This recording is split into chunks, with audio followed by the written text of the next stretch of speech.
Out of the cornfields of Iowa lives the sprint car capital of the world. We're talking Knoxville Raceway, and it is night number one of the Avante Windows and Doors Corn Belt Clash. Good evening, ladies and gentlemen, and welcome to tonight's presentation of the United States Auto Club featuring the USAC Amsoil Sprint Car National Championship. A lot of money on the line this weekend. Of course, Avante Windows and Doors stepping up every year and just making this event bigger and better for the drivers, and it draws such a unique field of talent. We've got it from the West Coast, the East Coast, the Midwest. It's a melting pot of sprint car talent here tonight. Well, there's a reason they call this place the sprint car capital of the world. It is because of that melting pot style stuff we see at all the big races and even a lot of the local races here at Knoxville Raceway. And like you said, Brian, Jerry Petty, everybody at Avante Windows and Doors does such a great job every year of building this event up. And I think, you know, from a car count and from certainly a talent perspective, this is one of the better ones that we've ever seen here at the Knoxville Raceway, no question. And speaking of that talent and talking about bringing in drivers from all over the country, one of the drivers here from the West Coast, every time he has graced the clay of Knoxville, he's finished inside of the top 10. We're talking about Ryan Burnell, of course, back behind the wheel of that Dunkel Motorsports NOS Energy Drink number 17 this weekend. Always a force to be reckoned with at this facility. Yeah, and a force to be reckoned with in any non-wing sprint car race he enters. You look at this season, he's won 3 times with USCS between the Tulare Thunderbolt and the Las Vegas Motor Speedway, but easily one of California's most successful non-wing sprint car driver, certainly Northern California's most successful non-wing sprint car driver. And he talks about it a little bit in this interview we're about to listen to. California, when you and I think of California, we think of tight little bull rings. But Ryan, for whatever reason, has always excelled at places like Calistoga, really the lone big track out there, like you said, here at Knoxville Raceway, where he was runner-up last year in this event. You know, not only successful in the non-wing ranks, also the wing side of things. But let's hear what Ryan had to say about his weekend. Ryan Burnell has returned from the West Coast to the sprint car capital of the world here at Knoxville Raceway to contest in the Avante Windows and Doors Corn Belt Clash.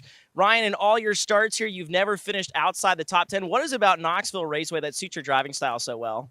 And I don't know. I really enjoy big half miles on the with the non-wing car. I think that's, you know, it doesn't make much sense, right? Because coming from California, a lot of bull rings. But I just love the big half miles. You just got to be consistent and make good laps. And I don't know, man. I've always loved Calistoga, and I really enjoy this place as well.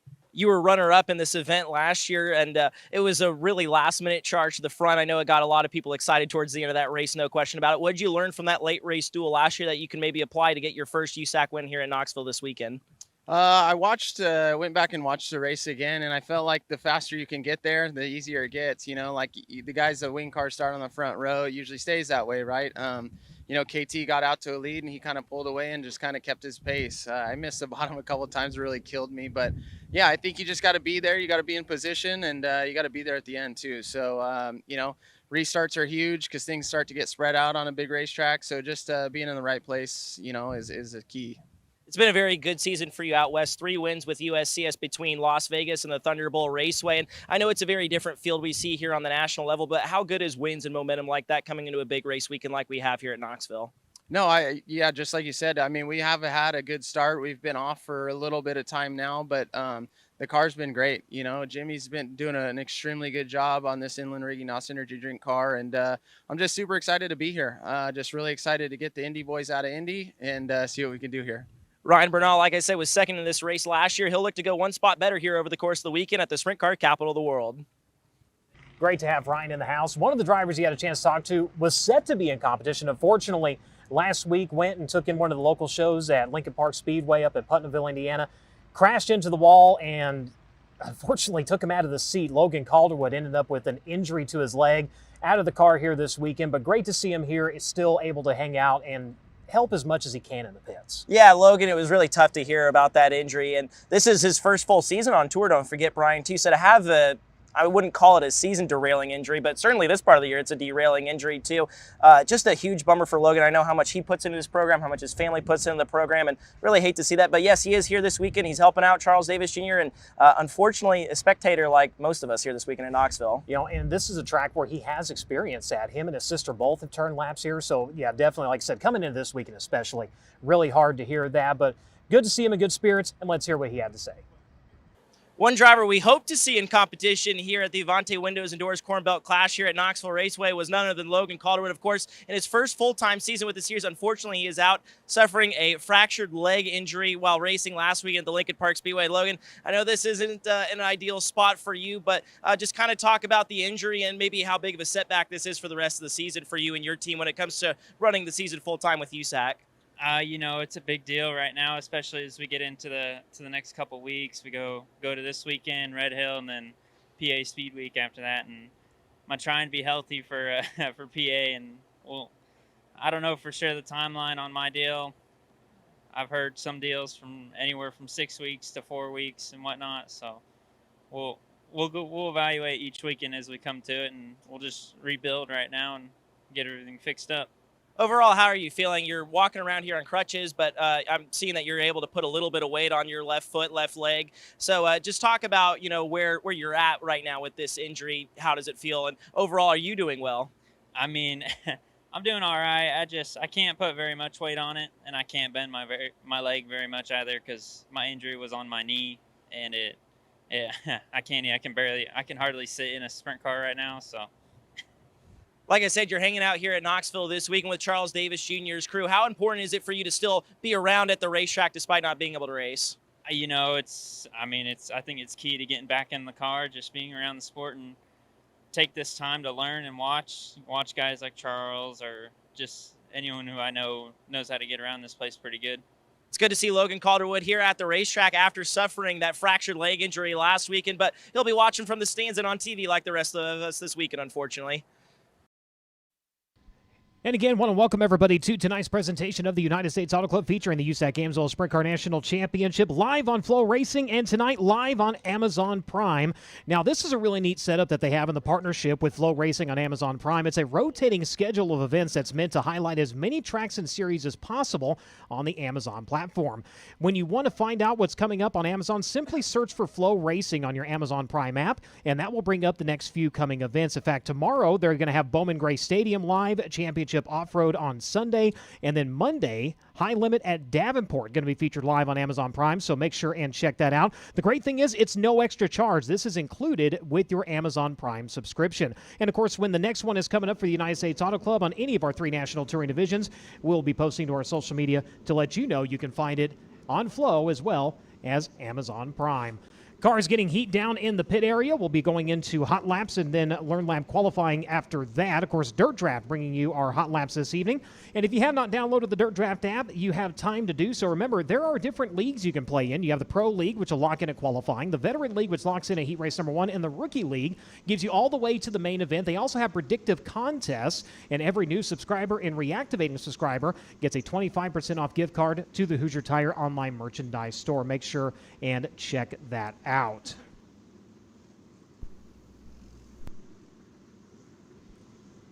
Look at the point standings coming into tonight's racing action as drivers continue to push out and get heat underneath the bonnets. Kyle Cummins, your defending champion of the USAC Amsoil Sprint Car National Championship, has positioned himself up at the top of the points and is starting to pull away a little bit. Mitchell Moles chasing him in that second spot, Justin Grant in third, Logan Seavey in fourth, Briggs Danner in fifth, Jake Swanson, Chase Stockin, Kevin Thomas Jr., CJ Leary, and Robert Ballou currently make up the top 10. Of course, you can find the entire rundown of points for our entrants as well as our drivers when you go online to usacracing.com. Talking about the Dirt Draft app, and of course, as always, we have Driver v. Driver, and Drake York has a scoop on that. Indeed, I do, Brian. And Dirt Draft, of course, like you talked about, doing so many awesome things here throughout the 2026 season. Let's take it your Dirt Draft Driver v. Driver matchup. And you heard us talking to Logan Calderwood about his injury in the pre-race show. As a matter of fact, he actually won the Driver v. Driver matchup last week at Circle City. So fortunately, with him being out tonight, we'll have 2 different drivers to play against each other in Dirt Draft. Hayden Reinbold, the left-hand side of your screen, and Briggs Danner to the right. We'll start off with Hayden Reinbold. His driver selection is Mitchell Moles, Briggs Danner, CJ Leary himself, and Troy Carey. You can find him in the post-race public lobby in the Pro League at USAC Driver 1. As I said, Briggs Danner, his opposition tonight, he's at USAC Driver 2 in the Pro lobby. He's chosen Brady Bacon himself, Gavin Miller, Riley Kreisel, and Kobe Simpson. So make sure, if you want to play against the USAC drivers here this evening at the Knoxville Raceway, to play in the public Pro lobby with our friends at Dirt Draft. Thank you very much. And talking about USACRacing.com a little bit earlier, you can also find the lineup of not only all of our national touring series, but our regional touring series. Several drivers from across the USAC nation here looking down into the pit area. One of those drivers that is on hand here, we were able to talk to him during the pre-race show. That is Ryan Burnell, the driver out of Hollister, California, piloting the Dunkel Motorsports number 17. Justin Grant right next to him in the number 4. Of course, in action tonight here with the Randall Roofing 360s, the weekly division here at the Knoxville Raceway. And if you're watching live on Amazon Prime and you get through the night and you want to know, how do I see more USAC racing action? Well, it's simple. Simply go over to FloRacing, all a part of the Flow Sports Network. So if it's more than motorsports you want, do you want basketball? They got it. They even have curling, wrestling, football, pro bull riding. You can find it all with the Flow Sports Network, and FloRacing a part of that. Whether you get the yearly subscription or the monthly subscription, they have everything you need. If you haven't gone down into Merchandise Row, make sure you swing down there. Of course, the USAC merchandise trailer is open with all of your 2026 race day must-have gear. They do have a limited supply of blankets still in stock. We know it's going into the summer months, but that makes a nice seat cushion when you make your way, especially when the Nationals and everything roll around here in Knoxville. And once we get into the later parts of the season and it starts cooling down, that might be handy to have. So make sure and go down there and get yours while your size, color, and design is still available.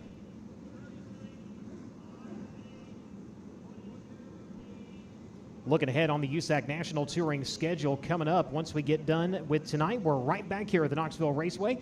Night number 2 of the Avante Windows and Doors Corn Belt Clash. And then the month of June kicks off with a bang. We head to Red Hill Raceway for 2 nights of racing action on June 5th and 6th. Worldwide Technology Raceway, the USAC Silver Crown National Championship, with the Outfront Route 66 Classic presented by Welsh Heating and Cooling. That is all a part of the NTT IndyCar weekend. In fact, that is the lead-in to the NTT IndyCar event at Worldwide Technology Raceway. It's all on the same ticket, so it's a great budget for you to enjoy some great racing action. Circle City Raceway on Tuesday, June 9th. That kicks off USAC Indiana Midget Week. We go Circle City, Paragon, Lincoln Park Speedway, Bloomington at Tri-State, and it all wraps up at Kokomo on Sunday, June 14th. Of course, you can find this and more when you go online to USACRacing.com. Joining me in the booth here tonight, of course, it is the voice of the Knoxville Raceway, Mr. Tony Bachhoven. Thank you, Brian. Good to have you here again. Glad to be here. You know, this afternoon I was up here doing a couple things, and I was watching you walk around down in the infield there, and I saw you heading into the USAC trailer. And I had one of those epiphanies, you know, like you and I often have.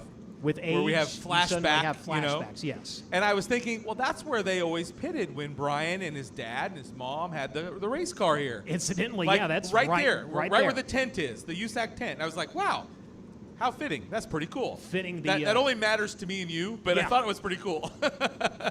Ricky Logan in the CSR garage, number 3S. That was a day ago. 2001 and 2002. Wow. But it's great to have you guys here. It's great to have you here. And, you know, Brian's a big part of what happens here with obviously this weekend, but we kind of think of him as one of the family here at Knoxville. So glad to have you here. We've got a great field. What a great field of USAC cars here competing this weekend. 30 drivers on hand here tonight, 40 Randall Roofing 360 drivers, and some of those stepping in. They'll be back here tomorrow with the 410 division. Brian Brown, one of those, Ryan Timms. I believe we have all the McCarls as well. So it's going to be an exciting weekend, and what I really like about it, Brian, and Blake's sitting here without a microphone, but what I really like about it is maybe some of the race fans that have come to Knoxville this weekend are strictly non-wing fans, right? And so they're going to get a chance to see the wing cars here this weekend. I love the fact that we're running both disciplines on the same weekend. And it's vice versa. You got the people that they're diehard right. weekly fans here, and they get a chance to see USAC national drivers on this scale, on the half mile. And this track is such a unique facility in the way that it races. A lot of times you go to a half mile track, it's hard to pass once they kind of get strung out. This place, the way it races, the way the corners are actually narrower than the straightaways, begs the drivers to run top and bottom. So as you see the cars making their way down into the staging lanes, the Randall Roofing 360 sitting down trackside. They'll be coming out here in just a moment. Blake will be walking us through some of these cars. Blake, a great field of cars. We were just talking off mic about how tight the points battle is here in our weekly competition. Just a handful of points separate first and second. Yeah, Tasker Phillips, our defending champion on our Randa Roofing 360 Sprint Cars, leads the way by just 6 points over Cade Higday. Those two have yet to finish outside of the podium so far this season, and it was Tasker who took the win away from Cade last week. Tonight's a little bit tougher. Tonight's kind of, I'd market your 360 shootout field. You got your 410 guys. Ryan Timms is going to be the heavy I was going to favorite. say, you got the Knoxville National Champion competing tonight in a 360 here, so that'll be great. You've got Brian Brown, you've got J.J. Hickle, who competes in our 410 class weekly, but also has been running the 360 here. So you've got a lot of cars that are be competing. Plus, for some of us that have been around a little while, a little longer than you've probably been alive, old boy, but have Billy Alley back in the house again here this weekend. It is. Rock and roll Billy Alley is back in the 22A. Two-time 360 Nationals champion. He's a 410 champion here, track champion here. First time here since 2016. How old were you in 2016? I was 15 years old, Oh, okay. so I mean, not that bad. Did you know what a sprint car was then? Yeah, I knew what a sprint car was. But no, it's great to have Billy Alley back, and I think that's a really cool testament to him getting back here. He's running IMCA stuff at Eagle, so good to have him here at Knoxville. Here's how tonight's going to work for your Randa Roofing 360 Sprint Cars. For our normal viewers, usually they hot lap and qualify at the same exact time. That is not going to be the case tonight. They're going to hot lap separately, and then they're going to qualify. So first group of cars rolling out onto the racetrack, and leading the way out is your Knoxville Nationals champion. From Oklahoma City, Oklahoma, in the all-bar, your alternative, CP Excavating, Raw Machinery, Joel Pingen Trucking, Hample Oil. Number 10, that's Ryan Timms. Behind him, another 410 driver putting a 360 in between the frame rails. From Higginsville, Missouri, in the Casey's, Avani Windows and Doors, FVP, Andy's Frozen Custard, Impact Signs, Dittsfield Transfer, Wilkeson Crane Rental. Number 21, that's Blackjack Brian Brown. Behind Brian, rolling down the back straightaway from Knoxville, Iowa, in the Miller Welders, Simpson Race Products, Al Parker Engine, Sander Engineering, Motorsports Warehouse. Number 5A, that's Alex Vandervoort.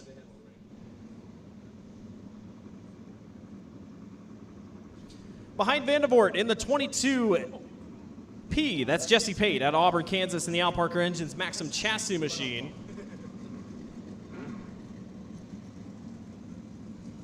From Quilcene, Washington, the Rengen Earthworks, Apex Graphics, Windsor Construction Company, Dave Perry, Sam Miller Comedy, number 63, that's J.J. Hickle. And from Warrnambool, Victoria, driving the Hutt Construction, Ash River Farms, Bull Bars, High Performance Lubricants, Cool Chassis, number 28U, that's Braden Cooley.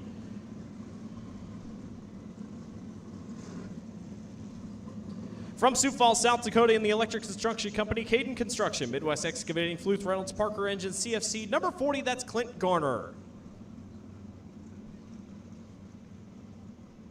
And from Ankeny, Iowa, the Empire Ag, Race MG, Pro Diesel, Miracle Travel Works, Academy Roofing, number 7G, that's Jackson Gray. Jackson Gray in the 7G. So this first group going to roll around the racetrack, pack it in just a little bit. Still a while away before it's race ready, but roll the cars in just a little bit. And again, this is different from qualifying that you usually see on a weekly basis. So it'll be hot laps, and then we'll jump into qualifying.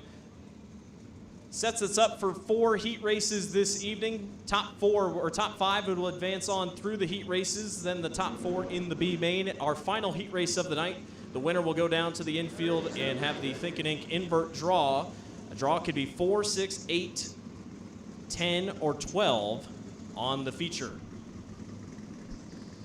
Look at Ryan Timms rolling over in turns 3 and 4. 8-time winner here at the Knoxville, or 7-time winner here at the Knoxville Raceway in 410 competition. Your Knoxville Nationals champion last season. Good to have him running a 360 here this weekend. Ryan, just a 1-time winner in 360 competition here at the Knoxville Raceway, and ironically came on this night 1 year ago with the Avani Windows and Doors Corn Belt Clash, the Friday night portion of 360 competition for the 10.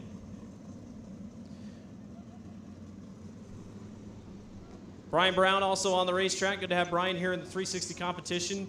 2-time 360 Nationals champion, a 69-time winner in 410 competition here at the Knoxville Raceway.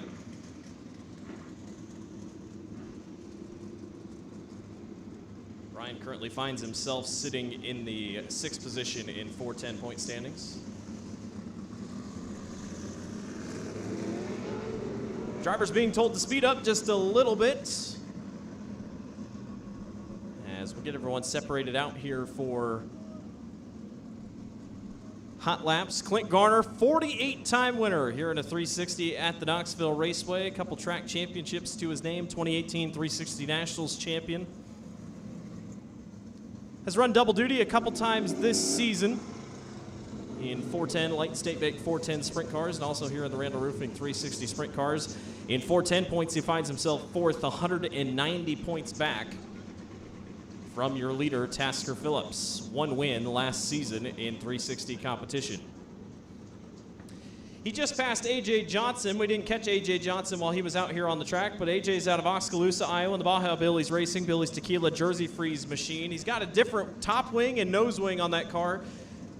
Really tore it up over in turn 1 and 2, as did a lot of other guys. Last week at the beginning of the feature, a couple big hard wrecks. Timothy Smith is not here this week in 360 competition. That car not ready after being junked last week, and I think Timothy also just taking some time to heal. Same thing, we'll talk about it here in a second, but Cam Martin not here this evening, resting up at home. Well wishes to Cam, who's probably watching on Flow, but his brother Chris Martin driving Cam's number 4 tonight for Owners Points. All right, slowly but surely, cars are going to get to speed here, and we'll see lap times that start rolling in as we work in the racing surface.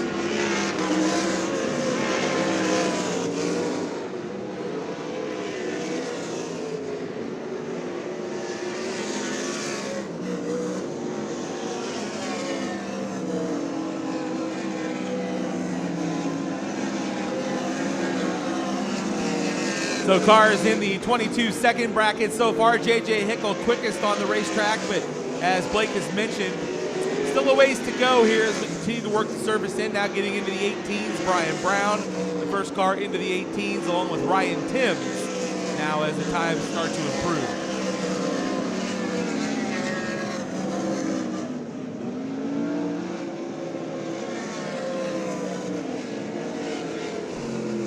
So the caution flag waving on the racetrack now. Brian Brown quickest at an 18.694. Obviously, we've got a little more wheel packing to do here on the surface, Blake, to get things right where we need them, to get the times that we would expect. For reference, the track record here for your Randall Roofing 360 sprint cars of 15.520, set by Joe Beaver a couple years ago. So still a while to go here.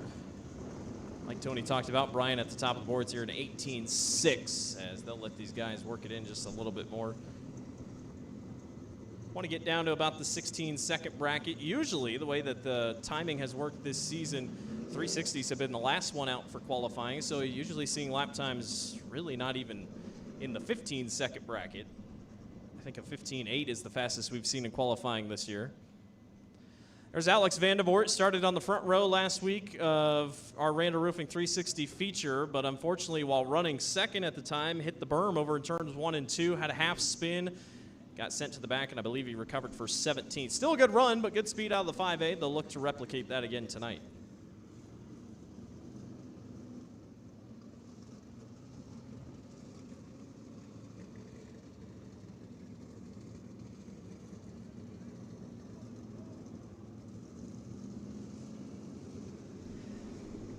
Green flag will wave once again for our first hot lap session for your Randall Roofing 360 sprint cars.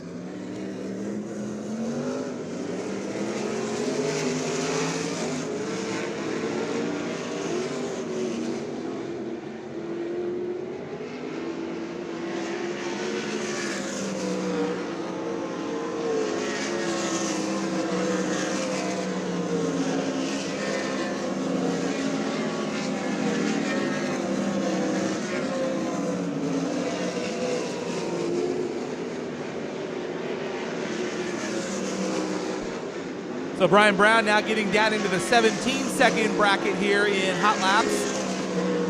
Ryan Timms, 18.107. Alex Vandevort, 19.059. J.J. Hickle now into the 18s. He's third quickest, 18.557, as the checkered flag waves on this first group of hot laps.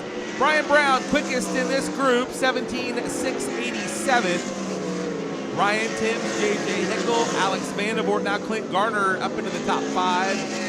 He is fourth, and Alex Vandevort is fifth. So the track's starting to come in quite nicely. One car into the 17s, Blake, but you've got another group of fellas down there ready to improve on that. One of those, namely Derek Hagar. Good to see Derek Hagar back at the Knoxville Raceway.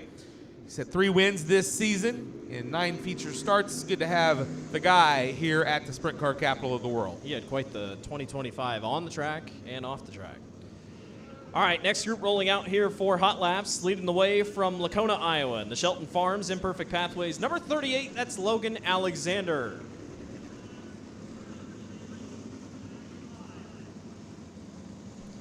From Ankeny, Iowa, in the Highview Enterprises, IntelliSense Heartland Steel, C&D Elevator Construction. Number 4, that's Chris Martin.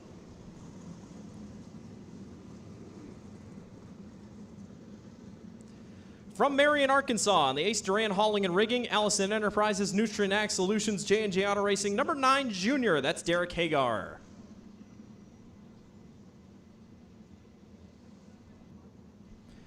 From Knoxville, Iowa, in the Scott's Quality Construction, Comfort Keepers, Matt Jones Trucking, Levitt Graphics, True Build Construction. Number 24, that's Cade Higday.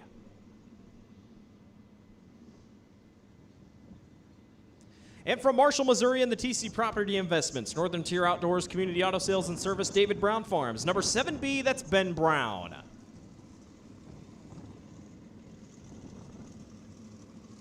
From Knoxville, in the Cox Design and Metal Fabrication, El Reyes Teca, Marion County Title, Scotty's Travels, Lens Racing. Number 14, that's Aiden Zoot.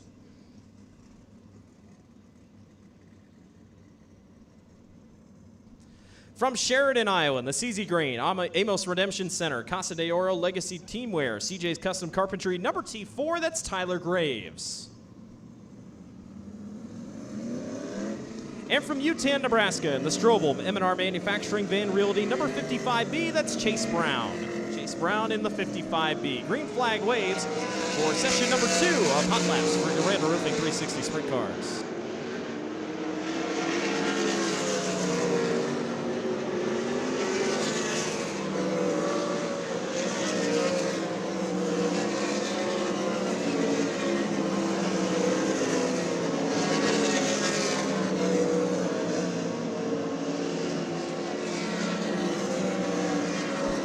Chris Martin now second fast overall, fastest in this group, 17.831. Derek Hagar, 4th quick, second in this group with an 18.277. J.J. Allen Zoot, Tyler Graves now as Chase Brown puts it up on the fastest lap of the day so far, 17.603.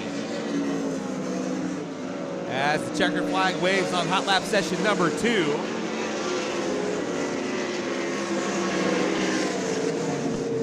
Chase Brown, quickest in Hot Lap session number 2, fastest overall, 17.603. Cam Martin, second quick, 17.617. Then Brian Brown. Derek Hagar, 4th overall, 3rd in this group, 17.753. Then Logan Alexander, 17.821. That is your top 5 after 2 flights of Hot Laps.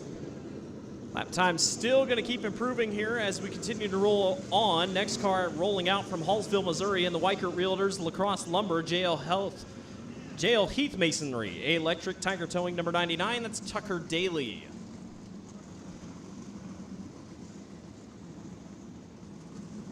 Your Randall Roofing 360 points leader from Pleasantville, Iowa, in the ID Concrete Pro Diesel SDC KCI Dibbled-O, number 1 Taz. That's Tasker Phillips. From Terrell, Iowa, in the Boondocks, RJ's Lawn Care, number 32, that's Riley Valentine.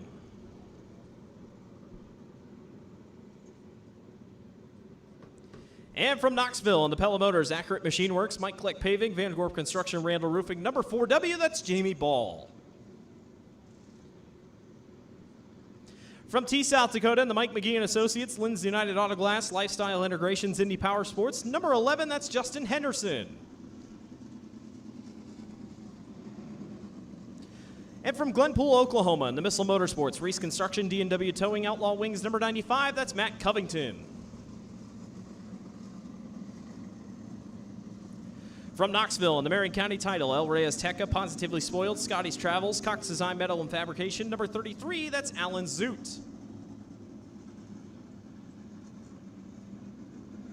And from West Burlington, Iowa, in the Land Pride Morning Sun Farm Implement Rod and Supply DMI, number 49, that's Josh Schneiderman. Josh Schneiderman in the 49. Your third session of hot laps for your Randall Roofing 360 Sprint Cars is green.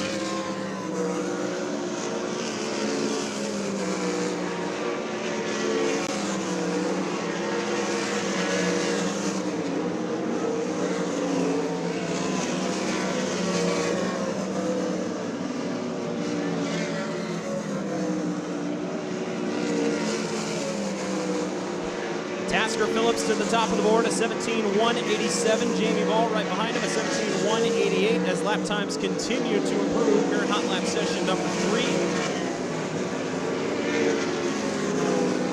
Josh Schneiderman to the top of the boards, a 17.098. Checkered flag waves on this session as Justin Henderson jumps up to third quick, a 17.172.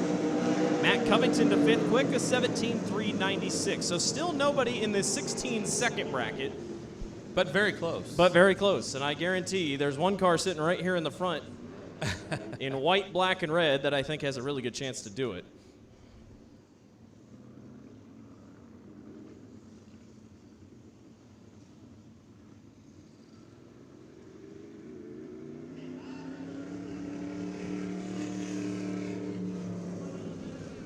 Next group pushing out onto the racetrack, leading the way from Indianola, Iowa, in the Realm Group. New Air Plumbing, Simpson Race Products, Team DGRD, number 7, that's Dustin Selvage.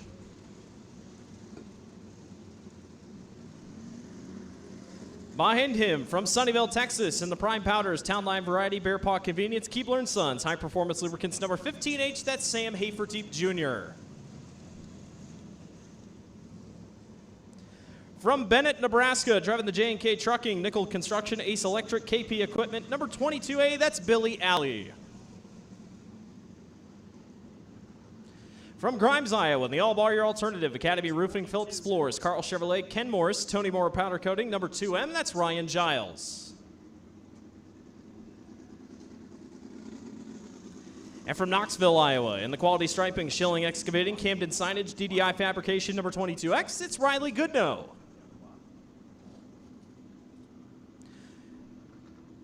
From Reynolds, Illinois, in the Peterson Plumbing, Rule and Rule Realtors, Ostrich Racing Engines, number 83, that's Kurt Mueller. From Bozeman, Montana, driving the MetTech Titanium, Sure-Built Suspension, SNS Motorsports, Hyper West, number 3, that's Cole Schroeder.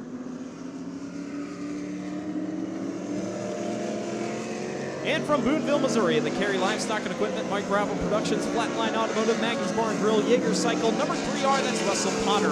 Fourth hot lap session for the Randall Roofing 360 Sprint Cars is underway.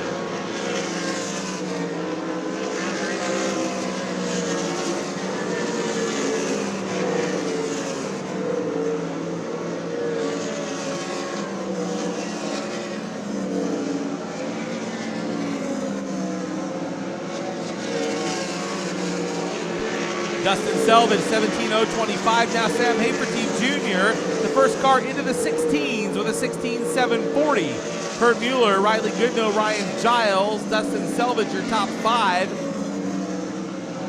Dustin Selvage now moves up one spot to the 4th spot. We have 5 cars into the 16-second bracket.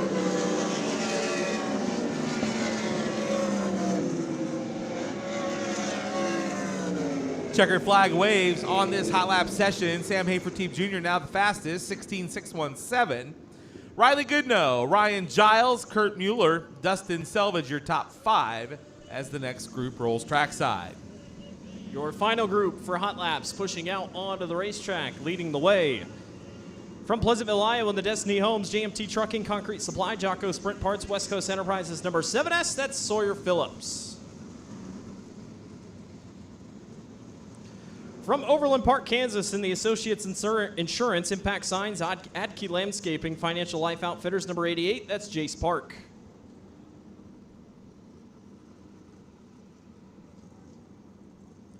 Also rolling down the back straightaway from Altoona, Iowa, the Country Builders Construction, Ochoco West, Tucker Trucking, Oakville Family, number 88, that's Austin McCarl.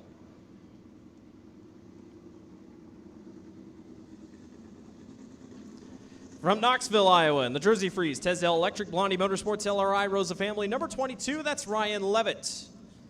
And rolling into turn number 3 from Concordia, Missouri, driving the Engler Machine and Tool, S&W Line Contracting, TNS Industries, Rod End Supply, Big Mama's Cafe. Number 27B, that's Garrett Benson.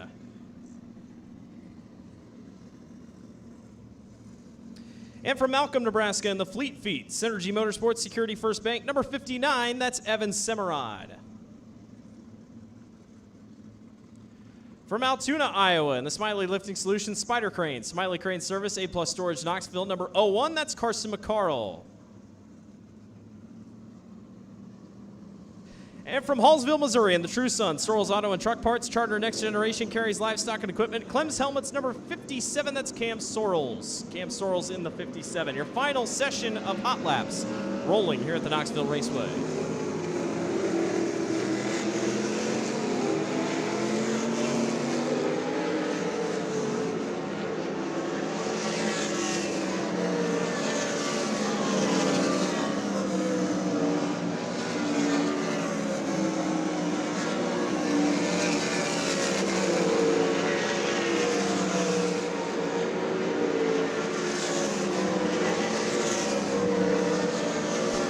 Ryan Levitt, the fastest in this group, second fastest overall. Now Evan Semerod, now Carson McCarl goes to the top 16, 491. So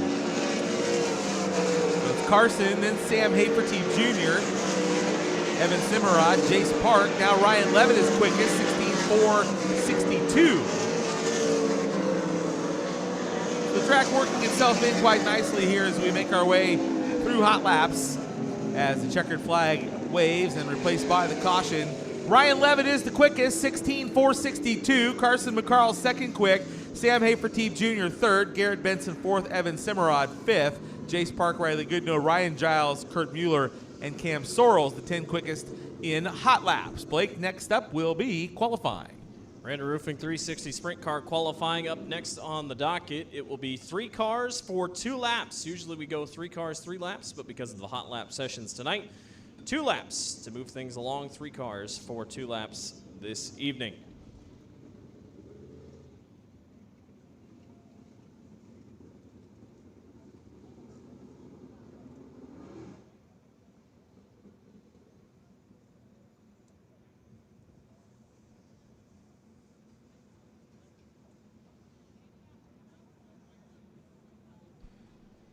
Don't forget to join us next week here at the Knoxville Raceway for your Light State Bank 410s, Randall Roofing 360 Sprint Cars, and Pro Sprints all back in action. Lakeside Hotel and Casino Knoxville Legends Night here at the racetrack. Going to be a fun night honoring some big names from the past here at the racetrack.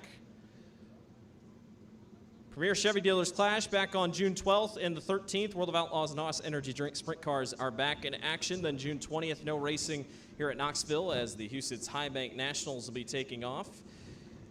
Back here on June 27th, Farm Bureau Financial Services Night and the Knoxville Raceway Hall of Fame induction. Always a fun night for them. And then we're here on the 4th of July this year, Tony. The Nolan Wren Memorial Higher-View Enterprises Midseason Championship Night on the 4th of July. Don't blow your fingers off. Yeah. Come here to the racetrack so you don't blow your fingers off. I heard we're going to have fireworks, everything else. So it's going to be a fun weekend. Back here on July 11th for Vermeer Night, Marion County Fair Night, July 18th, the 3M Night, and 360 Shootout, one of our bigger nights of the season, the July 25th Van Wall Equipment Night. August 1st, our Weiler tribute to the Lazowski family, presented by Iowa Lottery. Big money races for the 410s and the 360s. And then it's Nationals time, the 36th Annual Extreme powered by Mediacom 360 Nationals. Don't get us there too quick. Okay, sorry. All right, we're going to stop right there. Makes my heart palpitate when you start talking about the Nationals already. Whole lot of racing still left to go this season here at the Knoxville Raceway. Hope to see everyone here at the track.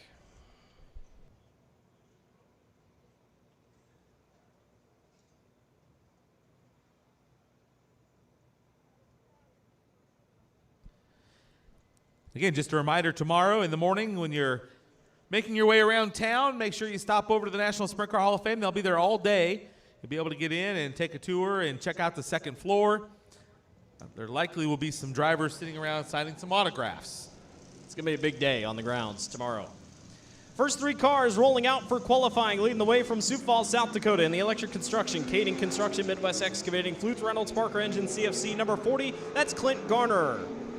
From Oklahoma City, Oklahoma, in the all-bar alternative, CP Excavating, Ron Machinery, Joel Pingeon Trucking, Hample Oil number 10, that's Ryan Timms. And from Oskaloosa, Iowa, the Baja Billy's Racing, Billy's Tequila, Jersey Freeze, number 6B, that's AJ Johnson. AJ Johnson in the 6B. 2018 360 Knoxville Nationals champion Clint Garner will be the first to set a lap time, and last year's Knoxville Nationals champion right there behind him. First lap time for Clint Garner is a 16.505, 165.05. Ryan Timms betters him 15.767, 15767, and AJ Johnson goes 16.474, 164.74. Clint Garner goes better, second quick, still 16.448. And Ryan Timms slows down to a 15.827. He'll take his first lap time. Final lap time for AJ Johnson, third quick at a 16.461. Ryan Timms sets the mark to be a 15.767. Next 3 cars roll their way onto the racetrack now from Knoxville. In the Miller Welders, Simpson Race Products, Al Parker Engine, Sander Engineering, Motorsports Warehouse, car number 5A, that's Alex Vandevort. And from Quilcene, Washington, the Rengen Earthworks, Apex Graphics, Windsor Construction Company, Dave Perry, Sam Miller Comedy, car number 63, that's J.J. Hickle. And also on the racetrack to qualify from Auburn, Kansas, the Al Parker Maxim, car number 22P of Jesse Pate. Jesse Pate in the 22P. First lap time coming up for Alex Vandevort. He will stop the clock fourth quickest, 16.538, 16538. First lap time for J.J. Hickle is second quick, 16.149, 16149. Lap number 1 for Jesse Pate is a 16.935. Lap number 2 for Vandevort is a 16.607. Second lap time for J.J. Hickle is better, still second quickest, 16.078. And lap number 2 for Jesse Pate is a 16.995. His first lap better, 16.935. Next 3 cars set to clock in. Out first from Higginsville, Missouri, in the Casey's, Avanti Windows and Doors, FVP, Andy's Frozen Custard, Impact Signs, Dittsfield Transfer, Wilkerson Crane Rental. Number 21, it's Blackjack, Brian Brown. From Warrnambool, Victoria, driving the Hutt Construction, Ash River Farms, Bar Up Bull Bars, High Performance Lubricants, Cool Chassis, number 20 AU, that's Braden Cooley. And from Ankeny, Iowa, the Empire Ag, Race MG, Pro Diesel, Miracle Travel Works, Academy Roofing, number 7G, that's Jackson Gray. Jackson Gray in the 7G. Track record, a 15.520. Ryan Timms, a 15.767, not too bad, pretty close, still a bit to go here though. First lap time for Brian Brown is second quick, 15.943, 15943. Braden Cooley goes 8th quick, a 17.013, and Jackson Gray goes 7th quick, a 16.742, 16742. Second lap time for Brian Brown is faster, still second quick, 15.825, 15825. Braden Cooley improves, still 8th quick, 16.905, and Jackson Gray also improves. He's still 7th quick, 16.665. So Ryan Timms has the mark to beat, 15.767. From Ankeny, Iowa, the next car to qualify is the Higherview Enterprises IntelliSense Heartland Steel C&D Elevator, car number 4 of Chris Martin. And from right here in Knoxville, driving the Scott's Quality Construction Comfort Keepers, Matt Jones Trucking Leather Graphics, Crewbuild Construction, car number 24, that's Cade Higday. And also on the racetrack now in car number 14 from Knoxville, Cox Design and Metal Fabrication, El Rey Azteca, all sponsors on Aiden Zoot's entry. First lap time for Chris is fourth quickest, 16.229. Lap number 1 for Cade is fifth fast, 16.338.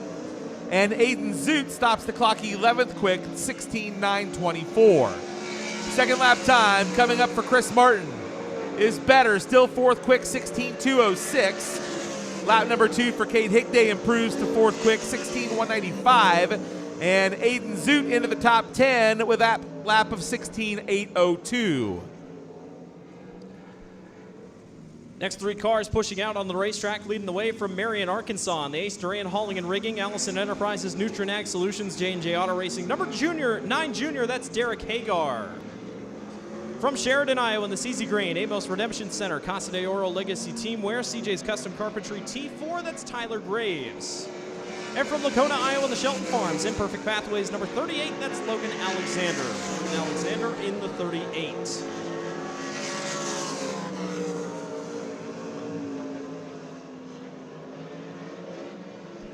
Derek Hagar will come off of turn number 4. First lap time for the 9 junior is 6th quick, 16.433, 1:64.33. Tyler Graves goes 12th quick, 16.892. And Logan Alexander is 10th quick on his opening lap, 16.593, 1:65.93. Second lap time for Derek Hagar is slower, 16.462, 1:64.62. Tyler Graves is also slower, 17.005. And Logan Alexander is better, 9th quick, 16.490, 1:64.90.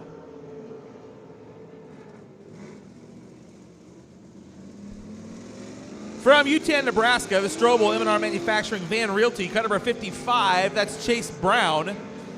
And from Marshall, Missouri, the TC Property Investments Northern Tier Outdoors Community Auto Sales and Service, cut number 7B of Ben Brown.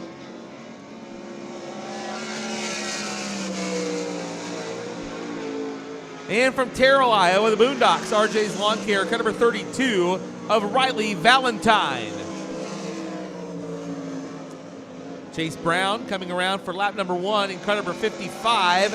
He will clock in 10th quickest, 16.500, 1:65.00. Ben Brown's first lap is 7th quick, 16.442, 1:64.42. And lap number 1 for Riley Valentine is 18th quickest, 17.773. Lap number 2 for Chase Brown, 16.517. Lap number 2 for Ben Brown is a 16.535. And Riley Valentine with a lap of 17.406.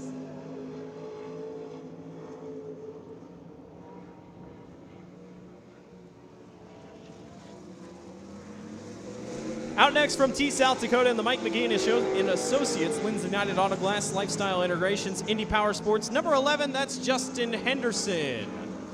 Riley Valentine has opted not to pull off the racetrack just yet. Not quite sure what's happening. We'll see if they continue to roll here. Also on the racetrack from Knoxville, in the Pella Motors, Accurate Machine Works, Mike Blake Paving, Vanderwerf Construction, Randall Roofing. Number 4W, that's Jamie Ball. And from Hallsville, Missouri, in the Weichert Realtors, Lacrosse Lumber, JL Heath Masonry, Electric Tiger Towing. Number 99, that's Tucker Daly. First lap time for Justin Henderson is 4th quick, 16.120, 1:61.20.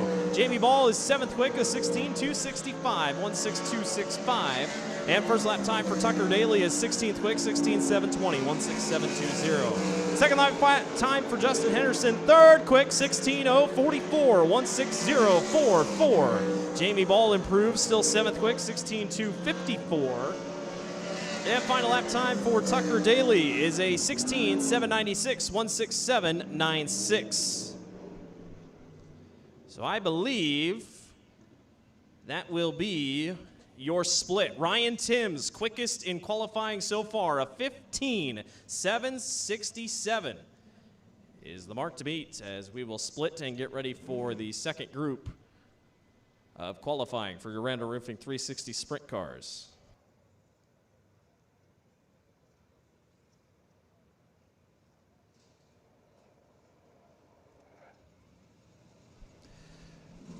Start of group number 2, leading the way from Pleasantville, Iowa, the I-80 Concrete Pro Diesel STC KCI Double O. Number 1 Taz, that's Tasker Phillips. From West Burlington, Iowa, the Land Pride Morning Sun Farm Implement Rod and Supply DMI. Number 49, that's Josh Schneiderman. And from Knoxville, Iowa, the Marion County title, El Reyes Teca, Positively Spoiled, Scotty's Travels, Cox Design Metal Fabrication. Number 33, that's Alan Zoot. Alan Zoot in the 33. Tasker Phillips currently leading your point standings for your Randall Roofing 360 sprint cars. 2 wins in 3 races to start the year. First lap time for Tasker is a 15:958. 15:958 for Tasker. First lap time for Josh Schneiderman is a 15:996. 15:996. And Alan Zoot is third quick, 16:452. 16452. Second lap time for Tasker Phillips is better, 15:870. 15870. Josh Schneiderman is a 16:056, 16056, and Alan Zoot goes a 16:791, 16791. Tasker Phillips sets the mark to beat a 15:870. 3 more cars rolling onto the racetrack now from Sunnyvale, Texas. The Prime Powders, Townline Variety, Bear Paw Convenience, Keebler & Sons, High Performance Lubricants. Car number 15H of Sam Hayford-Teep Jr. And from Glenpool, Oklahoma, in the Missile Motorsports, Reese Construction, D&W Towing, Outlaw Wings. Car number 95 is Matt Covington. And also on the racetrack, in the car number 7 from Indianola, the Realm Group, New Era Plumbing, Simpson, Team DGRD entry. That's the shocker, Dustin Selvage. First lap time for Hayford-Teep is third quick, 16:013. Lap number 1 for Covington, fourth quick is 16:204. And lap number 1 for Dustin Selvage is fifth fast, 16:227. 3, 4, and 5 of these 3 cars. Second lap time for Hayford-Teep is a 16:015. Second lap time for Covington improves, still fourth quick, 16:130. And Dustin Selvage stays in the 5th spot, but improves on lap number 2, 16:208.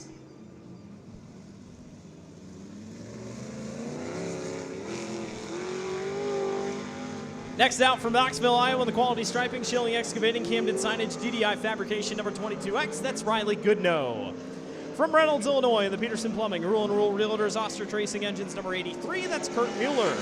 And from Boonville, Missouri, the Cary Livestock and Equipment, Mike Grabber Productions, Flatline Automotive, Maggie's Bar and Grill, Jaeger Cycle number 3R, that's Russell Potter. Riley Goodnow, a one-time winner in your Round Roofing 360 Sprint Car Series, that came last year. First lap time for Goodnow is fourth quick, 16:100, 161.00. First lap time for Kurt Mueller is a 16:189, that's sixth quick. And for Russell Potter, it's eighth quick on his opening lap, a 16:402, 164.02. Riley Goodnow's second lap time is better, still fourth quick, 16:052, 160.52. Kurt Mueller's fifth quick, 16:076. And Russell Potter improves, still eighth quick, 16:298. From Grimes, Iowa, the All-Ball-Your Alternative Academy Roofing, Phillips Floors, Carl Chevrolet, Kim Morris, Tony Morrow Powder Coating, car number 2M, it's Ryan Giles. And from Bennett, Nebraska, the J&K Trucking, Nickel Construction, Ace Electric, KP Equipment, car number 22A, it's Rock and Roll Billy Alley. And from Bozeman, Montana, the MetTech Titanium, Sure-Built Suspension, S&S Motorsports Hyper West, car number 3 of Cole Schroeder. Everybody chasing Tasker Phillips, 15:870. First lap time for Ryan Giles, sixth quickest, 16:090. Lap number 1 for Billy Alley, 11th quick, 16:468.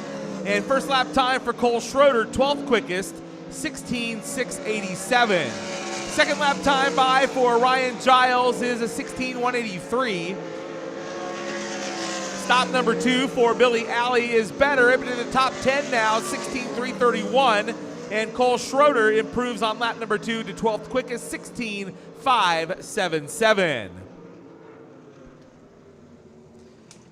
Out next from Knoxville in the Jersey Freeze, Tesdell Electric, Blondie Motorsports, LRI, Rosa Family, number 22, that's Ryan Levitt. And from Overland Park, Kansas, in the Associates Insurance, Impact Signs, Adkey Landscaping, Financial Life Outfitters, number 28, that's Jace Park. And from Malcolm, Nebraska, in the Fleet Feet, Synergy Motorsports, Security First Bank, number 59, that's Evan Semerod. Evan Semerod in the 59. Ryan Levitt, four-time winner here in the Pro Sprint Series at the Knoxville Raceway, still searching for win number 1 in your Randall Roofing 360 Sprint Cars. Top 5 finish last weekend. First lap time for him is 14th quick, 15:983, 159, or second quick, 15:983, 159.83. Evan Semerod goes 9th quick, 16:131, 161.31. And Ryan Levitt's second lap time is better, second quick still, 15:889, 15889. Jace Park, 8th quick, 16:118, and Evan Semerod is slower on his second lap, 16:181. That's 10th quick.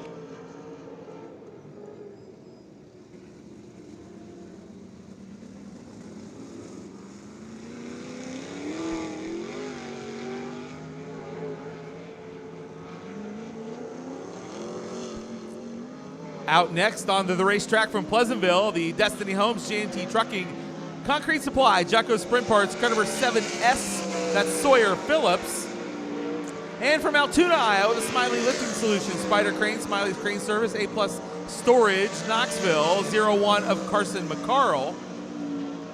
And also on the racetrack from Concordia, Missouri, England Machine and Tool S&W line contracting entry of Garrett Benson. First lap time for Sawyer, 16:314. Lap number 1 for Carson, 16:047. That's 5th quick. And Garrett Benson stops the clock 16th quickest, 16:379. Lap number 2 for Sawyer is 13th quickest, 16:252. Lap number 2 for Carson into the top 5 now, 16:213. And second lap time for Garrett Benson is an improvement up to 14th quick, 16:290.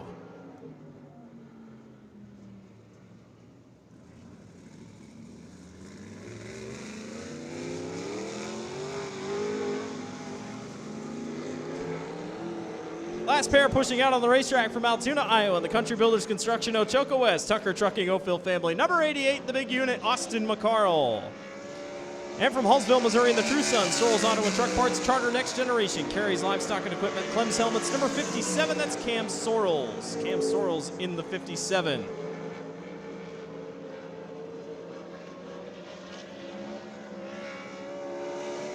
First lap time for Austin McCarl is 13th quick, 16:232, 162.32.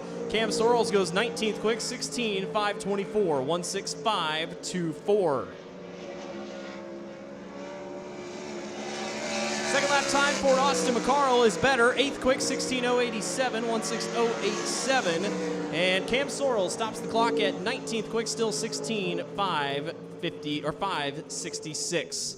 Tasker Phillips is quickest in this group of qualifying, a 15:870. Your overall quick time qualifier tonight is Ryan Timms with a 15:767.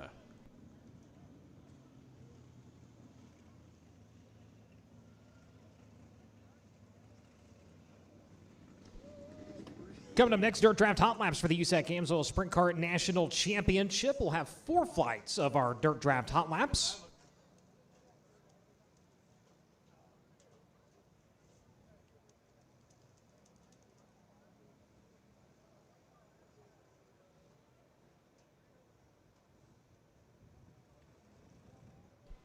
Cars beginning to make their way down into the staging lane. Don't forget, you still have time to download the Dirt Draft app, and they do have leagues. You have 3 different leagues to choose from. You have the Pro League, which locks into qualifying, the Veteran League, which locks in at the start of heat race number 1, and the Rookie League, which gives you all the way to the main event. Don't forget, they also have predictive contests, so things like, will this driver qualify in the top 3? Will so-and-so finish in the top 5 of the main event? And remember, new subscribers and reactivating subscribers get that 25% off gift card to the Hoosier Tire online merchandise store. Of course, AMSOIL is the title sponsor of the USAC Sprint Car National Championship. The AMSOIL Shop by Vehicle tool at AMSOIL.com takes the guesswork into picking the best filter and oil combination for your vehicle. Simply choose the right product and packaging option and enjoy fast, free delivery right to your door. Visit AMSOIL.com to learn more. If you haven't stopped by the NOS Energy Sampling Station, make sure you swing by and pick up a complimentary can. From the green flag to the checkered flag, keep your energy high with ice-cold NOS Energy. Available at the NOS Energy Sampling Station. Don't forget, you can listen to all the action in the grandstands when the cars are at full song with a scanner from Racing Electronics. Simply tune into frequency 454.5000 and you'll get all of the broadcast audio right in the grandstands. You can shop today at racingelectronics.com or call 1-800-272-7111. 4 flights of Dirt Draft Hot Laps. Once we get to Learn Lap qualifying, 2 drivers at a time will take to the half-mile oval. As your opening flight of dirt drive hot laps will begin to make its way out. First driver to hit the clays out of Warsaw, Missouri, driving the International Manufacturing Supply Speedway powered spike chassis number 91. That is Riley Kreisel. Kreisel in the number 91. Briggs Danner also out to the Speedway out of Allentown, Pennsylvania. He just rolled through the frame in the East Snyder & Sons Recycling Keystone Cap Boulevard Truck Repair Rider DRC chassis number 39. Driver rolling onto the back straightaway out of Sutter, California. The Mount Mechanical Contractors Drop Light Indy Power Sports CGCPA number 57. That is Logan Seavey. Seavey in the number 57. Next driver in lines out of Rockland, California, the Suburban Subaru, Dean's Waterfront Services, Berks Western Telecom number 12. It's the Madman, Robert Ballou.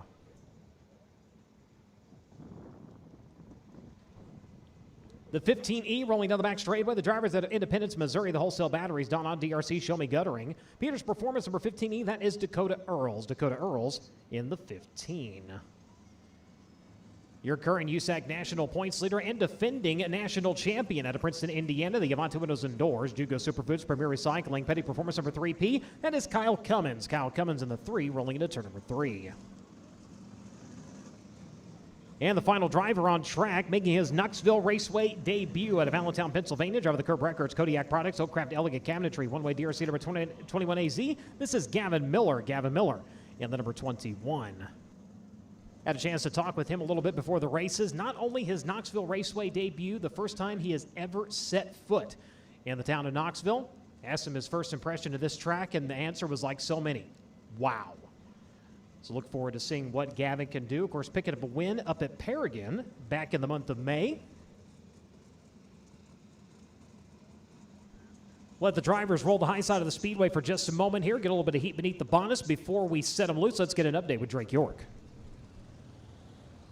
Brian, you talked about Kyle Cummins, and he's had a heck of a year, especially when it comes to the half-mile tracks. Went at the Terre Haute Action Track in April and won night number 1 of Let's Race 2 at the Eldora Speedway, 2 of the most iconic half-mile racetracks in the country. And if you look at Kyle's career, he's never been the best at the half-miles, but in 2026, he's found an extra gear. And I asked him, hey, what would it mean to win at Knoxville? And like so many others that we talked to, he said, yeah, it would mean a lot. But also, he said, it's one of the last tracks that I desperately want to win at here in the Port Royal Speedway. He said, those are the 2 half-miles I really want to win at before my career is over. He's got a good shot this week, and remember, coming off his best Corn Belt Clash last year here at the Knoxville Raceway, he could be a contender as he is everywhere else, no question. Indeed, thank you very much. As we go to green,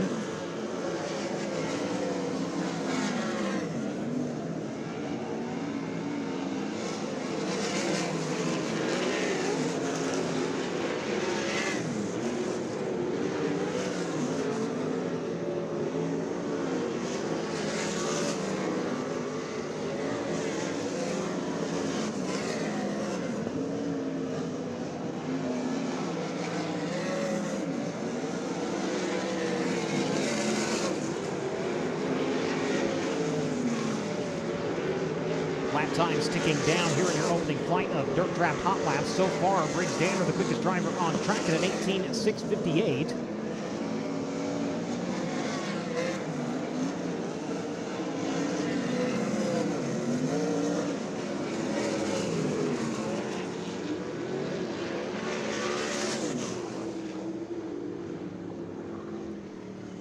Danner remains quickest, 18.658. Kyle Cummins an 18.758. Logan Seavey, 18.916. Riley Kreisel, 18.931. Gavin Miller, 5th quick right now at a 19.059.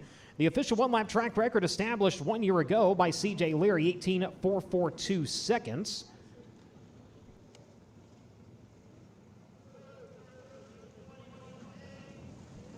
Second flight of dirt drive hot laps are going to make its way out to the Speedway. Charles Davis Jr. to Buckeye, Arizona onto the Speedway. The MP Environmental, Rex's Tattoo and Massage Parlor, Chuck D's Wiener, Central Arizona Raceway number 47. Going to make his way off into turns 1 and 2.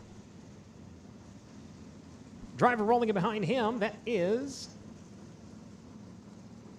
Lance Silvers. He's out of Bussey, Iowa. Driver of the Tri-County Redemption Chevrolet Powered Maxim Chassis. Silvers Racing in number 7X.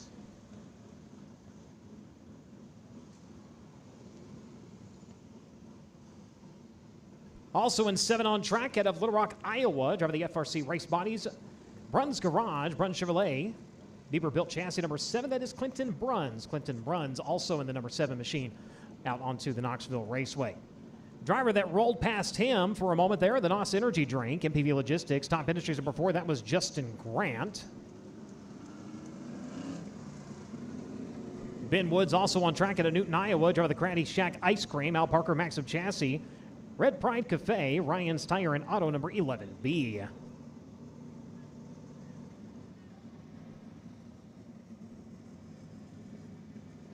Coming to us all the way from Hollister, California, driver the Inland Rigging, Dunkel Farms, NOS Energy Drink, Sure Can. Motor City Buick GMC number 17. This is Ryan Burnell. Ryan Burnell in the number 17.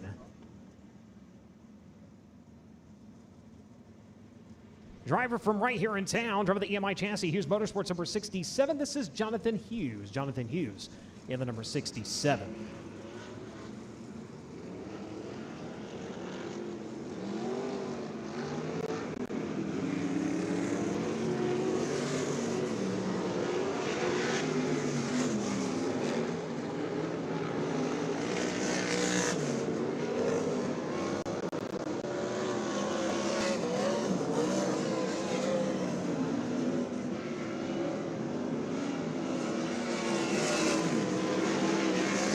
Drivers at speed here in Dirt Drive Hot Lap session number 2. If you're just joining us on the FloRacing on Prime broadcast here tonight. What's in the 11 problems? He is down on the apron early. The white flag flying. Briggs Danner so far remains the quickest driver on the speedway.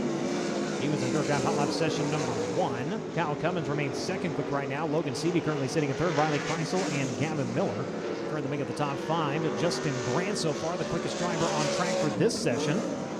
Currently sits 6th quick at a 19.074.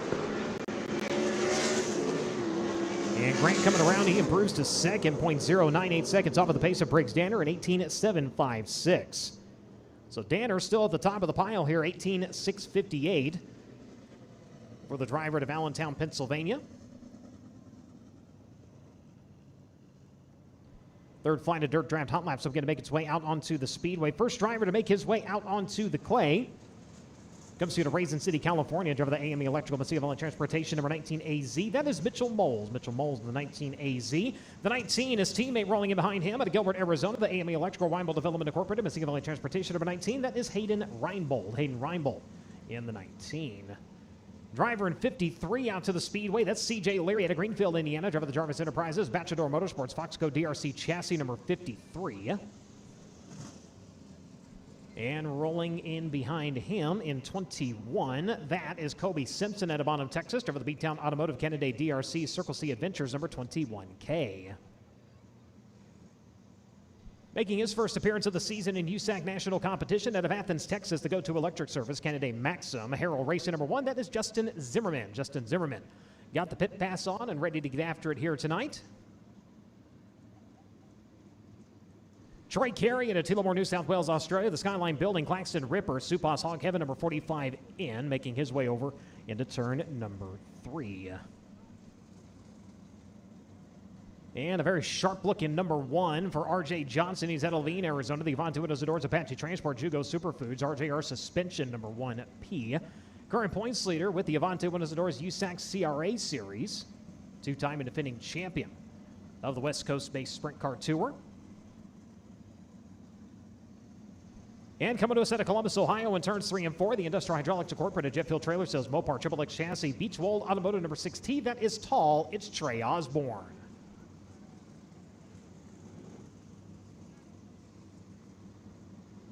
Drivers will begin to wind up and set loose here in Dirt Drive Hot Lap session number 3. Cookout presents always fresh, never frozen burgers, barbecue, and hot dogs, all cooked fresh every day. And get this, over 40 different flavors of shakes, all prepared fresh and made by hand. It's all yours. To find a cookout location near you, go to cookout.com. Back to green.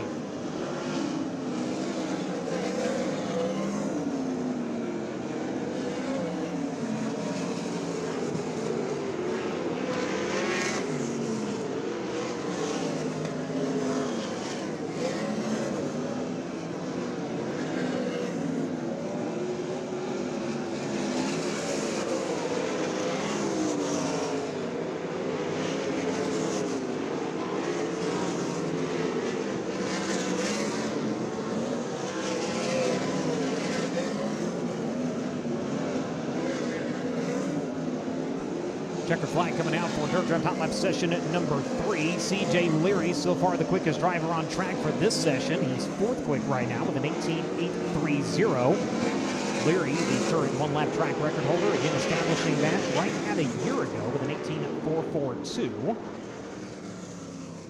So Briggs Danner remains quickest at an 18.658. Justin Grant an 18.756. Kyle Cummins an 18.758. CJ Leary 18.830. And Logan Seavey 18.916. Your top 5 quickest drivers so far. Sunoco is the world's largest manufacturer of racing fuels and has been the standard of motorsports for over 50 years. Known for innovation, consistency, and high performance, Sunoco Fuels has been the choice of racers from grassroots tracks to premier international series. Go to SunocoRaceFuels.com to learn more. Now, supercars making their way out onto the speedway.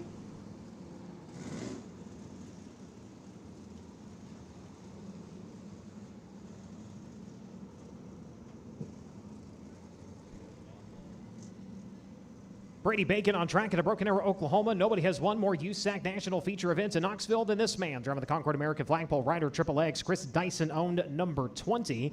The Macho Man going to make his way around to the front straightaway.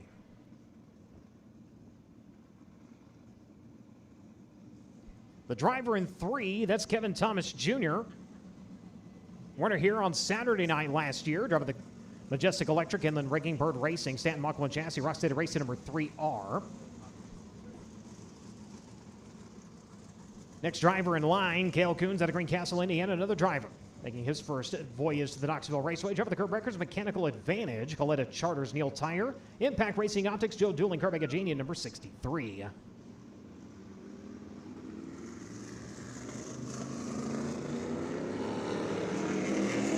Driver in 6 on the back straightway. Driver the Justice Brothers, number 6 machine, Jake Kuba, coming to us out of Farmington, Minnesota. And the 5T, that is Jake Swanson out of Anaheim, California. The Inland Rigging, Darden Motorsports, One-Way DRC Chassis, Snake Enterprises. Daming Swanson Motorsports, number 5T. And we go to green in your final flight of Dirt Draft Hot Laps. A couple more drivers to tell you about. The 87 of Steven Snyder Jr. to Rising Sun, Maryland. The Nation's Guard, PrestineAuction.com, NOS Energy Drinks, CB Industries, with Spire Motorsports, number 87. The 92 and speed on the back straightway to Fort Branch, Indiana, the Eagle Machine and Tool. Kissel, DRC, Moments by Morgan, Lucas Oil Center, Roots Racing number 92. That is Chase Stockton. And the 75 and Glenn Saville also on track as we go on board with our P1 Australia products. Onboard camera right along with Chase Stockton.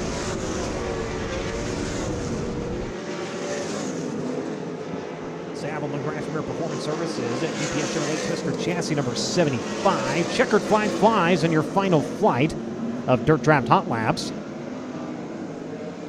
Brady Bacon, so far, going to be the fastest driver in this group of cars. He goes 4th quick, and he ties with Kyle Cummins at an 18.758. But Briggs Danner will be quickest in Dirt Draft Hot Laps here this evening, 18.658 seconds.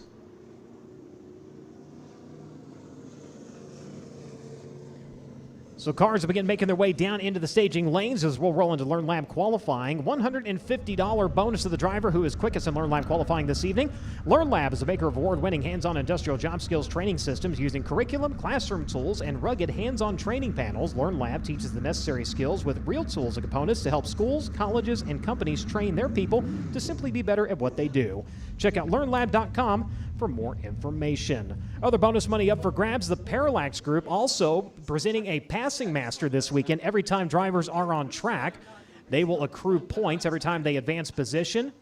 And a $200 bonus to the driver who advances the most times throughout the course of tonight and tomorrow's racing action. Of course, Parallax Group also presents the year-long passing master bonus of $2,500. That is number of times advancing during a feature competition.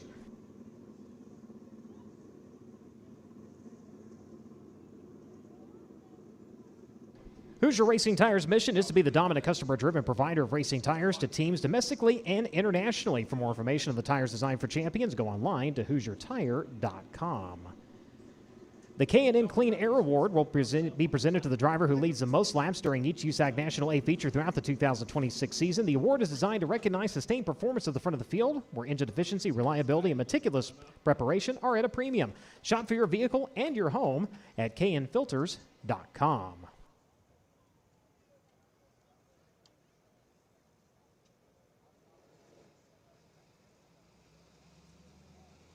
2 cars at a time will enter out to the speedway. They'll get 1 lap to warm up, 2 laps on the clock. Their quickest lap time counting towards their Learn Lap qualifying effort.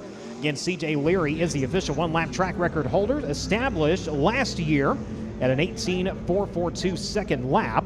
As the first 2 drivers make their way out onto the speedway, again making his Knoxville Raceway debut at Allentown, Pennsylvania. Driver the curb records, Kodiak Products, Oakcraft, Elegant Cabinetry, Apache Transport Team Arizona, Quebec Jane Racing number 21AZ, and is Gavin Miller. Gavin Miller going to be joined on track by Dakota Earls out of Independence, Missouri. The Wholesale Battery, Show Me Guttering, Peters Performance, CNC Auto Glass, Donna DRC Chassis, Jason Earls owned number 15E. 1 start for Dakota Earls here in Knoxville. In 2024, he mustered a 25th place finish. Gavin Miller coming around to set the mark at a 19.143 seconds. Dakota Earls, 19.724 for the Independence, Missouri racer. His last outing with the USAC MRA Series at Valley Speedway on May 23rd, a 9th place finish. The 21AZ, Gavin Miller coming around, and his second time by, better, 18.716, 18716 seconds for the driver number 21AZ. Dakota Earls going to go slower in line number 2, 19.889. But Gavin Miller, last time on track in USAC National Competition, Bloomington Speedway with a 10th place finish. In fact, that was his debut event. He'll set the mark here in Learn Lap qualifying as our next 2 drivers move out to the speedway. He was quickest in dirt draft hot laps. Will he transfer that over to Learn Lap qualifying at Allentown, Pennsylvania? Driver the East Snyder & Sons Recycling, Keystone Cap, Boulevard Truck Repair, Apache Transport, Oshuck Twisted Corn, Hogue Racing Enterprise number 39. This is Briggs Danner. Briggs Danner coming around to start the clock, and he'll be joined by Logan Seavey out of Southern California, the Mountain Mechanical Contractors, Droplight, Indy Power Sports, CGCPAs, Fortech Marketing, Abacus Racing, Stanton DRC, number 57. Briggs Danner making his way through turns 3 and 4. Opening lap for him. 2 starts coming last year. A 2nd place finish on Friday night to the Avante Windows and Doors Corn Belt Clash. He's quick time at an 18.562. 185.62 seconds for Briggs Danner on his opening lap. 3rd quick for Logan Seavey. First time by, 19.093. CJ Leary, his track record in the crosshairs here. We'll see if Danner can do something. 2nd time around on the gas of the front straightaway and slower. 18.580. 2nd time by for Briggs Danner. Logan Seavey going to try to pick up the pace here on lap number 2, and he does. 3rd quick, 18.919. But you've got a new driver to the top of Learn Lap qualifying. It's Briggs Danner, 18.562. Next 2 contestants out to the speedway will be led by Kyle Cummins out of Princeton, Indiana. The Avante Windows and Doors, Jugo Superfoods, Premier Recycling, Apache Transport, Lifestyle Homes, Lucas Oil Center, Petty Performance number 3P. And he'll be joined by Riley Kreisel out of Warsaw, Missouri, driving the International Manufacturing Supply, Truman Lake Marine, Speedway Powered Spike Chassis, Nick Meyer Farms, Avantech Dyno Services, number 91. 5 starts in USAC National Competition here at the Knoxville Raceway for Riley Kreisel. His last outing was in 2023 with a 10th place finish. The 3P of Kyle Cummins coming around, a 6-time starter in A-Feature competition here in Knoxville and USAC National Sprint Car Competition. Ran 8th 1 year ago in night number 1 of the Avante Windows and Doors Corn Belt Clash. Goes 2nd quick on his opening lap with an 18.627. 18627 for Cummins. Kreisel coming around, 18.946. 5th quick right now for the number 91 machine. Last outing in USAC National Competition for Cummins was a 3rd place finish at Circle City Raceway. Comes around 2nd time by, better on time, 2nd quick.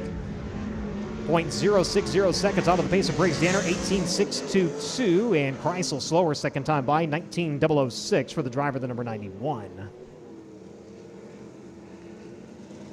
Next on to the speedway, a pair of California drivers. Robert Ballou going to lead the charge out of Rockland, California. The Suburban Subaru, Deaton's Waterfront Services, Berks Western Telecom, England Machine and Tool, Hinchman, Indiana Gardner Roofing Factory, Kane, DRC, Donut Powered at number 12. And he'll be joined by Justin Grant of Ione, California, the NOS Energy Drink, KPV Logistics, Top Industries, G&G Racing Fuels, Amsoil, Jess Gemini Storage, Stanton Powered, Maxim Chassis, number 4. Robert Ballou, an 11-time starter here at Knoxville and USAC National Sprint Car Competition. He was 4th Friday night 1 year ago. His best run in this event, a 2nd back in 2017. Justin Grant, a 2-time winner here at Knoxville, 2017 and 2024. Robert Ballou coming around his opening lap. Going to be 6th quick, 19.088. Justin Grant going to stop the clock on his opening lap, 4th quick at an 18.770. Grant, a 12-time starter here in Knoxville and USAC National Competition with 8 top 5s and 10 top 10 finishes. He ran 5th here on Friday night 1 year ago. Ballou going to come around 2nd time by. Does he improve? He does on time, 7th quick. Robert Ballou, 19.021. Justin Grant picks up 1 more, goes to 3rd quick, 18.627 for the driver, the number 4. Next two drivers out to the speedway. First one to tell you about, well, he's from right here in town. Driver of the EMI Hughes Motorsports. Hughes Power, number 67. That is Jonathan Hughes. Jonathan Hughes in the number 67. He'll be joined by Ryan Burnell out of Hollister, California. Driver of the Inland Rigging, Dunkel Farms, NOS Energy Drink, Shurcan, Motor City, Buick GMC, MP Environmental, Woodland Auto Display, Dunkel Motorsports, one-way power, triple X chassis, number 17. Jason Hughes, that thing sounding just a little off as he makes his way into turns 1 and 2. The 17 of Ryan Burnell at full song right now, and indeed problems evident on the number 67. She sounded a little rough on the way by, and that will be the case down into the infield. Rolls Hughes. So Burnell, a 3-time winner on the season in USCS competition out in California and Nevada, the dirt track of the Las Vegas Motor Speedway, and twice at Tulare. Goes 5th quick on his opening lap, an 18.870 for the driver, the number 17. 6 starts, and they have all been inside of the top 10 here at the Knoxville Raceway. He was 9th on Friday night 1 year ago. His last outing in Wing 360 competition, a 7th place finish out of Silver Dollar on May 23rd. Comes around second time at the stripe, and he's going to go a little bit slower, 18.914. Lap number 1, his best attempt, 18.870, 5th quick for Ryan Burnell. Again, 30 drivers checking in with the USAC AMSOIL Sprint Car National Championship this evening. As our next two drivers make their way out, Kobe Simpson out of Bonham, Texas, driver the B-Town Automotive Circle C Adventures, Simpson Performance Horses, Rush Race Gear, Kevin Simpson owned Canada DRC chassis number 21K. Going to make his way around, a 4-time starter here in Knoxville. He was 20th on Friday night 1 year ago, and joined on track by the 7X. That is Lance Silvers. Silvers out of Bussey, Iowa, the Tri-County Redemption. Chevrolet Maxim chassis, Silvers Racing number 7. Silver's having a little bit of trouble getting up to speed here. Looks like maybe a little bit of smoke kind of coming off the side of there for just a moment.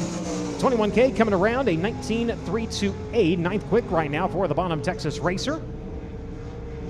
5 starts on the season in USAC National Sprint Car Competition. The last time we saw him on track at Let's Race 2 at Eldora, unfortunately not the performance he was looking for, a 25th and a 22nd place finish for the 21K.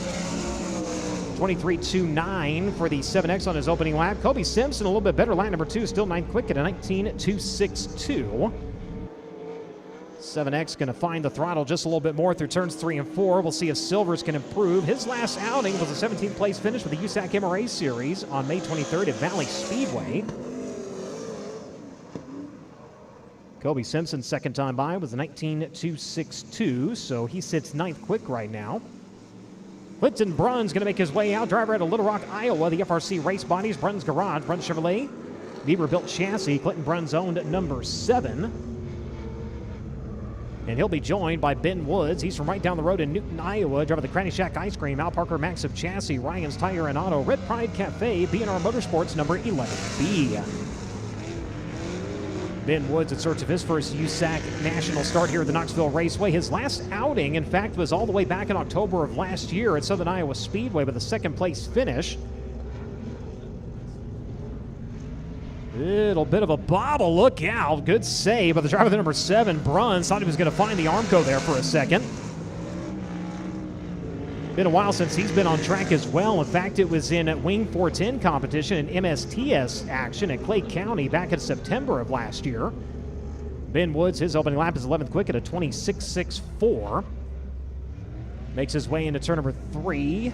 Bruns making his way to the exit of turn number 4. They'll come around the way with the checkered flag. His opening lap at 21.483 will be his best attempt. And likewise for Woods, that 26.64, a 28.09, his second time around. Out of Buckeye, Arizona, making his way onto the front straightaway, driver the MP Environmental, Black Magic Bead Breaker, Spider Crane, Indy Race Parts, 8 May Electrical, The Race Shack, FK Indy, Rex's Tattoo and Massage Parlor, Chuck D's Wieners, Search Central Arizona Raceway, Stanton DRC number 47. This is Chargin' Charles Davis Jr. He'll be joined by the driver all the way from Tillamore, New South Wales, Australia, driver the Skyline Building, Claxon Ripper, Supas, Hog Heaven, Davis Brothers, Yoss Valley Waste Services number 45N. That is Troy Carey. Troy Carey in the 45N. Another driver in search of his first start here at Knoxville in USAC National Sprint Car Competition. Meanwhile, Charles Davis Jr., he's made the main event 5 times in his career. He was 19th last year on Friday night. The 2018 USAC Southwest Sprint Car Champion coming around, a 2-time starter on the season with the USAC AMSOIL Sprint Car National Championship. Goes 9th quick on his open lap at 19.191. The 45 in a Troy Carey goes 12th quick with a 19.893. Davis making his way through turns 3 and 4. He'll lean her up on the cushion. We'll see if he can find some more speed here. Lap number 2. little bit slower, 19.265. It's ninth quick with his opening lap with a 19.191.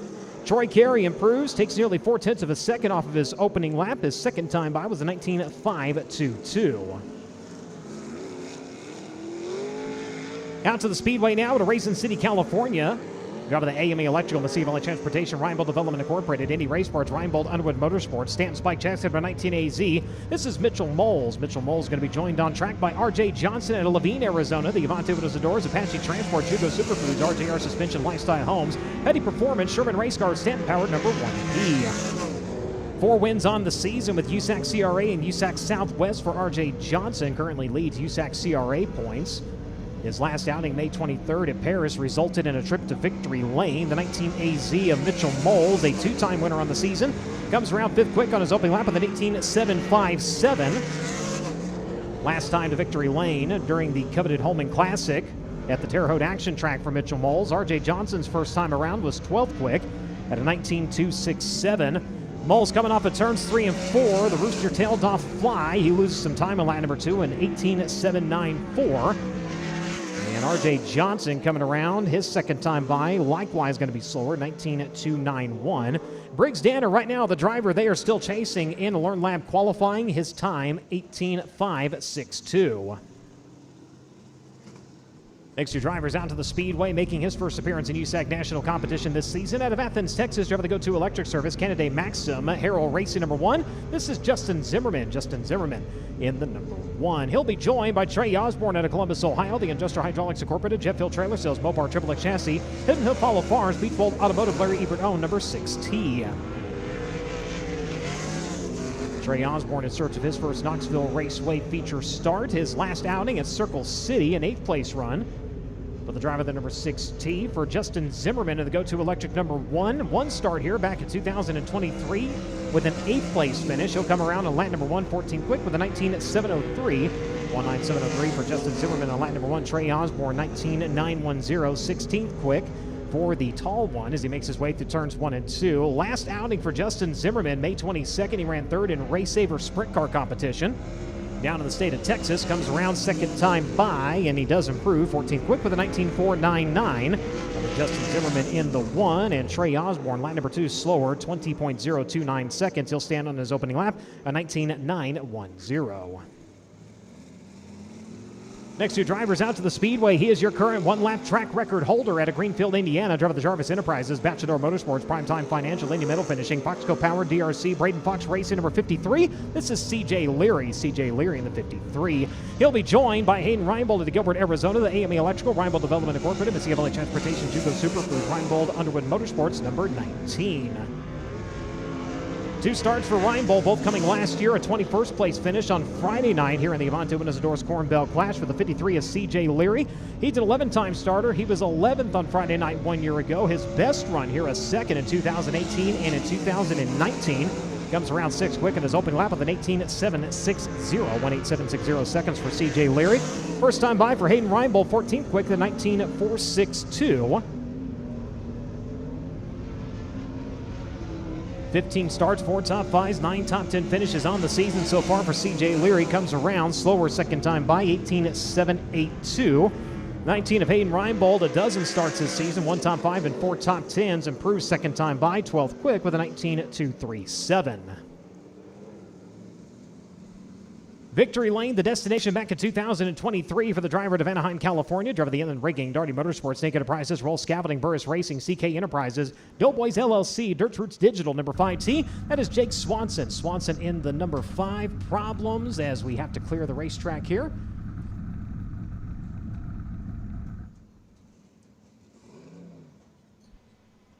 So we'll bring them under yellow flag conditions. We'll get everything cleared and ready to go. A little bit of debris out on the front straightaway. Wheel cover recovered.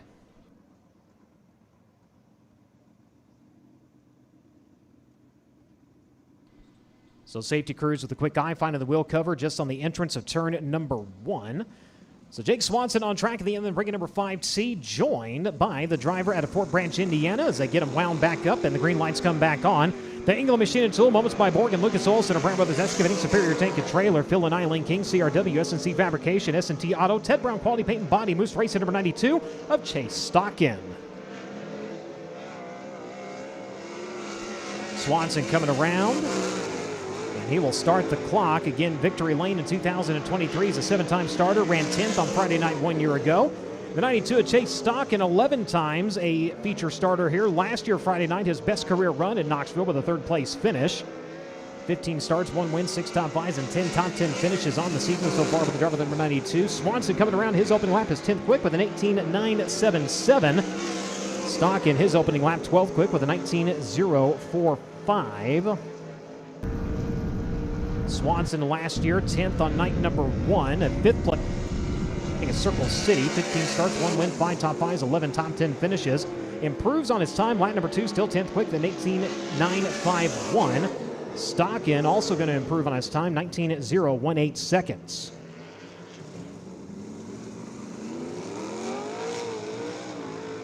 When it comes to wins at Knoxville in non-wing competition, no one has more than the Macho Man. Brady Bacon onto the speedway out of Broken Arrow, Oklahoma, the Conquered American flagpole. Racer Magazine, Jim Weed, Chris Dyson, owned rider, Triple X chassis number 20. He is a 5-time winner and went to Victory Lane on night number 1 of the Avante Windows and Doors Corn Belt Clash 1 year ago. He'll come around to start the clock. He will be joined on track by a driver making his Knoxville Raceway debut out of Rising Sun, Maryland, the Nation's Guard, PristineAuction.com, NOS Energy Drink, CB Industries with Spire Motorsports, Stanton's Bike chassis number 87. That is Steven Snyder Jr. Brady Bacon coming around in his opening lap, 13 quick with a 19.133. 13 starts with 11 top 5 finishes behind the wheel of the number 20 machine. Steven Snyder Jr., 16th quick in his opening lap, a 19.251 for the driver of the number 87. Bacon just about gets her 4 into the fluff over in turns 3 and 4, brings it back into the racing groove, and still improves, though. 7th quick, 18.765, second time by for Brady Bacon. And Steven Snyder Jr. going to shave a little bit of time off, 15 quick with a 19.229. Coming to us out of Coleman, Alabama, driving the Majestic Electric, Inland Rigging, Bird Racing, Rock City Racing, Stanton Machwa chassis number 3R. He'll work onto the back straightaway. That is Kevin Thomas Jr. 7th on night number 1 of the Avante Windows and Doors Corn Belt Clash last year. Went to Victory Lane on night number 2. He's going to be joined on track by the driver of the number 6, Jake Kuba of Farmington, Minnesota, the Maxim, Woodkey Chevrolet, Justice Brothers, Gillen Enterprises, number 6. Kevin Thomas Jr., a 10-time starter with 4 top 5s and 7 top 10 finishes here in Knoxville and USAC National Sprint Car Competition. Goes 7th quick on his opening lap with an 18.764. The driver in 6, looking for his first USAC National start here. Goes 24th quick with a 20.402. Last outing for Kuba, May 23rd at Valley Speedway with the USAC MRA Series. Finished 13th in a feature competition. Second time by for Kevin Thomas Jr., slower, 18.868. Lap number 1 at 18.764. See if Kuba can improve second time by. He does not. 26.63 his opening lap, a 24.02. Still Briggs Danner at the top with an 18.562. So the final 2 drivers out to qualify here in Learn Lab qualifying. Cale Coons out of Greencastle, Indiana, drive the Curb Records Mechanical Advantage. Coletta Charters, Neil Tire, Impact Racing Optics, FK Rod-Ends, Joe Dooling, Kerbeck Ajanian, Stanton DRC chassis number 63.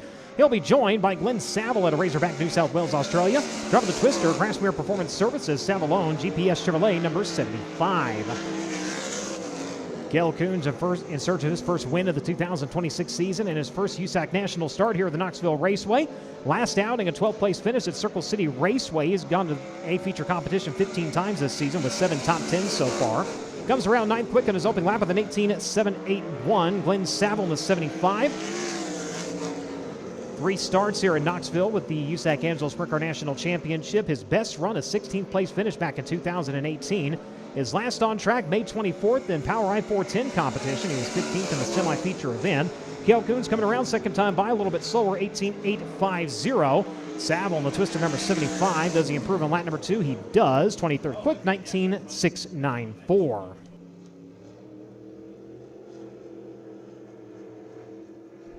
So that will wrap up Learn Lab qualifying. Fifth quick tonight was Mitchell Moles. Fourth quick was Gavin Miller. Third quick was Justin Grant. Second quick was Kyle Cummins. And your Learn Lab quick qualifier out of Allentown, Pennsylvania, driver of the East Schneider & Sons Recycling, Keystone Cap Boulevard Truck Repair, Apache Transport, Hogue Racing Enterprise number 39. Race fans, give him a hand, Briggs Danner.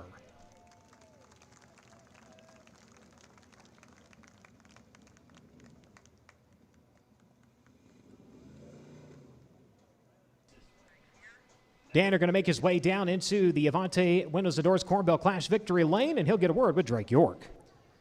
Thank you so much, Brian. For the sixth time in his career, Briggs Danner is a Learn Lab Quick Time qualifier. Of course, coming off the win just a few days ago at Circle City Raceway. And Briggs, no matter how much you want to deny it in motorsports, momentum is a real thing. So does that win at Circle City, I don't want to say almost give you a quick time here at Knoxville, but does it help make it just a little bit easier for you? Yeah, a little bit. Confidence is a lot of it. You got to go out there and drive hard. So that has a lot to do with it, especially here. This is a tricky place for us. Coming here last year and run as good as we did was great. Never seen the place really, but it's just so hard to read what's good and what's not, and you're kind of guessing where you should be during qualifying, especially going out as early as I did, not really being able to watch anybody. The track helped us out a little bit going out that early, but we felt pretty good, and hopefully we can continue speed into our heat race. Also want to shout out our friend Brady Como. He's in the hospital, so we're thinking of him, and hopefully we have a good night for him. The track got pretty wide there by the end of Learn Lab qualifying, and I feel like when we talk to our Learn Lab Quick Time qualifying drivers, they're usually a little bit bummed to be starting sixth in that first heat race, but given the way the track looks right now, it looks like there's a few options. Does that give you a little bit more confidence going into the first heat race, especially for you rolling from sixth? Yeah, I think so. We'll be able to watch a little bit of heat races with the 360s out there. So, yeah, we'll see kind of what happens. I think it'll be wide enough that you can make stuff happen. I think it's coming around pretty nice. Just going out there and qualifying, you're kind of guessing where you got to be. So. Briggs Danner still red hot after his win at Circle City Raceway during the Circle City Salute. Now he collects the Learn Lab Quick Time Qualifier Award here, night number one of the Avante Windows and Doors Corn Belt Clash. Thank you very much. Second time this season that Briggs Danner has been your quick qualifier, all the way back in February. The last time he was your Learn Lab quick qualifier back at Ocala with a 13.907. So I have opening ceremonies coming up here in just a moment. Again, want to welcome everybody making your way into the grandstands on FloRacing and live tonight on Amazon Prime. And a reminder, this is a rotating schedule on Amazon Prime, and this is a way to highlight all the different tracks and series that are available on FloRacing. You can go to the search bar, look for FloRacing on your Amazon Prime app, and it'll show you the next coming races. Tomorrow, Bowman Gray Stadium goes live on Amazon Prime. You've got off-road racing on Sunday and high-limit sprint cars Monday at Davenport. Just some of the live broadcasts that are coming up. Mr. Bachhoven. Well, we have an exciting big announcement to make here tonight, Brian. Coming up on July 18, of course, is our 360 shootout. And if you've come to that before, last year it was a great event, big money. This year the purse will be $100,000. But here's the big announcement. The 360 shootout this year will pay $20,000 to win, $10,000 for second. 10th place will pay $2,000, $1,200 to start. And there are all kinds of contingency prizes and cash and all kinds of money that's going to be given out. As I said, $100,000 in the purse. The A-Main will have a Charlie Levitt $2,000 hard charger award. But how about that?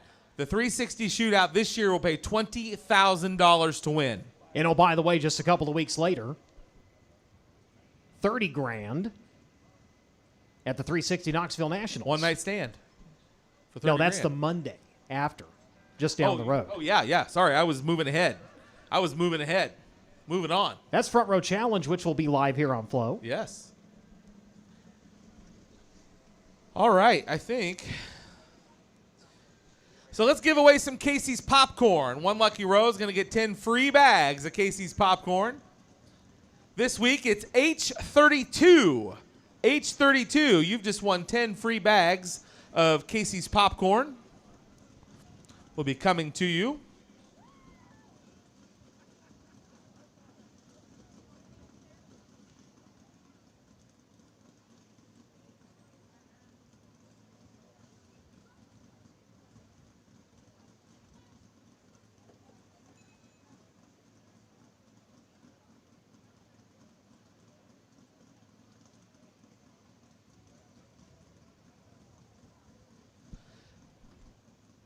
So this week's Junior Fan of the Week is Landon Duncan, and our Fan of the Week is David Thorne, and they're getting a whole bunch of prizes. They're down in Victory Lane right now. Give them a round of applause for being our Fans of the Week.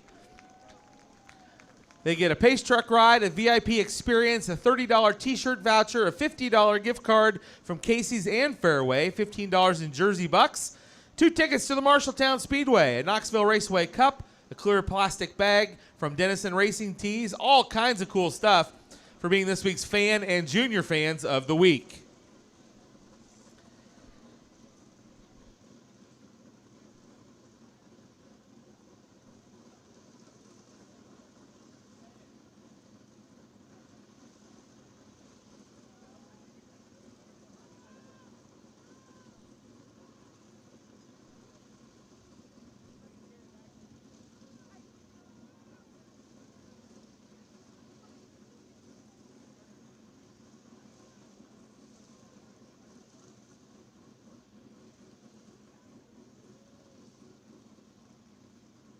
Where they were standing. Just stand there.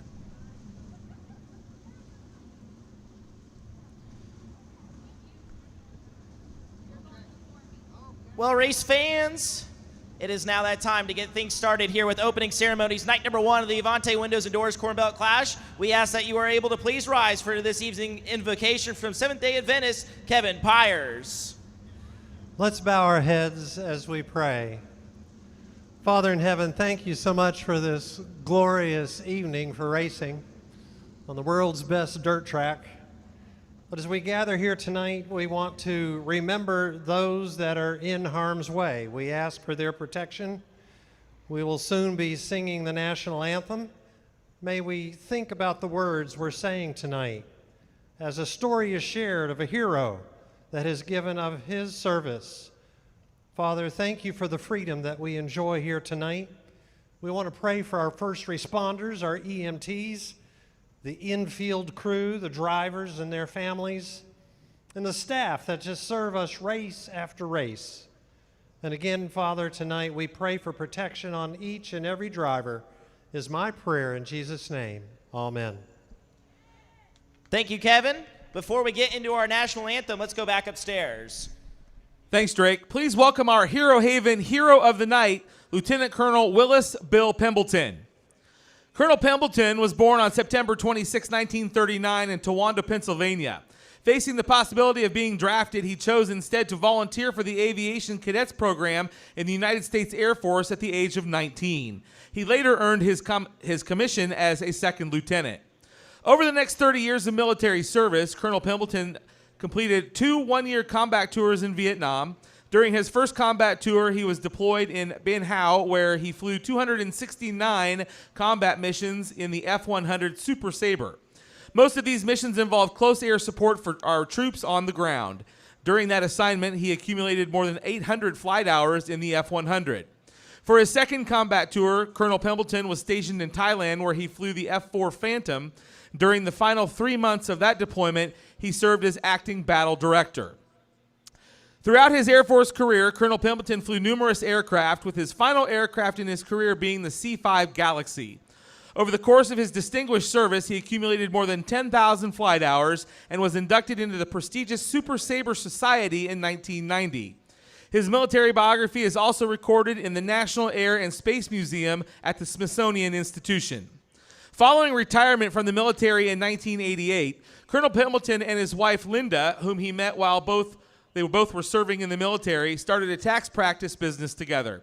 After selling the business in 2006, he joined the Traveling Professional Motorsports Group with the World of Outlaws Sprint Car Series, where he spent 5 years handling timing and scoring for the series. While flying the F-100 Super Sabre remained one of the highlights of his career, Colonel Pembleton considers participating in Operation Homecoming in 1973 as an escort and debriefer for returning prisoners of war to be among his most meaningful experiences in service to our country. Colonel Pembleton's list of accommodations are distinguished: 2 Distinguished Flying Cross, 1 Bronze Star, 20 Air Medals, and a Meritorious Service Medal, and a Vietnam Service Medal. Please join us in giving a warm welcome to Lieutenant Colonel Willis Bill Pembleton, 89 years young, and in thanking him for his incredible dedication and service to our nation. Let's go back down to victory lane with Drake.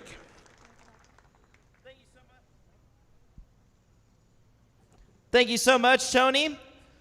Race fans, we ask you to please remain standing for the singing of our national anthem, performed by Caitlin McKinney.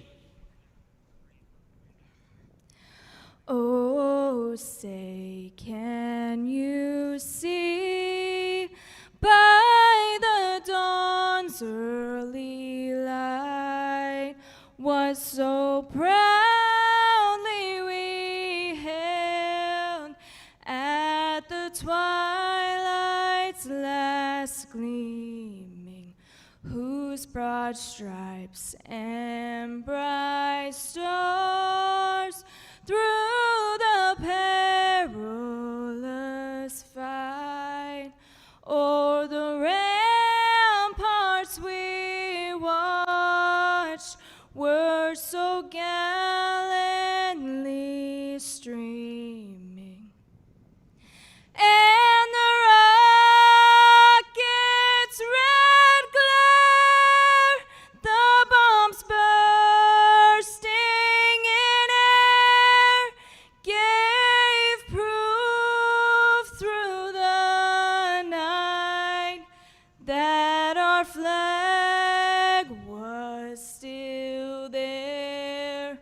Oh, say does that star-spangled banner yet wave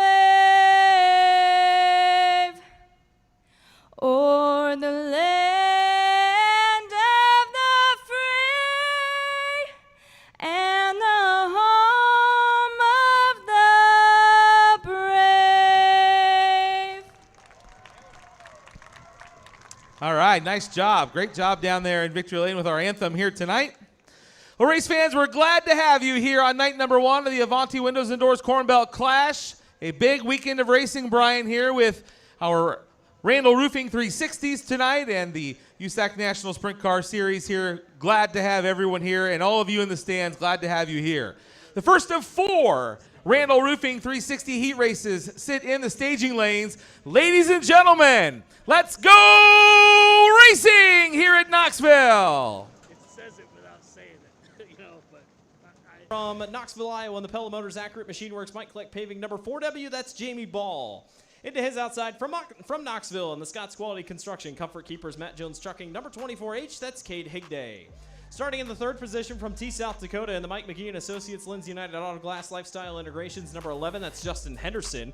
And starting on his outside in 4th from Oklahoma City, Oklahoma in the All-Bar Alternative CP Excavating Raw Machinery number 10, that's Ryan Timms.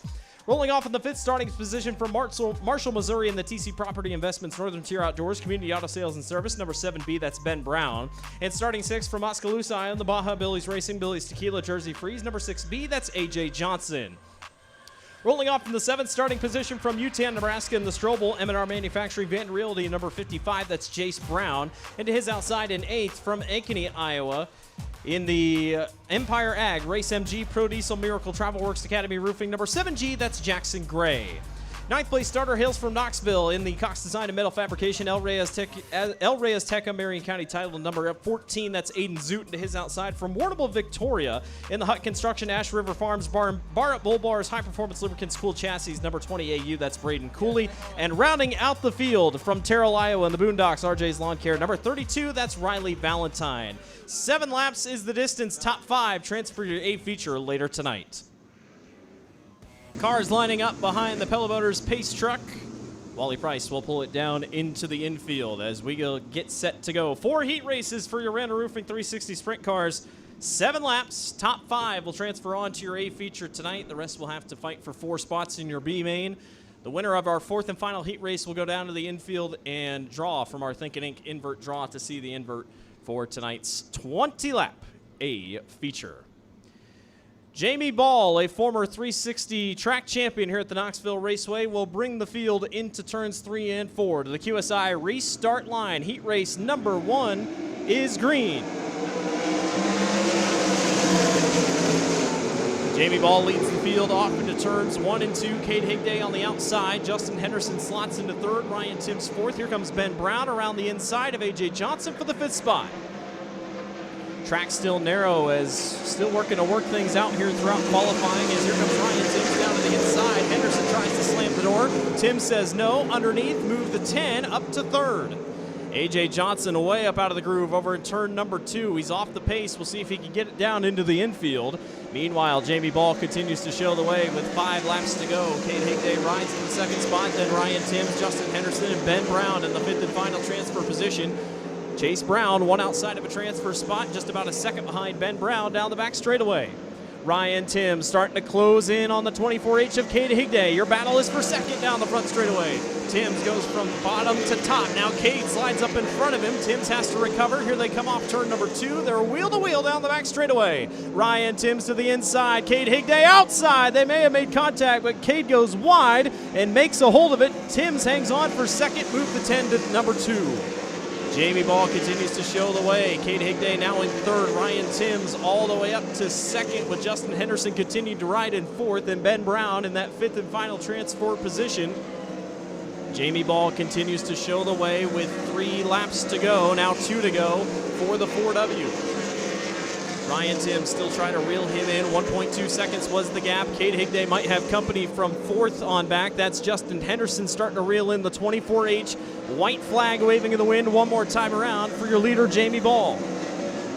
Jamie's got 1 lap car of Riley Valentine up in front of him. We'll see if Ryan Timms can make one last gasp into turns 3 and 4. Jamie Ball shows the way, catches the rear of Riley Valentine. He'll come off at turn number 4, though, and see the checkered flag. Jamie Ball wins heat race number 1 for your Randall Roofing 360 Sprint Cars. Ryan Timms is second, Cade Higday is third, Justin Henderson is fourth, and Ben Brown will bring it home in the 5th and final transfer spot this evening for heat race number 1. So Jamie Ball, your winner of heat race number 1. He's off to the feature tonight. Heat race number 2 is in staging. Tony Bachhoven with your lineup.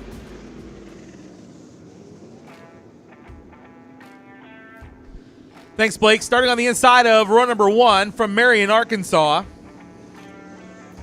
He pilots the Ace Door and Hauling and Rigging, Allison Enterprises, Nutrient Ag Solutions, J&J, car number 9 Junior. It's the guy, Derek Hagar. Outside of row number 1 from Ankeny, Iowa. In the Hireview Enterprises, IntelliSense, Heartland Steel, C&D Elevator, car number 4. That's Chris Martin. Row 2 on the inside from Quilcene, Washington. He pilots the Ringen Earthworks, Apex Graphics, Windsor Construction Company, Dave Perry, Sam Miller Comedy. Car number 63, that's J.J. Hickle. And outside of the second row, from Higginsville, Missouri, and the Casey's, Avanti Windows and Doors, FVP, Andy's Frozen Custard, Impact Sign, Dittsville, Transfer, Wilkerson, Crane Rental. Car number 21, Blackjack, Brian Brown. Your third row, 5th starter from Sioux Falls, South Dakota. In the electric construction, Kading Construction, Midwest Excavating, car number 40, that's Clint Garner. And to his outside, from Lacona, driving the Shelton Farms Imperfect Pathways, car number 38, it's Logan Alexander. Your fourth row on the inside from Knoxville, Iowa. In the Miller Welders, Simpson Race Products, Al Parker, Sander Engineering, Motorsports Warehouse, car number 5A, that's Alex Vandevort. And to his outside in the 8th starting spot, from Hallsville, Missouri, in the Weichert Realtors, Lacrosse Lumber, JL Health Masonry, car number 99, it's Tucker Daly. Your final row from Sheraton in the T4, that's Tyler Graves. And outside of Tyler, from Overbrook, Kansas, driving the Al Parker Maxim, car number 22P, it's Jesse Pate. 7 laps is the distance. Top 5 cars will transfer on.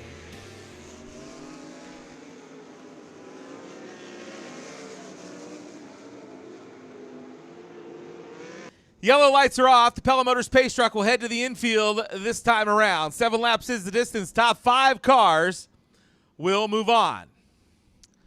Derek Hagar on the pole, the Nutrient Ag Solutions, car number 9 Junior. And to his outside, Chris Martin in his brother Cam's car here tonight. J.J. Hickle and Brian Brown in the second row. Coming around to the QSI starting line in turn number 4. Hagar paces the field into turn number 4. Looking, green flag. Steady start for your top 5 cars as they race down into turn number 1. Battle for the lead off turn 2. Down the back straightaway, now they're side by side for the top spot. Derek Hagar to the inside of Chris Martin. Chris Martin now into the second spot as Hagar slides up. He will lead lap number 1. Martin in the second position. Brian Brown racing third. J.J. Hickle into the fourth spot as they battle for the lead off of turn number 2. Chris Martin back around him on the outside. Chris Martin to the point as they race into turn number 4. Derek Hagar still running in the second spot. Brian Brown trying to close in on your top 2. J.J. Hickle in the fourth spot. Clint Garner running in the 5th position. Top 5 cars transfer on. Alex Vandervoort 1 spot out of a transfer now as they work down the back straightaway. Back up front, Chris Martin continues to show the way as Brian Brown begins to close in on Derek Hagar. Hagar in that second spot. Brian Brown closing in third. Here comes the Casey's 21. Down the back straightaway, now the battle for the second spot. Hagar to the inside. Brown looking to the outside and side by side in 4. Put Brian Brown into the runner-up spot. Chris Martin leading as they work into turn number 2. Inside of 3 to go. Down the back straightaway, Martin leads Brown and Hagar in the 3rd spot. Hickle still holding on to the 4th position. And Garner in a top 5 transfer spot. 2 laps remain here in heat race number 2.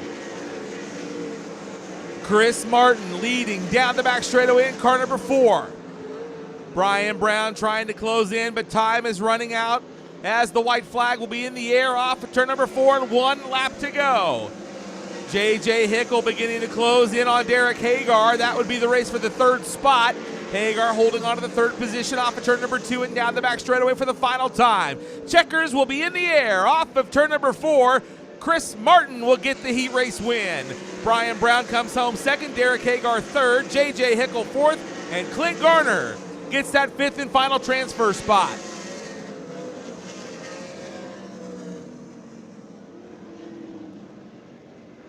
So Chris Martin picks up the heat race win. Brian Brown will finish 2nd. 3rd will go to Derek Hagar.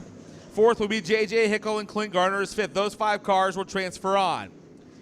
Alex Vandervoort comes home 6th. Logan Alexander 7th. Jesse Pate 8th. Tucker Daly 9th. And Tyler Graves in the 10th and final spot here in heat race number 2. Heat race number 3 about set to go, and Blake will have your lineup.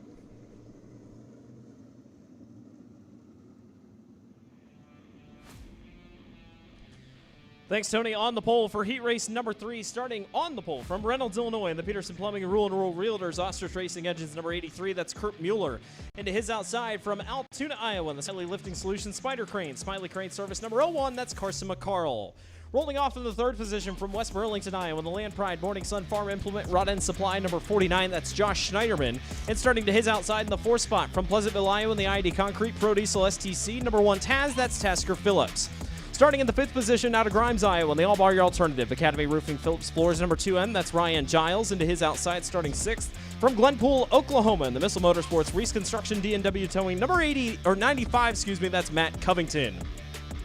Starting in the 7th position out of Indianola, Iowa, in the Realm Group New Era Plumbing Simpson Race Products number 7. That's Dustin Selvage. And starting in the 8th position from Concordia, Missouri, in the 360 Civil KNC Drywall number 27B. That's Garrett Benson. Your 9th place starter from Bennett, Nebraska in the 22A, J&K Trucking Nickel Construction Ace Electric number 22A, that's Billy Alley. And rounding out the field from Hallsville, Missouri in the True Sun, Sorrells Auto and Truck Parts Charter Next Generation number 57, that is Cam Sorrells. You know I'm a dreamer. 7 laps is the distance, taking 5 more to your A feature here later this evening. Kurt Mueller and Carson McCarl on the front row. Then Josh Schneiderman and Tasker Phillips. Ryan Giles, Matt Covington, Dustin Selvage, Garrett Benson, Billy Alley, and Cam Sorrells.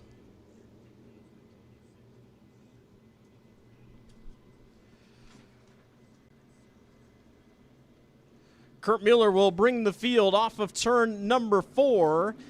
And we are green in heat race number 3. Carson McCarl gets the jump on the 83. Tasker Phillips, the big beneficiary, going from 4th to 2nd in one turn. Here comes the 1 Taz. Matt Covington also trying to work to the outside of Kurt Mueller. Has to get on the binders, though. Ryan Giles is upside down over in turn number 4. Red flag.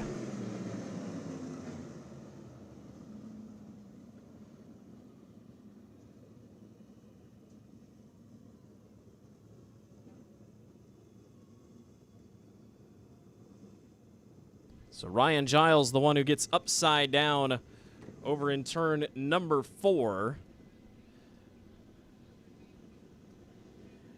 Might be enough to just push him back to the car. Yeah, the top wing does not look too bad. The nose wing is a little damaged, but he might not even be getting out of the race car. It might just be letting this thing push back to the infield. It's got front end damage.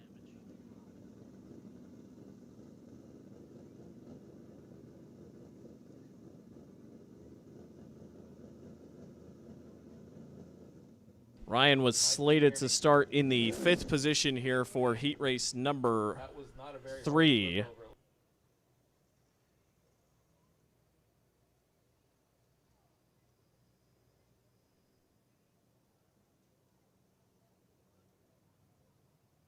can see one of the safety workers holding the back bumper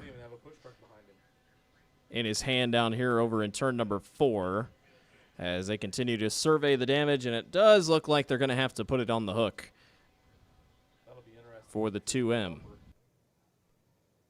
Down in Ryan Giles' pit, I see Matt Morrow and crew were starting to already get the top wing ready as Matt's starting to work his way to the work area. Ryan Giles is getting out of the car over in turn number 4. Getting a report from turn number 4 that left rear quite packed with mud, obviously up there where the top of the cushion is very up there, and obviously getting upside down. Again, it wasn't a hard flip, just kind of tilted over, but unfortunately not going to be able to bring it back under the car's own power, and they'll have to bring it down to the pit area. It's a tough break for Ryan. He came into tonight 6th in Randall Roofing 360 point standings, 205 points out of Tasker Phillips.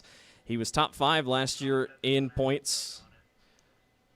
Also reports that front axle broke on the 2M. There's Ryan walking back down to the infield. And a tough break. We'll see if they can fix things up for tonight's A feature for the Matt Morrow number 2M.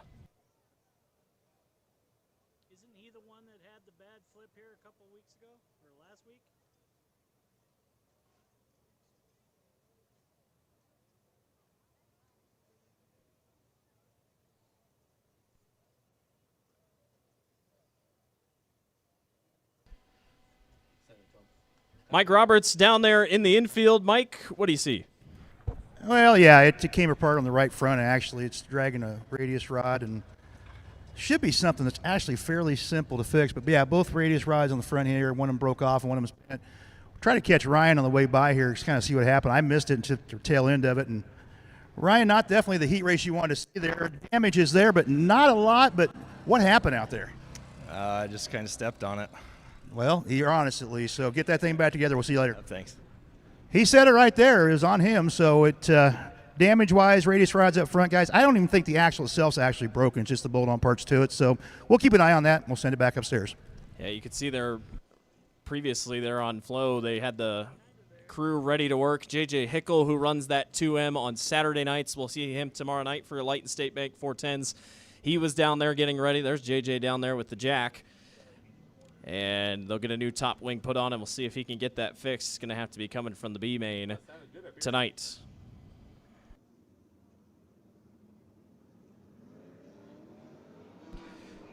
Tasker Phillips, who was a big beneficiary of that original restart, going from 4th to 2nd in the first lap, now going to have to try to do it again. And Kurt Mueller, who did not get the start he was probably looking for, has another chance also to try again, as it's a full restart without Ryan Giles here. Lights will go out around the racetrack, and the Pella Motors pace truck will pull down into the infield.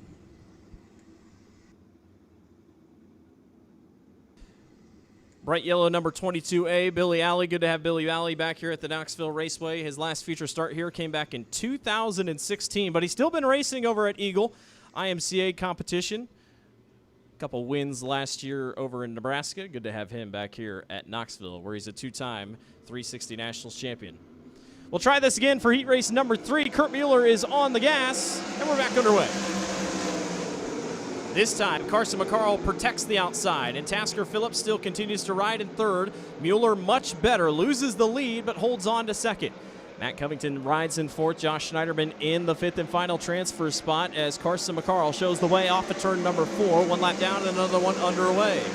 Mueller on the bottom of the racetrack slides up, not in time to protect the spot from Tasker Phillips. Move the one Taz up to P2. Kurt Mueller in third, Matt Covington still in fourth. Dustin Selvage starting to reel in the 49 of Josh Schneiderman for the fifth and final transfer spot, trying to keep it out of the B main this evening.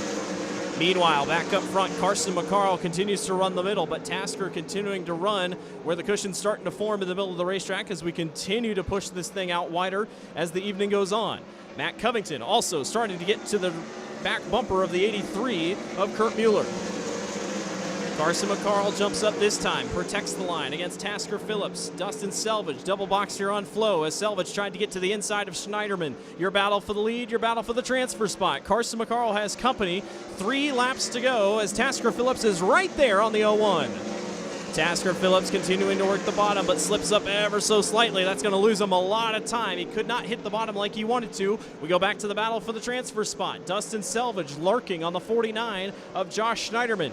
Matt Covington can't seem to get around the 83 of Kurt Mueller. 1, 2, 3, 4, 5, 6. All in position battles here as we go in heat race number 3. 2 laps to go as Dustin Selvage loses time on the 49. Kind of did the same thing that Tasker did. That means your battle is for third. Matt Covington to the outside of Kurt Mueller. Covington slots into the third spot with the white flag waving in the wind. Carson McCarl continues to show the way, was on the Department of Defense here in heat race number 3, and it's going to end up working out for him. McCarl will come off of turn number 4 and see the checkered flag. He wins heat race number 3 for your Randall Roofing 360 Sprint Cars.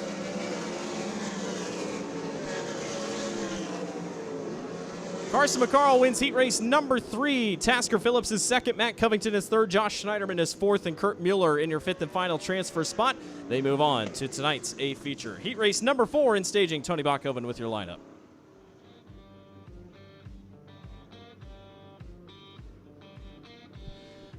Heat race number 4 lines up like this on the pole from Altoona. In the Country Builders Construction, Ochoco West Tucker Trucking Oldfield family, credit number 88, it's Austin McCarl outside of the front row. From here in Knoxville, the Quality Striping, Schilling Excavating, Camden Signage, DDI Fab, credit number 22X, that's Riley Goodnow. Row 2 on the inside, starting third from Sunnyvale, Texas, in the Prime Powder Townline Variety Bear Paw Convenience 15H's Sam Haferteep Jr. And from Knoxville on the outside of the second row, the Jersey Freeze, Tesdell Electric, Blondie Motorsports, LRI Rosa family, credit number 22 of Ryan Levitt. Your third row on the inside, fifth starter from Overland Park, Kansas, the Associates Insurance, Impact Sign, Adkey Landscape, Financial Life Outfitters, credit number 28, that's Jace Park. And going from the sixth spot, from Malcolm, Nebraska, the Fleet Feet, Synergy Motorsports, Security First Bank 59 of Evan Semerad. Your fourth row on the inside from Pleasantville, Iowa, driving the credit number 7S, that's Sawyer Phillips. Sawyer drives the Destiny Homes, JMT Trucking, Concrete Supply, credit number 7S. And outside of him in the eighth spot, from Boonville, Missouri, the Carry Livestock and Equipment, Mike Ruba Productions, Flatline Automotive, credit number 3R of Russell Potter. Your final row on the inside from Knoxville in the credit number 33, that's Alan Zoot. Alan drives the Marion County Tile El Rey Azteca Positively Spoiled entry. And alongside of him from Bozeman, Montana, in the MetTech Titanium credit number 3, that's Cole Schroeder.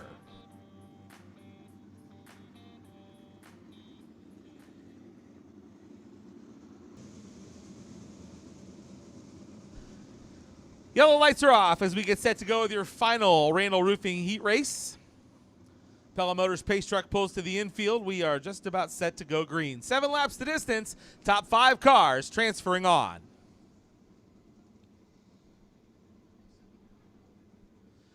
Austin McCarl, your pace setter, with Riley Goodnow alongside of him.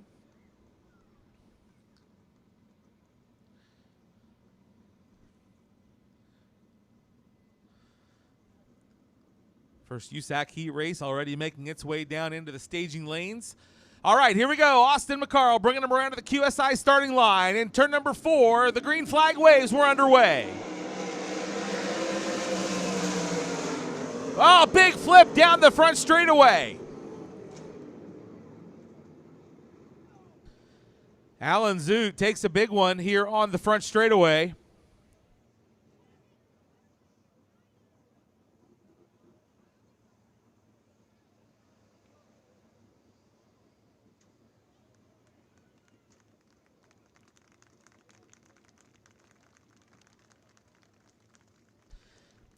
Good news reporting that Alan is talking with the safety crew. That was a big flip here right on the front straightaway.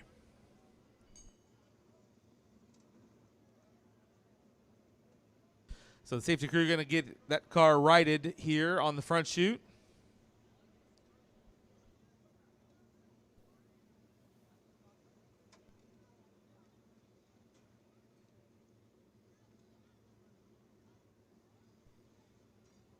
So Alan staying in the car as we get a replay for you here on the screen down front.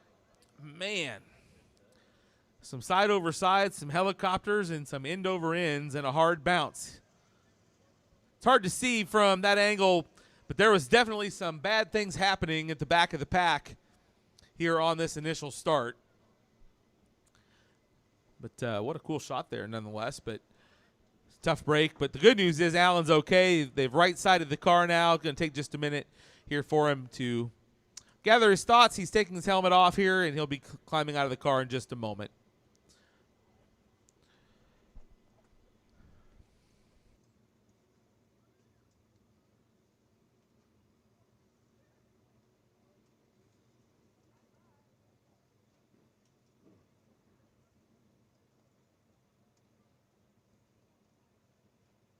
So Alan and his family have raced around this racetrack for many a year.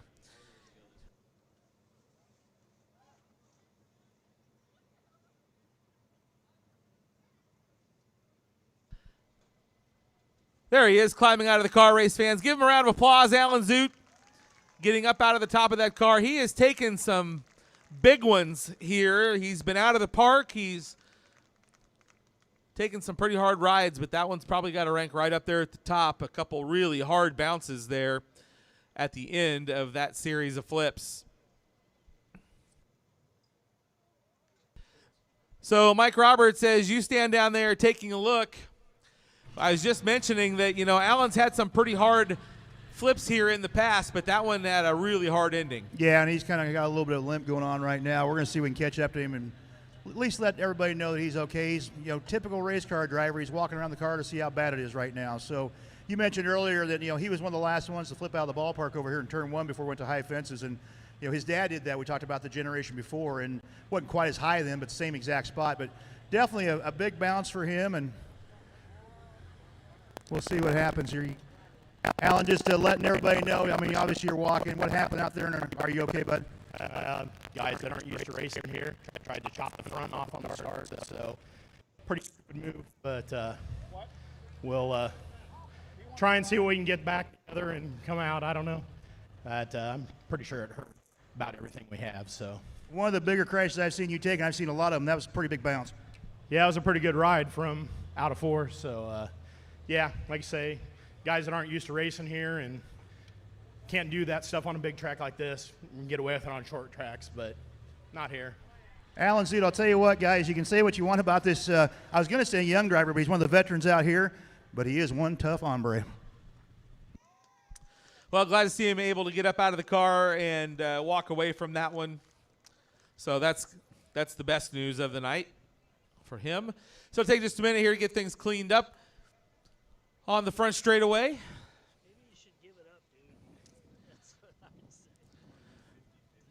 Let's give away the 50-50 money here while we've got just a moment. We've got $1,251 to give away. If you have the winning 50-50 ticket and you're on the front straightaway grandstands, you'll just head down to the 50-50 booth. That's located just inside the ticket gate where you came into the grandstands. If you're over at the Hall of Fame complex, which means the BC Tower, the Hall of Fame, and the Albaugh Tower, if you have the winning ticket, you'll go down to the front desk at the National Sprint Car Hall of Fame. Winning ticket number is on the big screens. Down front, 110-4016. 110-4016. It's on the Impact4800.com big screens. 110-4016. You've just won $1,251 from the Knoxville Racing Charitable Organization. So thank you for that. Also, race fan, I want to remind you, tomorrow when you're making your way around town, there's tons of places to eat around town. If you head downtown, there's shopping and coffee shops and all kinds of things going on down there. for you to take advantage of. Ladies, there's plenty of shopping down there if you want to go down and look at ladies' clothes and those kind of things. There's places to do that. Coffee shops and eating places. So head downtown Knoxville to take care of that. Of course, make sure you head over to the National Sprint Car Hall of Fame and Museum tomorrow when you have a little time. Head out to Slideways if you want to do a little go-kart racing in the morning. There's time to do that tomorrow during the day as well. So lots going on in town, and we hope you enjoy your stay here while you're at the Knoxville Raceway. Tony, the crash you were talking about with Alan when he went over the wall in turns 1 and 2 was May 27, 2017, so almost 9 years to the day. He took a ride, too. He went out about where the fairway billboard is. And how would you have liked to have been driving by on the highway about that moment? No thanks. I believe I would have been hoping the Casey's bathroom was open. Yeah, a Hy-Vee truck took one to the windshield that night. Big trucker coming through here and kabang. How do you explain that to the insurance company? I'm not sure. Line towards the end of the Joe Diffie song. Swear I saw an alien landing at the mall. Yeah, exactly. Oh, shoot. All right, cars firing off once again. We'll take a lap or so here to get them lined back up, get them in formation behind the Pella Motors pace truck.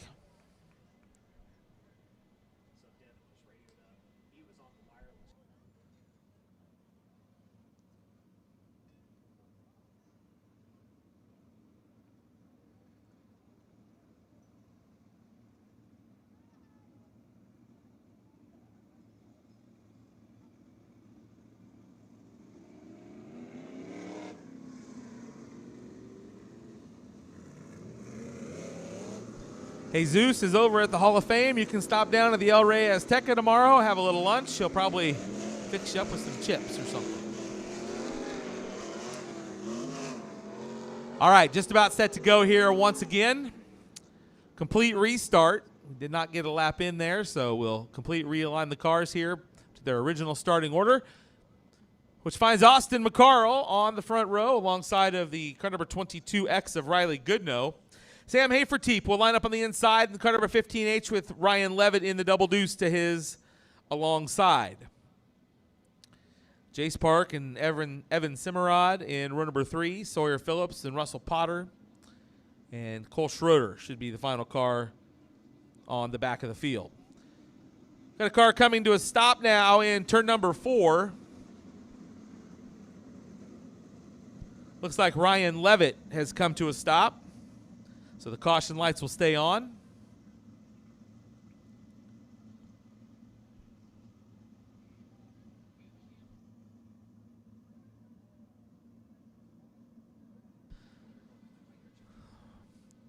So track worker taking a look there at the front end of Ryan Levitt's track threads, car number 22. Get the push truck up behind him here and see if he can fire back off.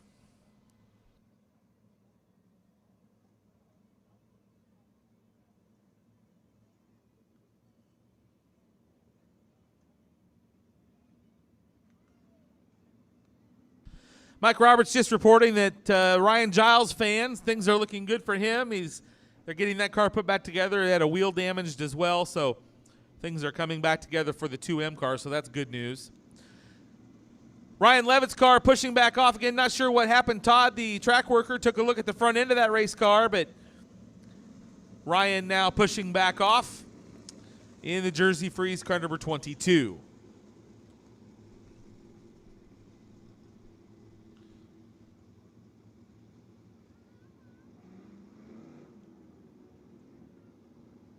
So we're being told that his car was hit by the push truck, and so they were checking it out to make sure everything was okay on the front end, which is why he's getting his spot back. So that makes some sense. Okay.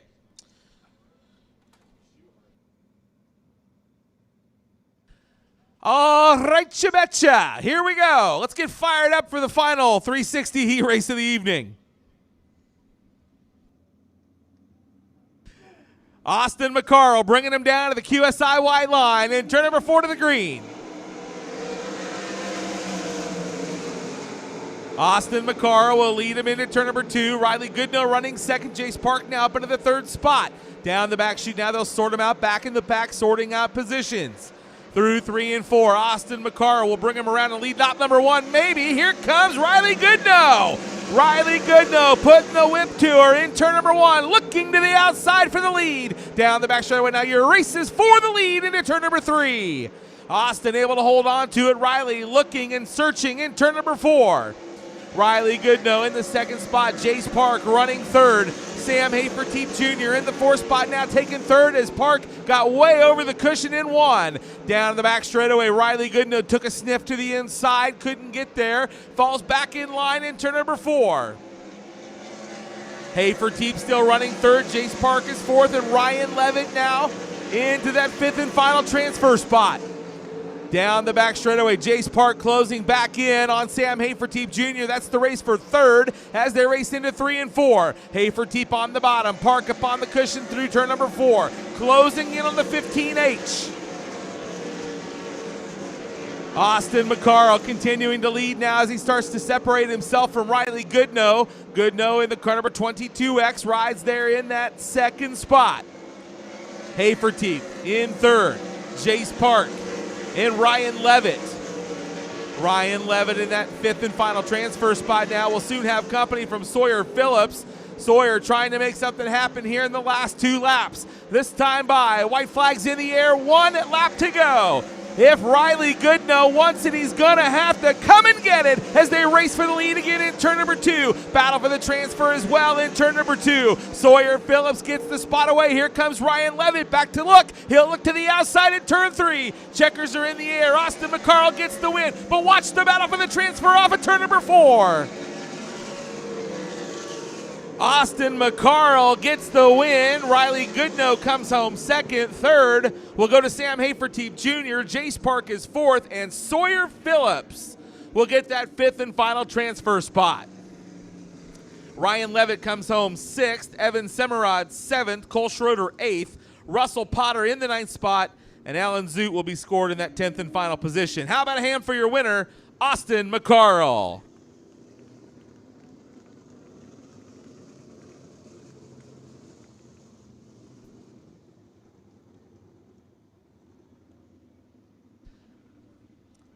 So Austin McCarl will be coming down to do the Think and Ink redraw right down front as he joins Mike Roberts down there. Mike, let's go down to you for the Think and Ink redraw. As we get ready to do this redraw with Think and Ink, I'll tell you what, Austin, tough field out there tonight. You guys moving around. 60s, it's always tough. Yeah, just having some fun. There's nowhere to run a 410 within about 8 hours of here, so this is pretty much the only option if you wanted to race. So, yeah, just happy to be at Knoxville. Wish it was a little bit slicker and slower. Hopefully these guys widen it out. It's pretty juiced up right now. So I hope it's not like this tomorrow, and we'll just see what we draw here and do our best. Have fun. 4, 6, 8, 12. Those are the numbers. We'll see what he draws. He's not even going to look at it, and he gets an 8. And a thumbs up with that as well. We'll send it back upstairs. Thank you very much. Heat race number 1, making its way out to the Speedway for the USAC Gainesville Sprint Car National Championship, brought to you by K1 Race Gear, where they're proud to be one of the few companies to outfit any driver from kids at K1 Speed to USAC champions, where K1 Race Gear enjoying their list of champions today. Learn more at k1racegear.com.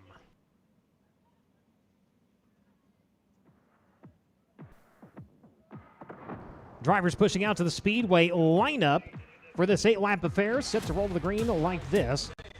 Driver going from the pole comes to you at Buckeye, Arizona. Driver the MP Environmental, Black Magic Beat Breaker, Stanton DRC chassis number 47. It's going to be Charles Davis Jr. Lining up to his right, it's going to be Jake Swanson. He's at Anaheim, California. The Inland Rigging Darty Motorsports one-way DRC chassis. Snake Enterprises roll scaffolding number 5T. Second row from the inside, Ryan Burnell at Hollister, California. The Inland Rigging Dunkel Farms, NOS Energy Drink, Triple X chassis number 17. And for the 4th starting spot, it'll be Kevin Thomas Jr. at Coleman, Alabama. The Majestic Electric Inland Rigging Bird Racing, Rock City Racing number 3. Third row from the inside line, Gavin Miller out of Allentown, Pennsylvania. Driver the Curb Records, Kodiak Products, one-way DRC chassis number 21. And next to him, your Learn Lab Quick qualifier this evening, that will be Briggs Danner. And the E. Snyder & Sons Recycling Rider DRC Keystone Cap Boulevard Truck Repair number 39. The 21K inside of row number 4 is going to be Kobe Simpson. Simpson out of Bonham, Texas, the B-Town Automotive Candidate ERC chassis number 21. And next to him, out of Tullamore, New South Wales, Australia, the Skyline Building Claxton Ripper chassis number 45N of Troy Carey. Final row from the inside, ninth starting spot will be Trey Osborne out of Columbus, Ohio, the Industrial Hydraulics Incorporated Mopar Triple X chassis number 16. And your final starter set to be Clinton Bruns out of Little Rock, Iowa, driving the Bruns Garage, Bruns Chevrolet, Beaverville chassis number 7. That'll be your scheduled lineup again for K1 Race Gear Heat Race number 1, 8 times around, top 6. Transferring directly into tonight's feature event, everybody else going into your 5-star bodies semi-feature event.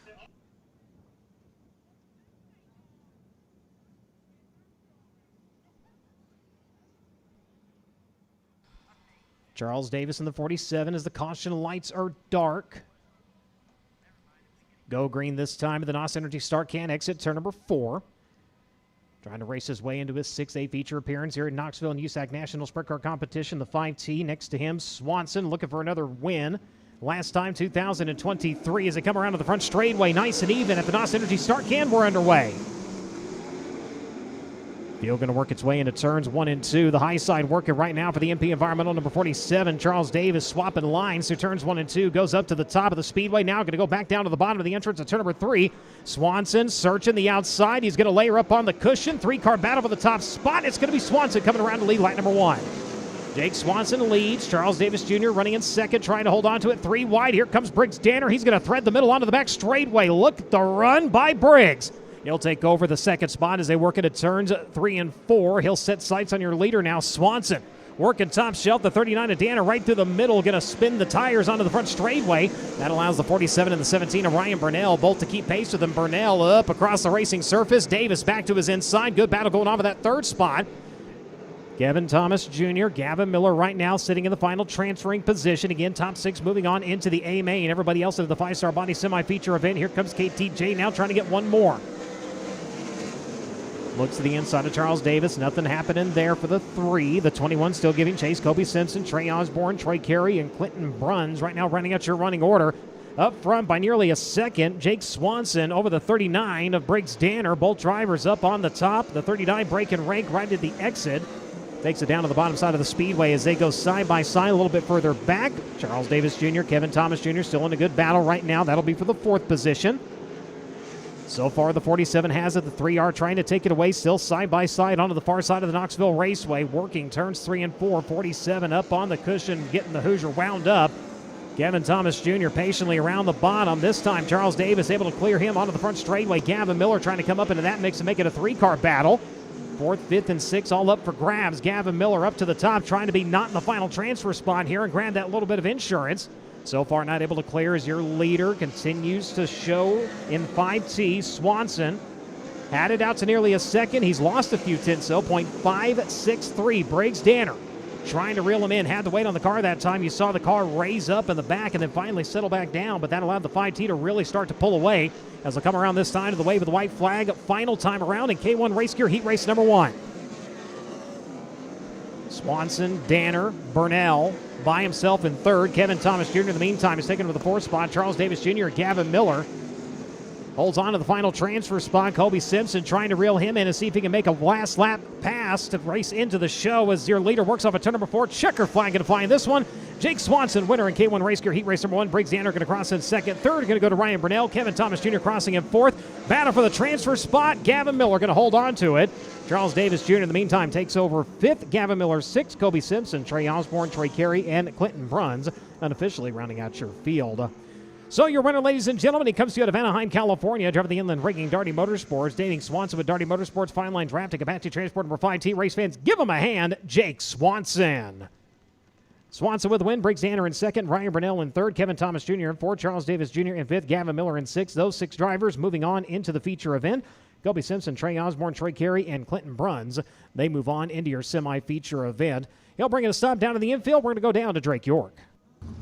Jake Swanson with his 3rd heat race win on the 2026 season gets it done here in K1 Race Gear Heat Race number 1. Of course, Swanson has enjoyed his share of success here at the Knoxville Raceway over his career as he won this event back in 2023. And it was a thrash to get out for this first heat race. They had a mag issue, had to swap it out, and had to fire the car. And Jake, I was just mentioning the trials and tribulations you guys went through after Learn Lab qualifying. So take us through that process, because you guys fired the car after the 8-minute horn went off and just completely thrashed to get this car on the racetrack. And I think the heat race win might be the smallest accomplishment so far tonight, considering the thrash you guys had just to make it to the heat race. Yeah, I don't even know what to say. It's all been a blur. We've just been throwing parts of this thing, trying to figure out what's going on. Super frustrating. Not really sure why we're down a couple holes.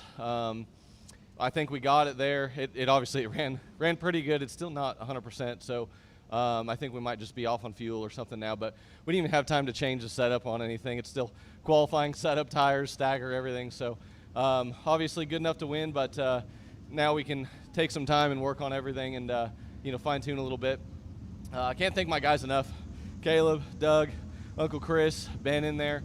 My wife Jessie, she was throwing parts at me and my gear as well. So thanks to all my guys and my girl for all their hard work. And yeah, hopefully we bailed ourselves out of a sticky situation there. We're going to be starting a little bit more decent now, but need to just fine tune on it now. Hopefully we got some more time to do that.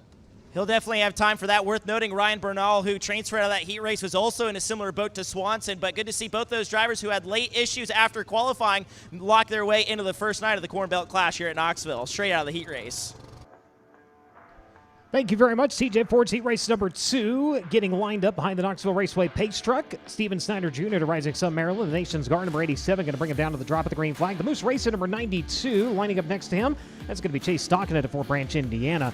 57 to Logan Seavey out of Soda, California. The Mountain Mechanical Contractors engine will go from 3rd. Brady Bacon, the 5-time winner here at Knoxville.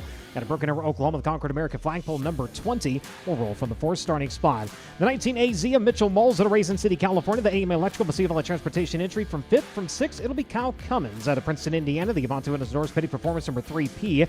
The 1 inside of your next row is going to be RJ Johnson at Levine, Arizona. The Avante Windows and Doors Apache Transport Stanton Sherman Race Cars, number 1P. And from the 8th starting spot, set to be Glenn Saville at Razorback New South Wales, Australia. The 6K lines up 9th. That's going to be Jake Kuba. And the 7X rounding out your lineup, that is Lance Silvers out of Bussey, Iowa. Field set to get after it here to the NOS Energy Start Can exit turn number 4. We're underway.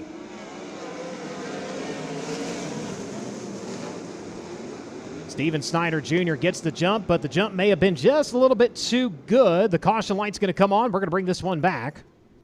Yeah, I didn't notice that this thing was at medium gain, so it's been that way all. Oh, indeed. Snyder getting a little bit too good of a jump there. Again, side-by-side nose to tail. That front row need to be just as even as possible. So we'll try it again in TJ Ford's heat race number 2. TJ Ford's Wheels was founded to build the best no-compromise Ford's wheels for the motorsports industry. Product quality, safety, and customer service are the driving factors for TJ Ford's, and they are committed to being your first and your only call for racing wheels. Go to tjfords.com to get started today.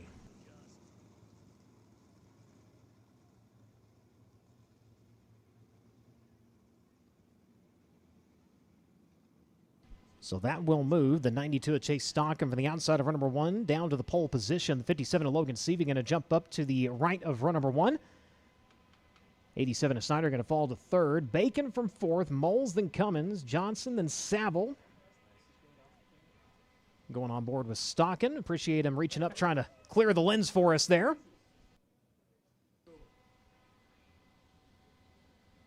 Set to try it again.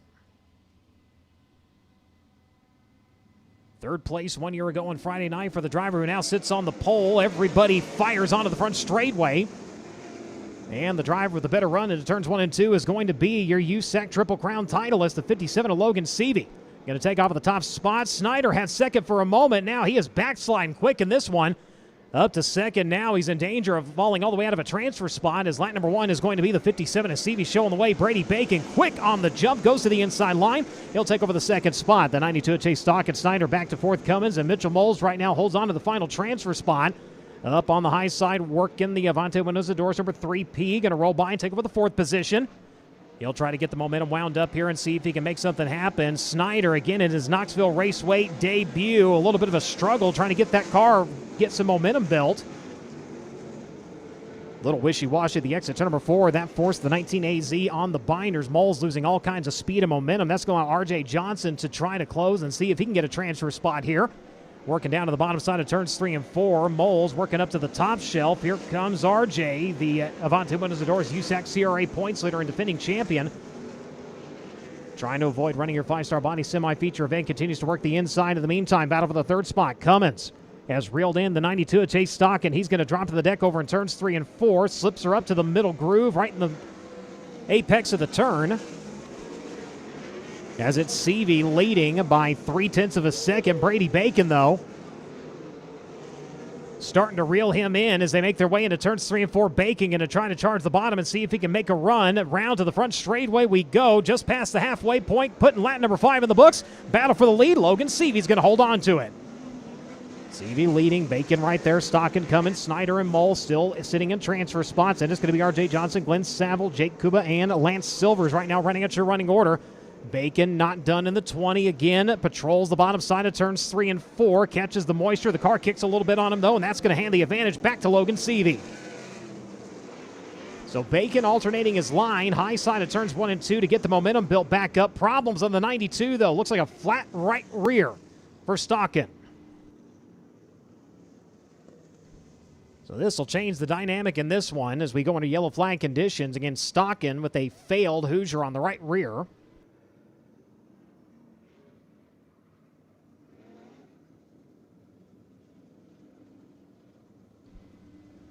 He'll get it onto the apron and head down to the Indy Metal finishing work area. 60 seconds on the clock as soon as he arrives.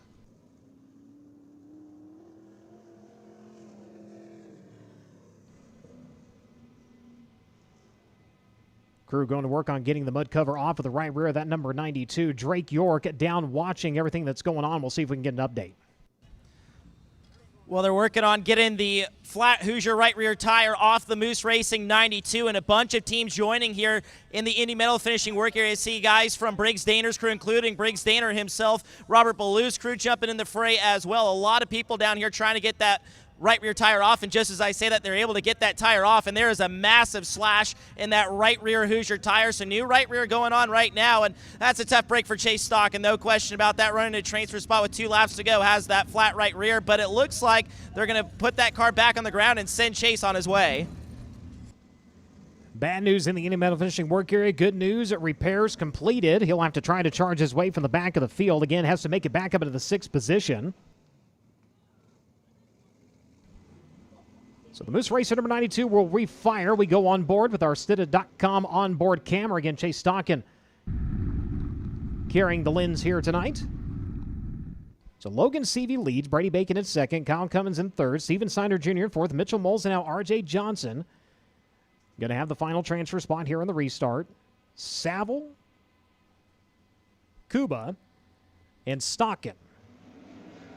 So Stockton got to pick up 3 to keep his hopes of an A-main start alive without running through the semi-feature event as we're back underway. Steven Snyder on the restart going to try for 3rd. Cummins says nay on the high side. He's going to roll right back by him as they work onto the far side of the racetrack. Snyder's not done. He's going to work inside of 3. Does he swing wide of the exit turn number 4? Yes, he does. There's the slide. They'll swap positions onto the front straightaway. Cummins not done, trying to get back in that 3rd position.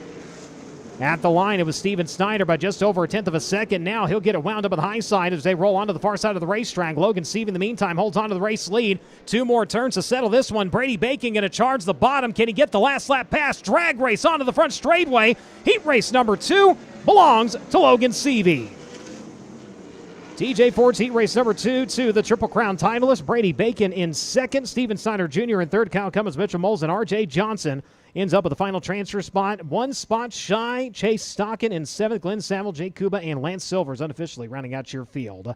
But your winner, ladies and gentlemen, in TJ Ford's heat race number 2. He's out of Sutter, California. Driven the Mountain Mechanical Contractors, Drop Light, Indy Power Sports Advocates, race number 57. Give him a hand, Logan Seavey.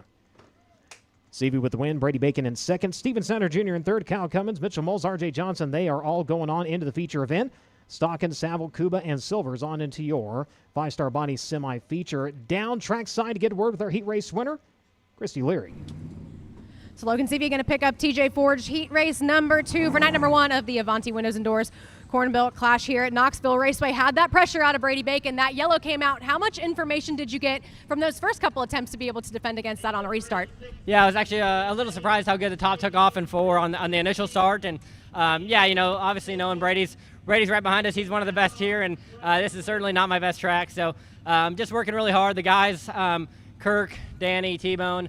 I know we got we got the Harvey family here this week. I know they're going to be excited about this one, and all our partners here, Drop Light and CG CPAs and Indy Custom Stone, for all the backing they give us to be here. I definitely need to do my job when I can, and yeah, Brady I knew was going to be right there, and yeah, leading early. The bottom looked really nice and wide, but I didn't want to go down there and get drove around, so I was just up as long as I could to defend, and yeah, just long enough there. Brady Bacon's always going to be tough to beat here at Knoxville Raceway, but Logan Seavey looked pretty comfortable doing it there in TJ Ford's heat race number 2. Thank you very much. K&N Filters heat race number 3 next on the card, and the driver that's going to lead him down to the drop of the green flag is Hayden Reimel of the Gilbert, Arizona, the AME Electrical Reimel Development Incorporated number 19. Outside of him, the Madman Robert Ballou to Rockland, California, the Suburban Subaru Donna DRC number 12. Second row from the inside, Riley Kreisel out of Warsaw, Missouri, the International Manufacturing Supply Speedway powered Spike Meyer Farms number 91. And next to him is going to be Cale Coons. Coons out of Greencastle, Indiana, the Kurt Breckers, Joe Dooling, Kirby Gajani, and FK Ronins, number 63. Third row from the fifth starting spot, CJ Leary to Greenfield, Indiana. Driving the Fox Brothers Racing, Braden Fox Racing, Jarvis Enterprises, Bachelor Motorsports, number 53. And outside of him, Justin Grant out of Ione, California, the NOS Energy Drink, MPV Logistics, Top Industry, Stanton Maxim, number 4.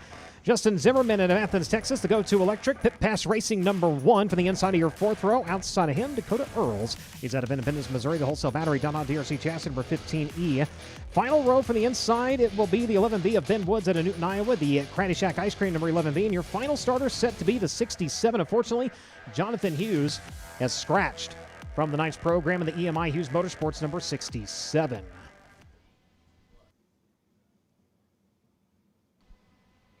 Knoxville Raceway pace vehicle down into the infield.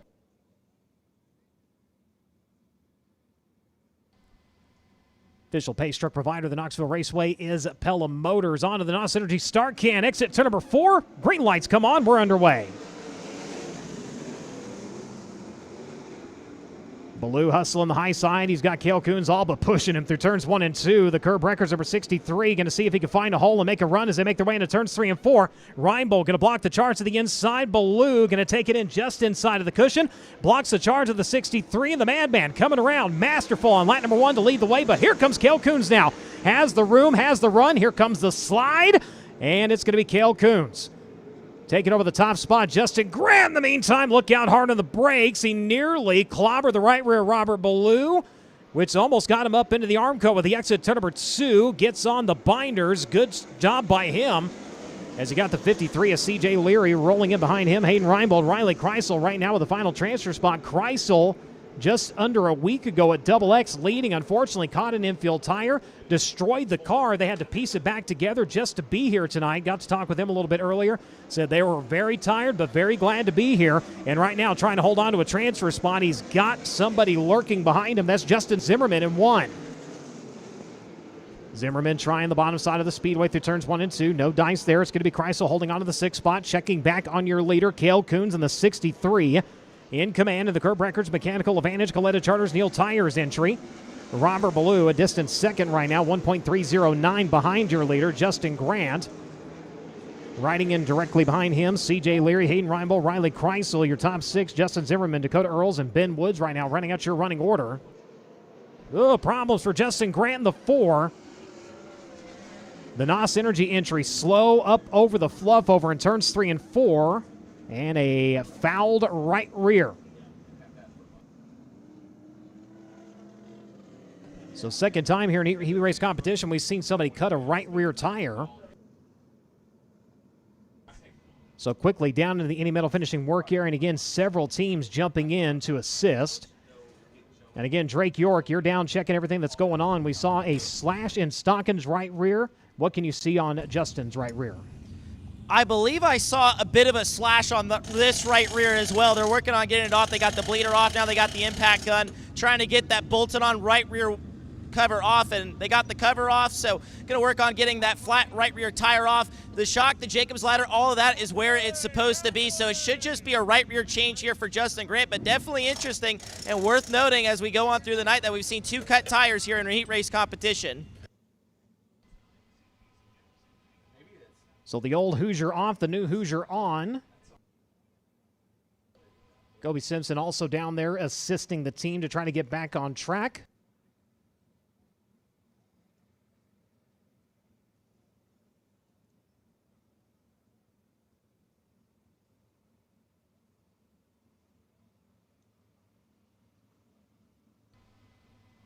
So right rear back on, they'll work on it, getting the bleeder reinserted back into the axle, get it hooked back up. Again, that 60-second clock is running. So Cale Coons leads the way. Robert Ballou going to line up at second. Justin Grant had been running third. Now he will restart in the 9th position. C.J. Leary going to take over the 3rd spot. Hayden Reinbold in 4th. Riley Kreisel in 5th. And now Justin Zimmerman going to move up into a transfer spot. Dakota Earls, Ben Woods, and now Justin Grant. See if Grant has a little bit better luck getting up into a transfer spot. Stockin came up 1 spot shy.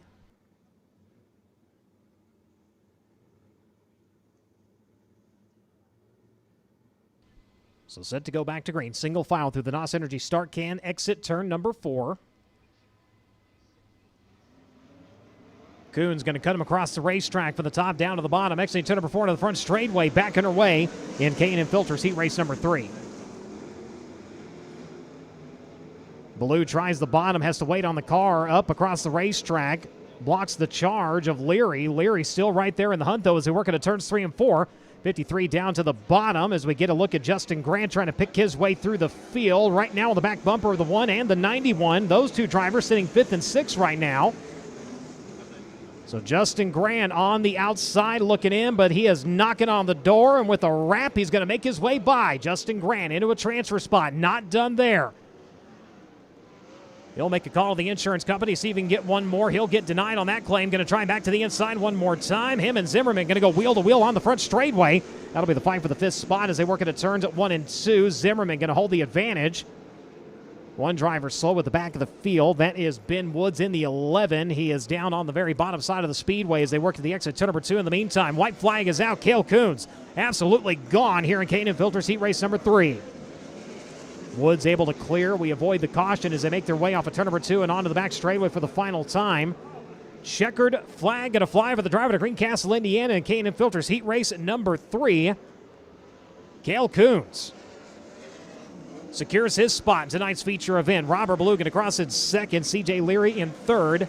Hayden Reinbold, Justin Grant, and Justin Zimmerman. Those 6 drivers moving on into the feature event. Riley Kreisel, Dakota Earls, and Ben Woods unofficially rounding out your field. Those 3 onto your 5-star bodies semi-feature event.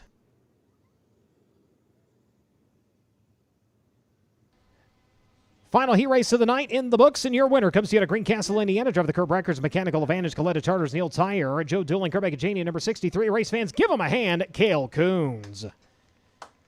Robert Ballou in 2nd, C.J. Leary in 3rd, Hayden Reinbold, Justin Grant fights his way back into a transfer spot. He will secure the 5th position. And Justin Zimmerman, final driver, moving on to the feature event. Coming to a stop down in the infield. Let's take it down trackside. Cale Coons with his 4th heat race win on the season, and a statement heat race win at that. And Cale, talking to a few guys in the pit area earlier today, they were telling me to win these races here at Knoxville, you have to make your moves early. Was that a situation there that you felt like you had to make that move on Robert early to secure the win?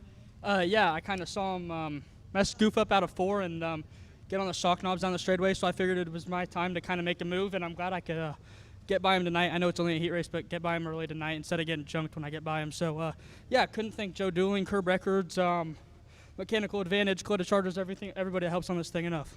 Cale Coons has 7 top 10s on the season, but remember, in the season opener at Volusia Speedway Park, one of the big, fast, scary half miles we go to, he was in the top 10. The freshman driver certainly not scared of these big, fast tracks.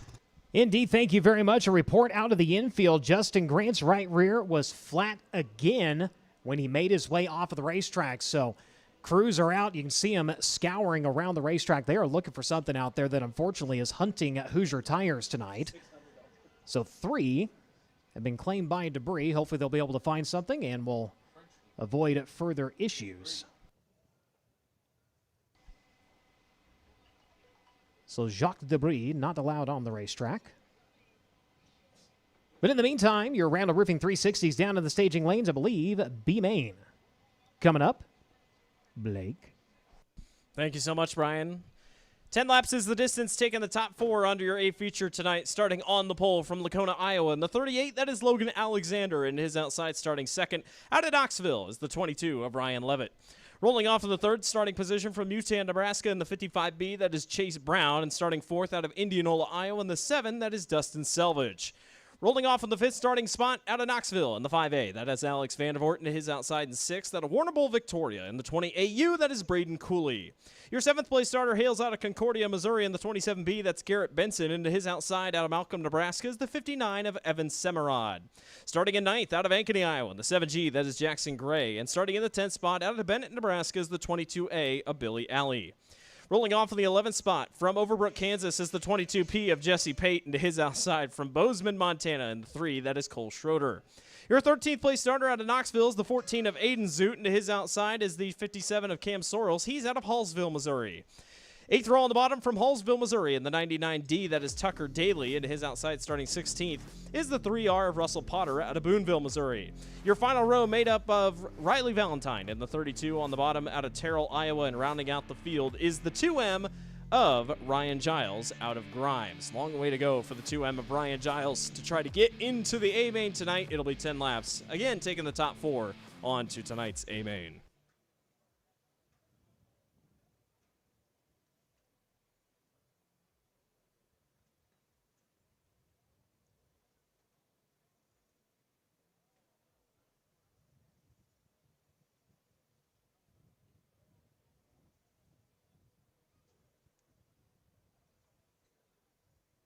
So crews continuing to search on the racetrack to find the culprit of the cut right rear tires. In the meantime, here in the FloRacing broadcast, we're going to step away for a moment. We'll be back to Knoxville.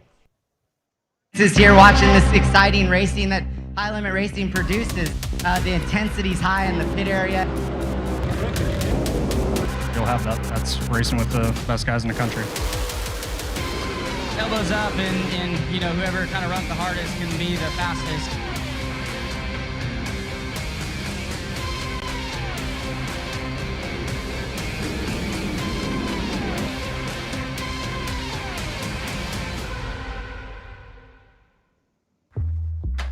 Whatever you drive, however you drive. AMSOIL specially engineers lubricants to maximize power, performance, and protection in your vehicles, so you can work hard and play hard with confidence.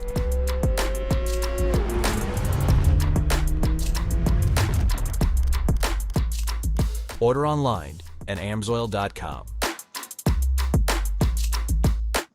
Indy Metal Finishing is a family-owned and operated business with 30 years of experience in the industry. Their mission is to support their customers with an exceptional level of quality and service. Conveniently located minutes from downtown Indianapolis, Indy Metal Finishing offers Type 2 and Type 3 anodizing chemical conversions, passivation, and electroless nickel services to motorsports, medical, military, aerospace, and manufacturing industries. Indy Metal Finishing is ISO certified and holds an FFL license. If you have any questions, please call Indy Metal Finishing today at 317-858-5353. Find them online at Instagram, Facebook, and Twitter at Indy Metal Finishing, or visit their website at indymetalfinishing.com.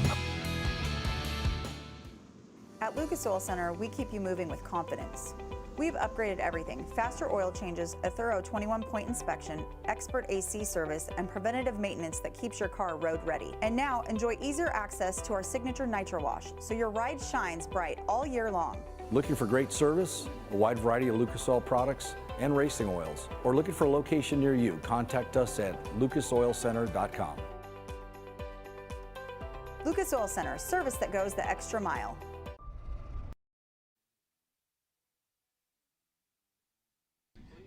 Welcome back to the broadcast here on FloRacing and on Amazon Prime. B-Main for the 360s. Miranda Roofing 360 Sprint Cars B-Main taking the top 4 on to tonight's A. Very slow pace. We are green as everybody somehow got away. Logan Alexander was way slow to start, but Ryan Levitt, the beneficiary. Dustin Selvage rides in second, Logan Alexander third, and Braden Cooley rides in fourth. Here comes Chase Brown down to the inside. Alex Vandervoort also in tow. Everybody stacking it up as they try to work their way through the back half of the field. Cole Schroeder was off the pace, able to get it back rolling. battle for the transfer spot. Here comes Chase Brown to the inside. Alex Vandervoort, Braden Cooley, all three under a blanket for the 4th and final transfer spot. Vandervoort strong run to the bottom. This time he slides up in front of the 20 AU. Now sets his sights on Chase Brown as he also chases after Logan Alexander. 8 laps to go here in your B main. Billy Alley starting to make a run through the back of the B main all the way up to the top 8. Your battle for the transfer is shaping up. Here comes Alex Vandervoort to the outside of Chase Brown. Logan Alexander also sits in front in the 3rd spot. Alex Vandervoort rockets around the outside of the 38. Move Vandervoort up to 3rd. Now Logan Alexander in the 4th and final transfer spot. Chase Brown on the binders. Here comes Billy Alley. Billy Alley with 2 cars right in front of him at the transfer spot in his sights as Logan Alexander and Chase Brown swap lines. Here comes Billy Alley to the outside. Alley moves into 5th. He's 1 spot out of a transfer spot. Ryan Levitt continues to show the way at the front of the field. Dustin Selvage rides in 2nd. Alex Vandervoort is in 3rd. Chase Brown in 4th. Here comes Billy Alley trying to work the bottom of the racetrack, but Brown really strong on the top. He's still got a little bit of time here. 4 laps to go for your leader, Ryan Levitt. Levitt had issues there in his heat race with a little bit of damage from a push truck. Wasn't able to stay in a top 4 transfer position. Now got some work to do here through the B, but he's looking good so far. He'll see 3 laps to go this time around. Chase Brown has pulled away from Billy Alley over in turns 3 and 4. Alley's going to have to make a hard charge here as time is running out for the 22A. Dustin Selvage still rides in 2nd. Alex Vandervoort comfortably in the 3rd spot. 2 to go for the 22. Alley, another big run to the inside. Really starting to work on the 55B down the front straightaway. Your battle could be for the transfer. Alley down to the bottom. Chase Brown up top. Here comes Billy Alley. Alley trying to rip her right down on the bottom. Brown stays up top into the 3 and 4. Alley still on the bottom. Riley Valentine also there. White flag waving in the wind. One more time around. Alley gets stuck behind the lap car of Riley Valentine. Ryan Levitt goes into turns 3 and 4 and off of turn number 4. Ryan Levitt will take the B main. Dustin Selvage is 2nd. 3rd will go to Alex Vandervoort off of turn number 4. Time runs out. Chase Brown, 4th and final transfer spot into tonight's A main. Ryan Levitt wins your B main tonight. Dustin Selvage 2nd, Alex Vandervoort 3rd, and Chase Brown held off a hard charge by Billy Alley, who got stuck behind the lap car of Riley Valentine coming off of turn number 4, and that was all she wrote. So preliminary competition has come to a close here as we get ready for feature action here in just a little bit for your Randall Roofing 360 Sprint Cars.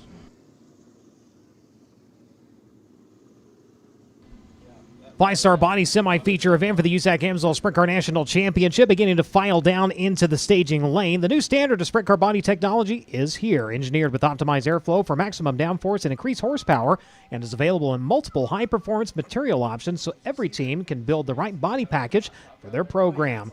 Shop now at fivestarbodies.com. 10 laps the distance.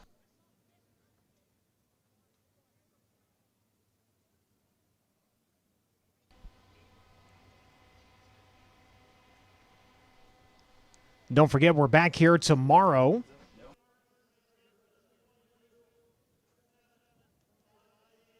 .630 hot laps for night number 2 of the Avante Windows and Doors Corn Belt Clash. We hope you can be here. If not, it'll be live on FloRacing. Tonight's racing action also being broadcast on Amazon Prime. That is a rotating schedule. We talked about it a little bit earlier of all the various tracks and sanctioning bodies. That is all a part of the FloRacing network. So if you ever want to find out what is coming up live on the Amazon Prime app, you can simply go to your app and search for FloRacing, and that'll bring up the next few events that are coming up. Tomorrow is Bowman Gray. There's championship off-road racing on Sunday. And Interstate Battery High Limit, they're at Davenport on Monday, and that is all set to be live on Amazon Prime. And the next time you'll find the USAC National Touring Series, whether it be the Sprint Car, Silver Crown, or the Midgets. We'll be posting that out to our social media. Speaking of that, if you want to follow us, make sure to find us on Facebook, on X, and on Instagram so you can follow along with all the racing action. On Facebook at USAC Racing, on X and Instagram at USAC Nation, and of course for all the official news, notes, points, and updates, you can go online to USACRacing.com. Cars continue to file down to the staging lanes. Real quick, let's go to set your lineup for your 5-star Bonnie semi-feature event. Driver on the poles out of Warsaw, Missouri, driver the International Manufacturing Supply. Truman Lake Marine Speedway Spike Chassis number 91. That will be Riley Kreisel. Outside your opening row, after the sliced right rear, sent him outside of a transfer spot at Fort Branch, Indiana. The England Machine and Tool Moments by Morgan Lucas Oil Center Kistler DRC number 92. That will be Chase Stockin. Second row from the inside, the 21K out of Bonham, Texas. That'll be Kobe Simpson, the B-Town Automotive entry. And outside of him, Glenn Saville. He's out of Razorback, New South Wales, Australia. The Grassmere Performance Services, number 75. Dakota Earls out of Independence, Missouri. The Wholesale Battery. Show Me Guttering. Donna DRC Chassis, number 15E. Will go from 5th. From 6th, it'll be Trey Osborne out of Columbus, Ohio. The Beach World Automotive, Larry Ebert owned, number 6T. The 45N, the driver out of Tullamore, New South Wales, Australia. The Skyline Building, Claxton Ripper, number 45, will be Troy Carey. He'll go from 7th. From 8th, scheduled to be Jake Kuba out of Farmington, Minnesota. Driver the Justice Brothers. Woodkey Chevrolet, Maxim Chassis, number 6. 11B of Ben Woods out of Newton, Iowa. The Cranny Shack Ice Cream, Al Parker Max, number 11B. He'll go from 9th. From 10th, that's scheduled to be Clinton Bruns out of Little Rock, Iowa. In the Bruns Garage, number 7. Final starter is set to be Lance Silvers in the Tri-County Redemption Chevrolet Maxim Chassis, number 7X. That'll be your scheduled lineup again for your 5-star Bodies semi-feature.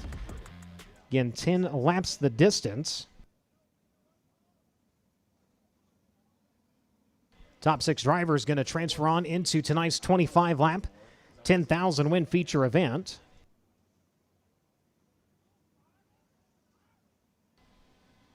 Also, for those of you watching on the Amazon Prime app tonight, if you're watching the action and want to continue watching the United States Auto Club throughout the 2026 season, hop over to FloRacing.com. It is all a part of the Flow Sports Network, and a part of that, it's not just motorsports. Of course, you can find the Lucas Oil Late Model Dirt Series, Interstate Battery High Limit, All-Star Circuit of Champions, all 3 national touring divisions of the United States Auto Club, USAC, CRA, MRA as well. But it is a massive sports network.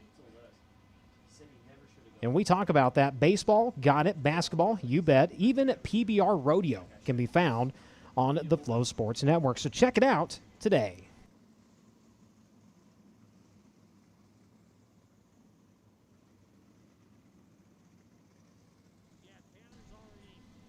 So the field pacing around. Earlier, we found out Jonathan Hughes, unfortunately, scratching from tonight's competition. I believe Drake with an update.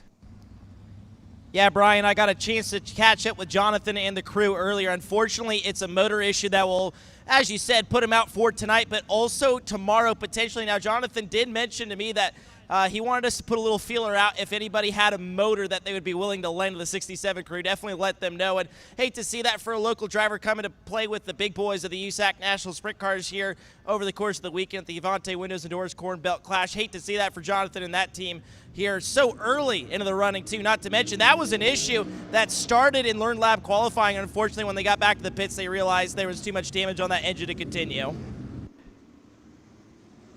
Indeed, last year mechanical issues likewise kept him from even checking in, as he was on the list of drivers that said, yep, he was coming. Unfortunately, mechanical issues sidelining him before his weekend ever got started 1 year ago. So Riley Kreisel in the 91, 5 starts here in Knoxville. His last A-feature start, 2023, with a 10th place run. His last start behind the wheel of a race car was just last Sunday at XX Speedway. Unfortunately, not ending the way he wanted it to. Prior to that, Chillable Nationals, powered by NOS Energy Drink, ran 6th in the opening F-feature event on Saturday night. Speaking of the Chili Bowl, it'll be here before you know it, along with the Hyper Racing Tulsa Shootout, powered by NOS Energy Drink. Both of those events shown exclusively on Flow Racing.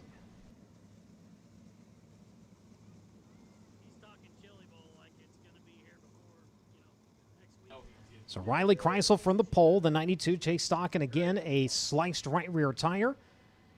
Ends up 1 spot shy of moving on into the feature. as the two fastest qualifying drivers not locking directly into the feature event. Kreisel and Stocken will start on the front row. Simpson in the 21, Saville in the 75, Earls in the 15, Osborne in the 6, Carey in the 45 in, Kuba in the 6, Woods in the 11. And it's Bruns and Silvers. Rounding out your lineup, the Pella Motors pace truck down into the infield. And a slow pace through turns 3 and 4. Again, side by side, as even as possible when they hit the NOS Energy start can at the exit of turn number 4. 10 laps, 6 moving on.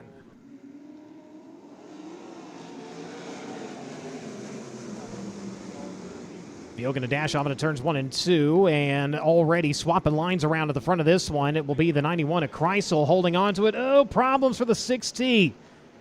Smoke, steam pouring out of the exhaust for Tall's Mopar, and he'll take it down to the infield. We clear, we avoid the caution, and it's going to be Kreisel leading on lap number 1. A challenge for second. Kobe Simpson tried the inside. He caught that infield berm a little bit. That shot the car up. Thought he was going to catch the side of Chase Stocken on the way by. Gets it back underneath him, and Stocken holds on to the runner-up position. Simpson running in third. Saville, Earls, and Woods. That battle right now coming around through turns 3 and 4. We'll see who comes out with it. It's going to be Saville in the 75, holding on to the 4th spot. Ben Woods in 5th, and Dakota Earls right now with the final transfer spot up across the racetrack, and they go side by side. Ben Woods and Dakota Earls thought they were going to tap tires onto the back straightaway, as now Troy Carey into that mix. Troy Carey in the 45 right now on the outside looking in, running in 7th. Leader in the meantime could be a new one at the top of the field. Here comes Chase Stocken. He will take the nose right off of the 91 of Riley Kreisel. And he's going to take over the top spot. We go on board as they work into turns 3 and 4. Kreisel trying back down to the inside. The 92 slides it up to the cushion. Challenge onto the front straightaway. Advantage will be to the Moose Racer number 92. Chase Stocken holds on to the race lead. Riley Kreisel still right there in second. Kobe Simpson in third. Your top 3 in their own zip code right now. As Ben Woods gets up into the 4th spot. Saville back to 5th, and Dakota Earls right now holding on to the final transfer spot with Troy Carey still breathing down his neck. And here comes Jake Kuba. Kuba trying the inside. He'll get the line taken away from him now. The 75 up to the top of the racetrack. He's trying to hold on to the transfer spot. The Aussies going to battle it out for the final transfer spot, and it's going to be Troy Carey taking it. Troy Carey takes over the transfer spot. Saville slipping back.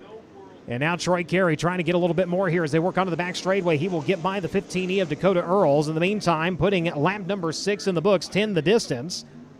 Chase Stocken, once he got to the lead, has started to run away. 1.036 seconds is his advantage right now over Riley Kreisel. As Dakota Earls takes over, drops to 6th, Troy Carey taking over the 5th spot. Drivers on the outside looking in right now. Kuba, Bruns, Saville, and Silvers. And Saville now, problems for the 75. He is pulled down to the pit area, so his night has come to a close as we have 3 more times around here in your 5-star body semi-feature event, about to be 2. Double box and going on board with your race leader.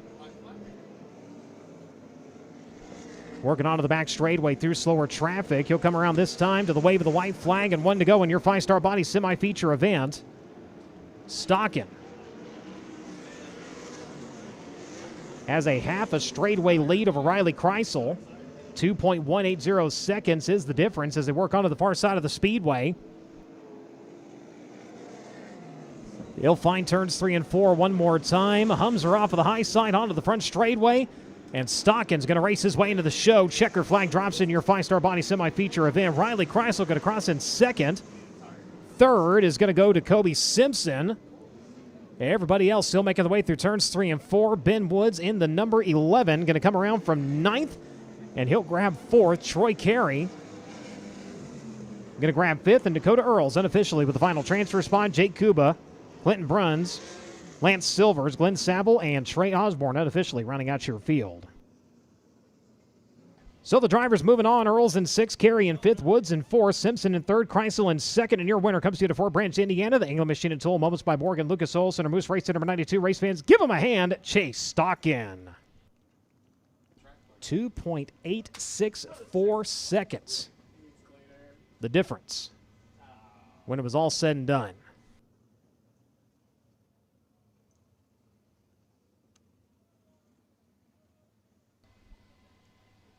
So cars will make their way down into the pit area. With that, your Randall Roofing 360s making their way into the push-off lane. Their feature event tonight, 20 laps. Should be a good one. 24 drivers set to go to green. Starting lineup will look like this on the pole out of Knoxville in the 22X. That is Riley Goodnow. Into his outside from Higginsville, Missouri. In the 21, that is Blackjack Brian Brown. Rolling off in the third spot from Pleasantville, Iowa. In the 1 Taz, that is Tasker Phillips. Into his outside from Oklahoma City, Oklahoma. In the 10, that is Ryan Timms. Starting in the 5th position out of Altoona, Iowa is the 88 of Austin McCarl, and starting 6th out of Ankeny, that's the 4 of Chris Martin. Starting in the 7th position out of Altoona, in the 01 is Carson McCarl, and his outside starting 8th is the 4W of Jamie Ball. Rolling off 9th in the 24H, that's Cade Higday, and his outside from Glenpool, Oklahoma, in the number 95, that's Matt Covington. Starting 11th out of Marion, Arkansas is the 9 Junior of Derek Hagar, and starting 12th out of Sunnyvale, Texas is the 15H of Sam Haferteep Jr. Rolling off in the 13th spot from T, South Dakota, in the 11 is Justin Henderson, and starting 14th out of West Burlington, Iowa, the 49 of Josh Schneiderman. Rolling off 15th out of Quilcene, Washington, in the 63, that's J.J. Hickel, and starting 16th from Overland Park, Kansas, in the 28, that is Jace Park. Starting 17th out of Marshall, Missouri, in the 7B, that is Ben Brown, and to his outside from Reynolds, Illinois, is the 83 of Kurt Mueller. Your 19th place starter from Sioux Falls, South Dakota, is the 40 of Clint Garner, and starting 20th is Sawyer Phillips out of Pleasantville, Iowa, in the 7S. Starting 21st in the 22 out of Knoxville, Iowa, is Ryan Levitt, and to his outside out of Indianola, Iowa, is the 7 of Dustin Selvage. Starting 23rd out of Knoxville in the 5A is Alex Vandermort, and rounding out the field from Utan, Nebraska, is the 55B of Chase Brown. 20 laps is the distance for your Randall Roofing 360A feature.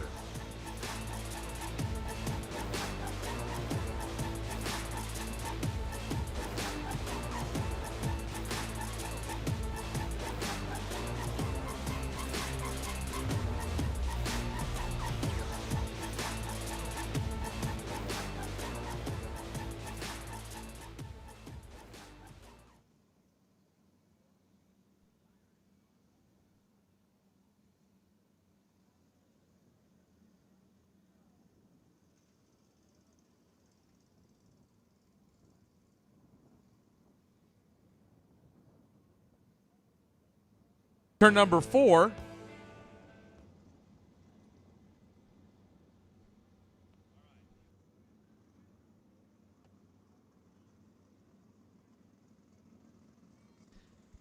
Austin having trouble with his in-car radio. They're doing a radio check right now. So once Austin gets that fixed, he'll be able to rejoin in his original lineup spot, Blake, which was where? They're rolling off in 5th.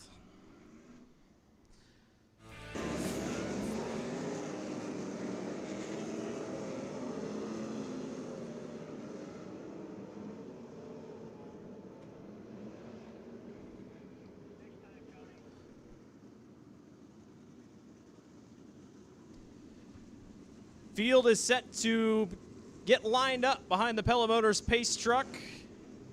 And next time around, get everybody up on their feet.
Our good friend Troy Hennig watching online from Chico, admiring the Musco lights. Beautiful lighting. All right, here we go, race fans. The Pella Motors pace truck is in the infield. 2 by 2 and nose to tail. We are set to go at the QSI starting line. Riley Goodnow and Brian Brown, 21 and 22, will bring the field off of turn number 4. We are greening a Randall Roofing 368 feature at Knoxville. Down the chute, into the turn. They'll go side by side for the lead into turn number 2. They'll sort them out back in the pack, but down the back straightaway, Brian Brown edges out front for the lead. Brian Brown to the lead. Ryan Timms starting to work around Tasker Phillips. They trade haymakers back there for third. Here comes Chris Martin. Austin McCarl way off the pace over off turn number 4. He gathers it back in, looks to the outside of his younger brother as they race into turn number 1. Back up front, Ryan Timms in the third spot, closing in on Riley Goodnow for the runner-up position as they race into turn number 4. Tasker right behind him in fourth. Battle for second off of turn 4. Ryan Timms got a really good run off of turn number 2. Now Riley Goodnow goes low. Timms on the top of the racetrack. Red flag. Got a car upside down here on the front stretch.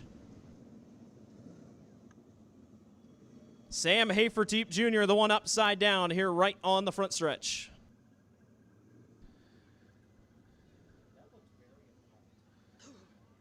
And we see Sam moving around there in the car, climbing out.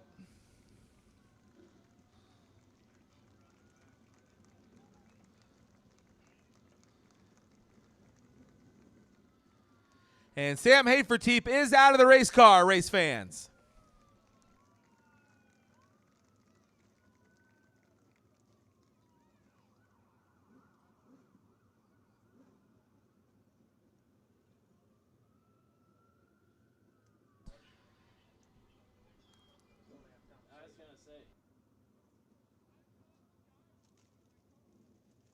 So Sam Haferteep was running in the 10th spot, racing with Jamie Ball and Cade Higday.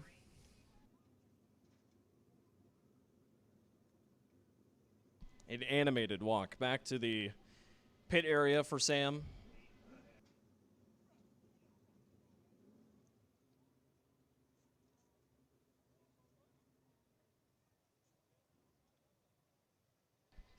Sam started in the 12th position tonight. Tony had talked about it. He gotten up to 10th. Replay coming up here momentarily on the Impact Signs, Awnings, and Wraps big screens.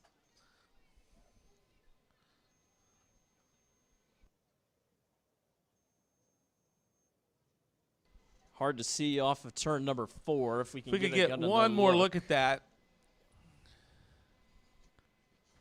There's a white car right there, and Jamie Ball, the one that was... He and Jamie Ball had got together on the exit of turn number 4. Brian had made a comment just a moment ago. It looked very abrupt coming to a stop, and I would agree.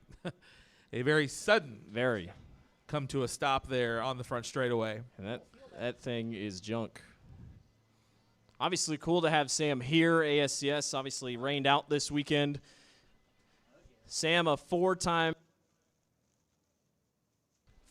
winner here at the Knoxville Raceway and 360 competition, including 3 prelim night victories here for the 360 Knoxville Nationals.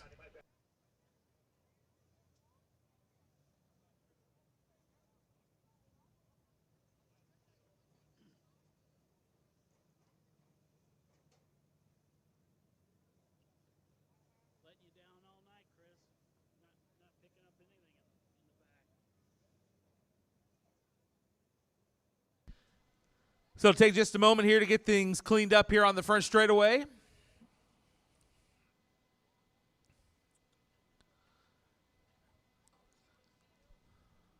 Brian Brown is your leader after just 2 laps. Riley Goodnow is second. Ryan Timms is third. Tasker Phillips is fourth. And Chris Martin round out your top 5 so far.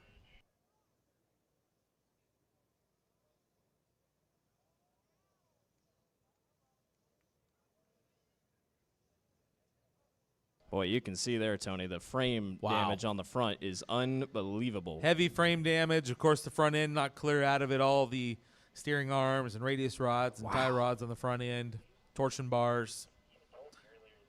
Pretty hard hit, as Brian commented on it.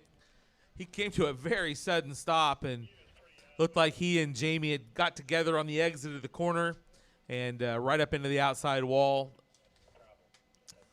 But Sam hopped out of the car under his own power. Which was so great. Great to see that. Good to see Sam get away.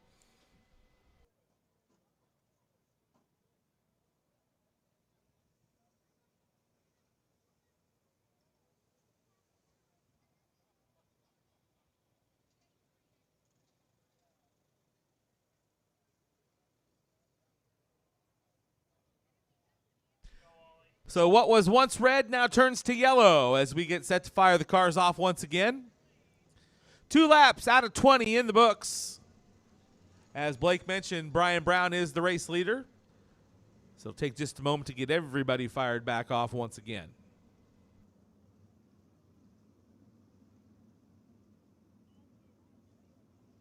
Following the races tonight, you're all invited down to the infield, and a great opportunity for the kids to get an autograph and a photo, maybe a souvenir from one of your favorite drivers.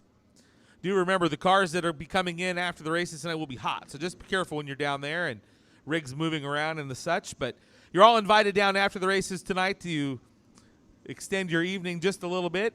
Slideways will be open after the races as well if you want to go do a little racing.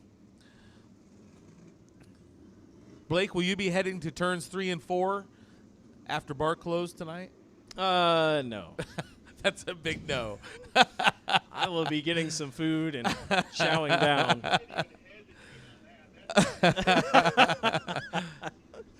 Oh, man.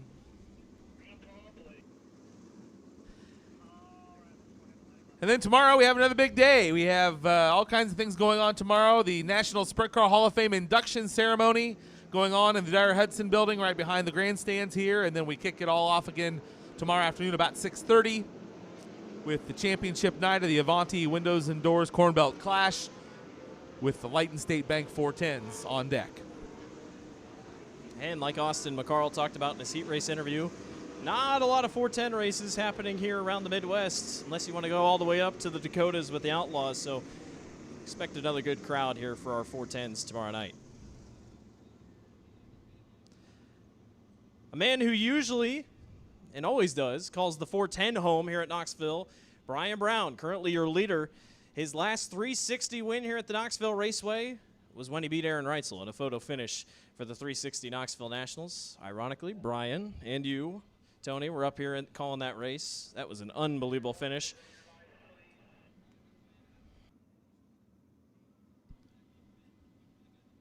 All right, Meow, the orange cone here on the front straightaway.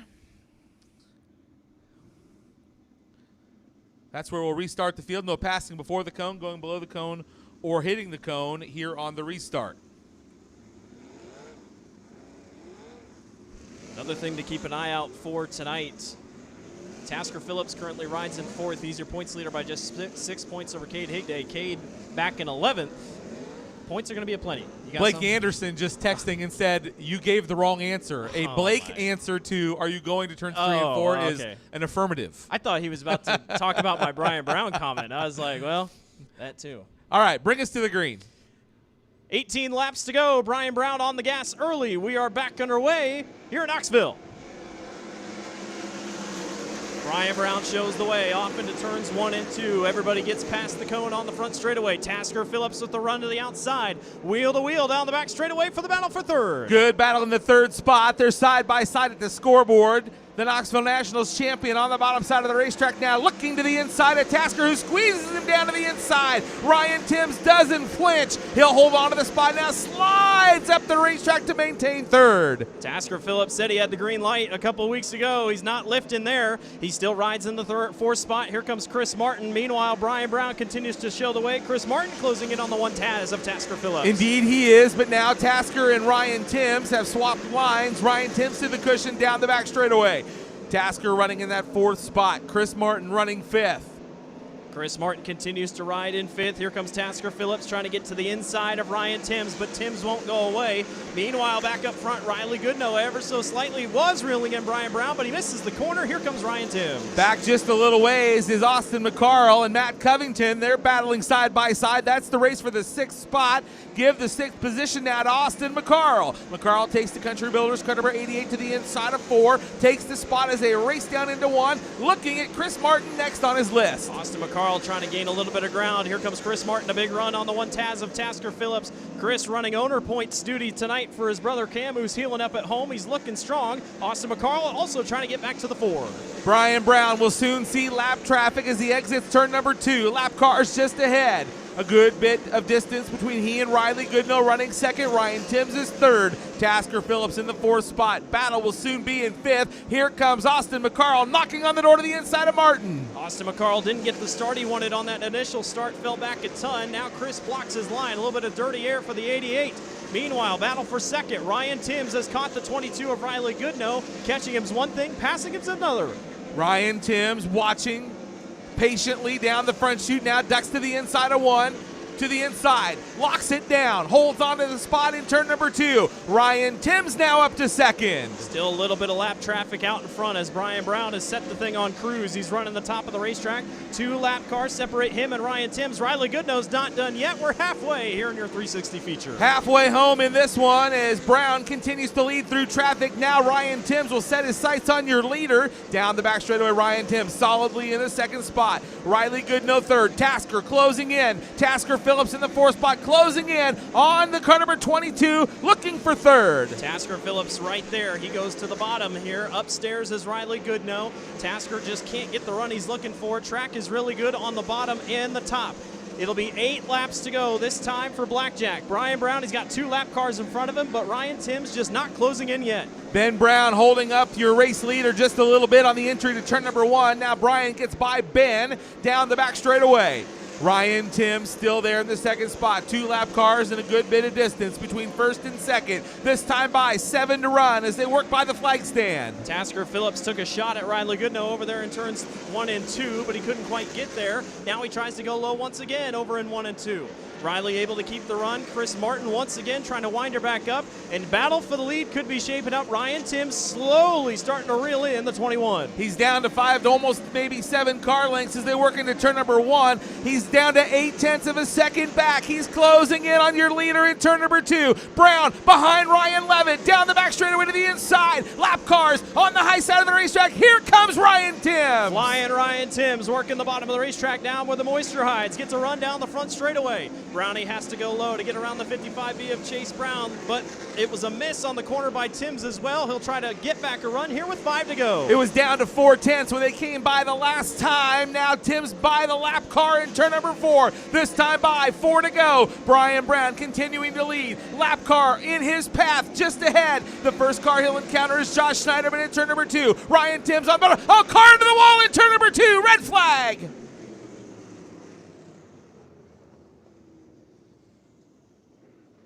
Ryan Levitt upside down in turn number 2.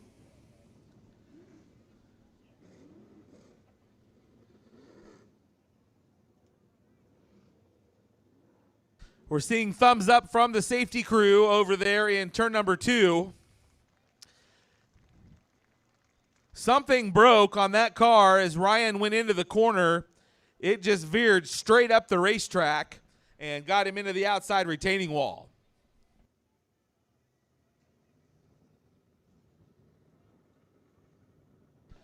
Mike Roberts reminding us that Ryan had a steering gear failure earlier and cost him a car. And Mike, I'm not sure where you're located at the moment, but it could have very well been something along those lines, because as he went into the corner, that car just veered straight up the racetrack. And as we've seen before, once they get over the cushion, they're along for the ride.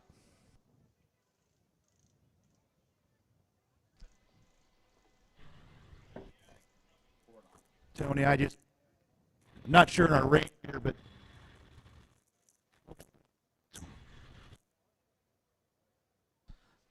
well, sorry, Mike, I'm not able to catch you there. I believe you're a little bit far away from us there. Levitt is out of the car. He's walking down here on the berm. Same spot, Tony, as well, where he also had that wreck just a couple of weeks ago. It's been a high and low season. Levitt finished top 5 last week, but now he's wrecked weeks 1 and 3. So just a tough break for Ryan Levitt to start the season.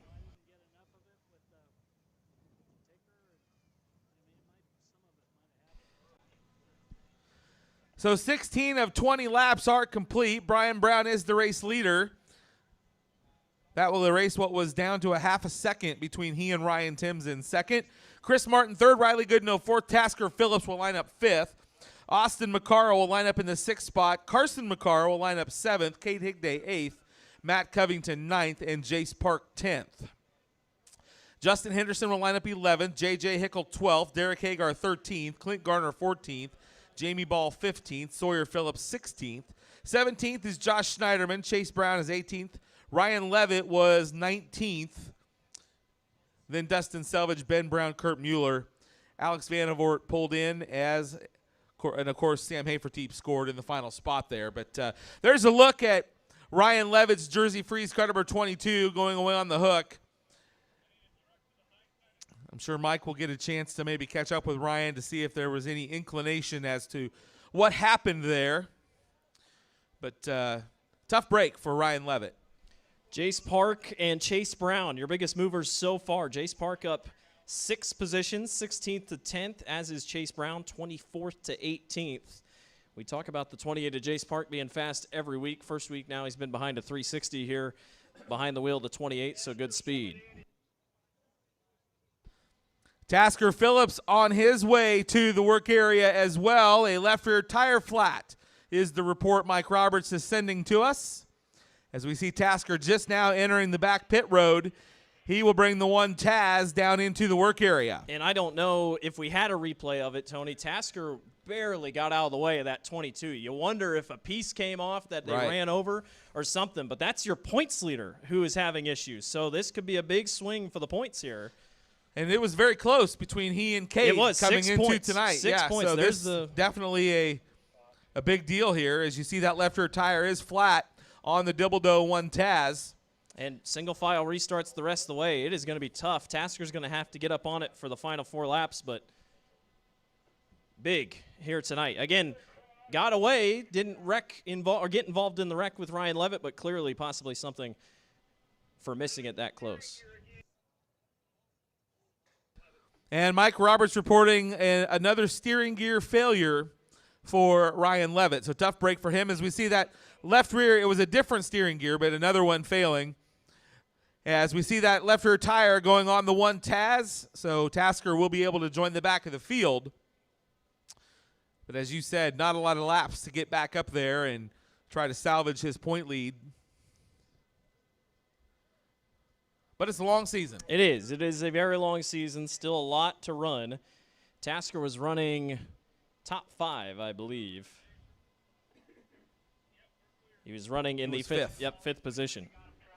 So Brian Brown and Ryan Timms will be 1-2. Boy, they had many battles last season on the 410 side. 4 laps, clean air for Brian Brown, but we'll see. Ryan Timms was really good on the bottom of the racetrack, was really starting to figure it out. He'll have 4 laps to try to make something happen. And how about Chris Martin? Filling in for his brother tonight. It's just an owner points thing, but boy, they should be happy with the speed out of the 4.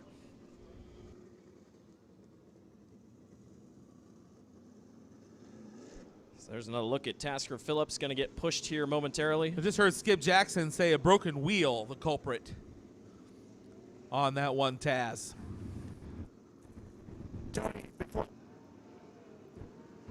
Mike, we can see you talking, but we just can't hear you. I tell you what. That's okay. That microphone just don't be, it's just not.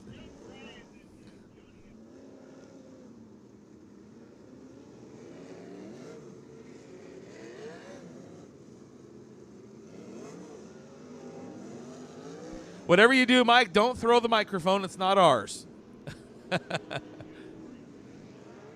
So Tasker Phillips gets pushed and will catch the tail end of the field. All right, we'll get them lined up. Brian Brown, Ryan Timms, Chris Martin, Riley Goodnow, and now Austin McCarroll moves into 5th.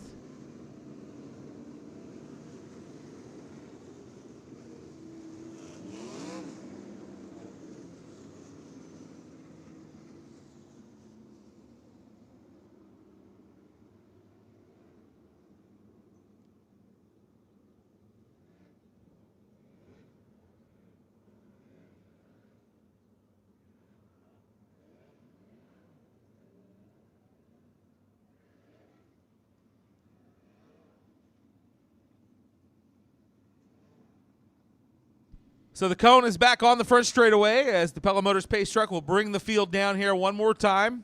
Ethan Gordon showing the field single file as we get set to go. 4 laps remain in tonight's feature.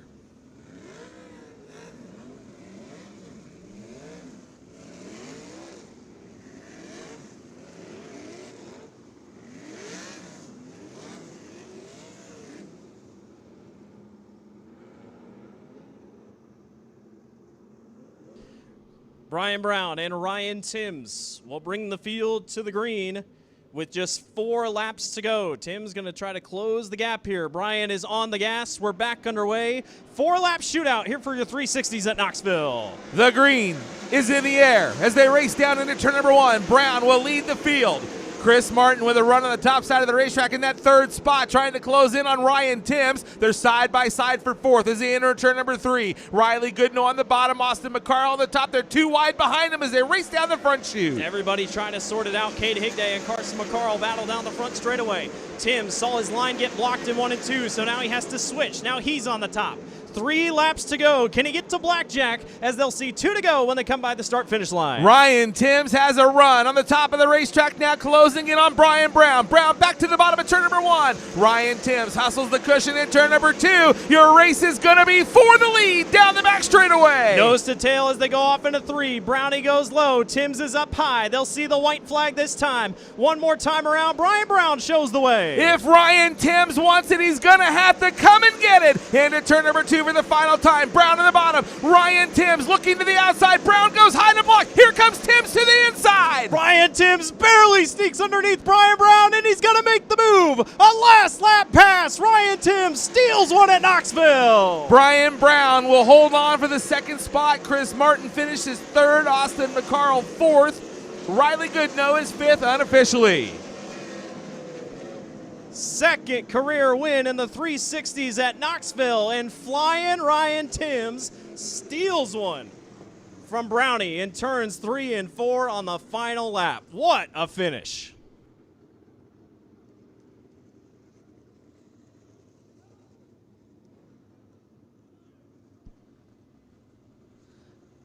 Unbelievable finish here tonight with Ryan Timms running him down to get that win coming for the Checkers.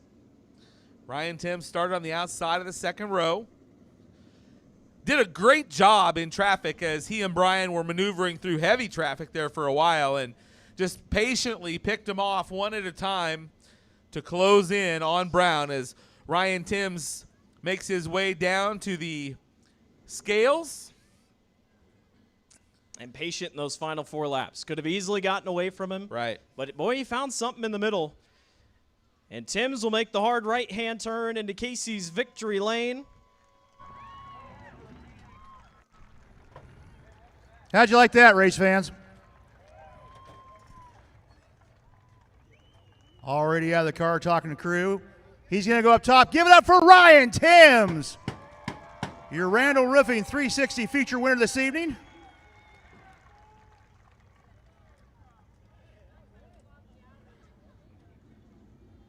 Guys, we'll talk to him about this, but I think that was one of those times where it was better to be the hunter than the hunted.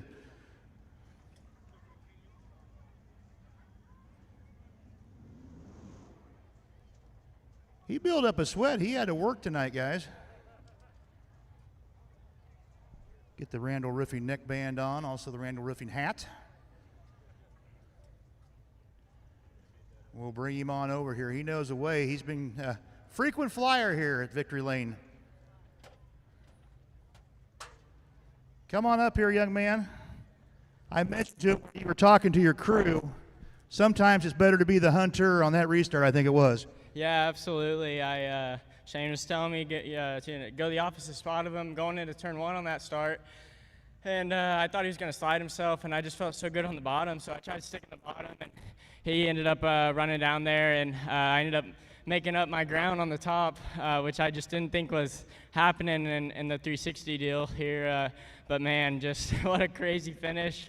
Yeah, I started just inching, making up a little ground at a time on the top of 1 and 2 there, and I knew I was running, the middle in 3 and 4, and that was about as low as you could get. I knew if I wasn't really gaining a ton on him doing that. I knew, the top going further around probably wasn't going to work either. So I caught a run on him off 2, and I knew that I seen him kind of slide up a little bit.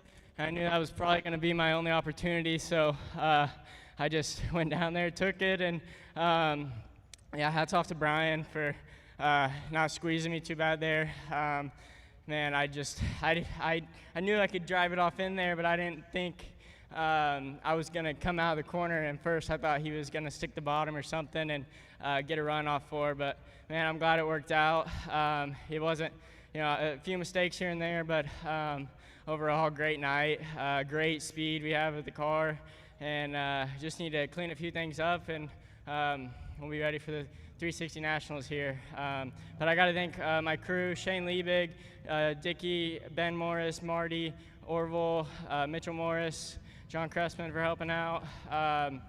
Everyone that helps out on this thing. I got to thank all my great sponsors, Dennis Allball with Allball Your Alternative, Sigard Engine Oil, Mystic Lubricants, Citgo, Death Ridge Opticians, West River Trailer Cells, CMP Excavating, C&E Landscapes, Raw Machinery, Joel Pigeon Trucking, Phil Durst, Bosma Family Farms, DJ and Tracy Dammer, Lone Dakota Acres, and then all my safety equipment, Ultra Shield Racing Seats, Sharp Advantage, Dave Sharpley, K1 Race Gear, Bell Helmets, and everyone that's on this thing. All right, we're going to get out of the way. He said it all, race fans. Give it up one more time for Ryan Timms. Thank you very much. Congratulations to Ryan Timms on his win here this evening. And with that, the field has fired for tonight's preliminary feature event in the Avante Windows and Doors Corn Belt Clash with the USAC Amsoil Sprint Car National Championship. Your lineup set to roll to the green like this. Driver on the pole tonight comes to Greenfield, Indiana. Driver of the Jarvis Enterprise number 53. It's going to be C.J. Leary. Outside of him, the 19 AZ Mitchell Moles out of Raisin City, California.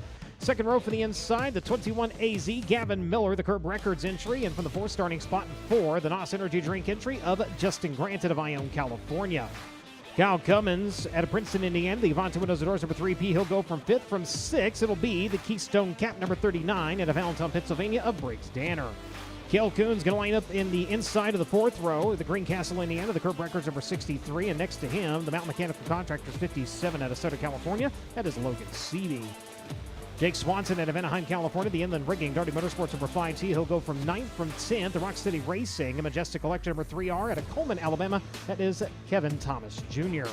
Brady Bacon inside of row number 6 out of Broken Arrow, Oklahoma, the Concord American Flagpole number 20. And next to him, Ryan Burnell out of Hollister, California, the Inland Rigging, NOS Energy number 17. Robert Ballou, he'll go from 13th out of Rockland, California, the Suburban Subaru number 12. And outside of him, Charles Davis Jr. to Buckeye, Arizona, the MP Environmental Black Magic Beadbreaker number 47. Steven Snyder Jr., 8th row inside line out of Rising Sun, Maryland, the Nation's Guard number 87. And outside of him, Hayden Reinbold of Gilbert, Arizona, the AME Electrical number 19.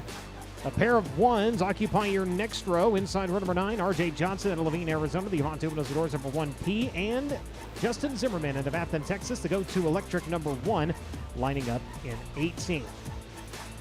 19 starter going to be Chase Stocking at Fort Branch, Indiana, the England Machine and Tools number 92, with the 91 O'Reilly Chrysler of Warsaw, Missouri, the International Manufacturing Supply number 91. He'll go from 20th. 21st starter in 21 is going to be Kobe Simpson at Bonham, Texas, the B-Town Automotive number 21K. And next to him will be Ben Woods at a Newton, Iowa, the Granny Shack Ice Cream, Al Parker Maxim Chassis number 11B. Final row for the inside, Troy Carey at Tullamore, New South Wales, Australia, the Skyline Building number 45 in. And your final starter is set to be Dakota Earls out of Independence, Missouri, the Wholesale Battery Show Me Guttering number 15E. As that'll be your scheduled lineup for tonight's feature event here on night number 1 of the Avante Windows and Doors Corn Belt Clash from the Knoxville Raceway in Knoxville, Iowa.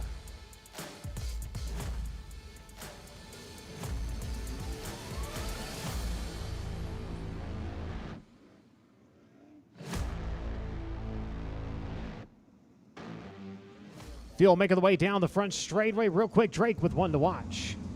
Yeah, Brian, I'm watching the driver starting 11th in this race, the Macho Man, Brady Bacon.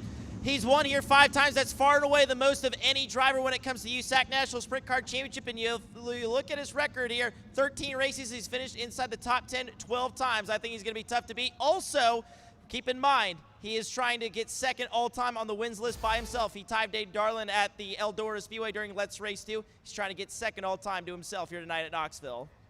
He will definitely be one to watch, ladies and gentlemen. Your field makes their way onto the back straightaway from side by side. They have broke rank to 4 wide. Ladies and gentlemen, our drivers, thank you for coming out to enjoy tonight's racing action. Race fans, light up them cell phones and rise to your feet. It's time to make some noise for the Ruts and Guts thrill ride of the USAC AMSOIL Sprint Car National Champion.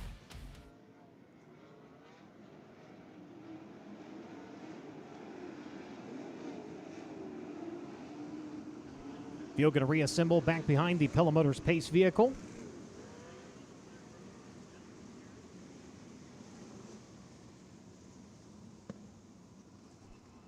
CJ Leary in the 53, 25 laps the distance. Trying to improve by 1. His best finish in this event, 2nd.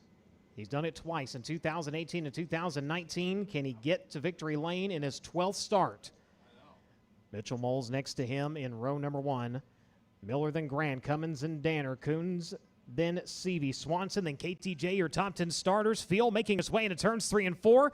Night number 1 of the Avante Windows and Doors Corn Belt Clash. And race fans, it is time to sit back, relax, and enjoy 25 trips around the Knoxville Raceway, because race fans, this is what you saved your lunch money for. To the green on night number 1 here at Knoxville. Field going to pace its way into turns 1 and 2. Who's going to have the advantage onto the back straightaway side by side? The drag race inside line. It will be Gavin Miller in his Knoxville Raceway debut. He's going to jump up to the top spot. Not the first time. The 21 AZ has led the way as he'll come around and he will lead lap number 1.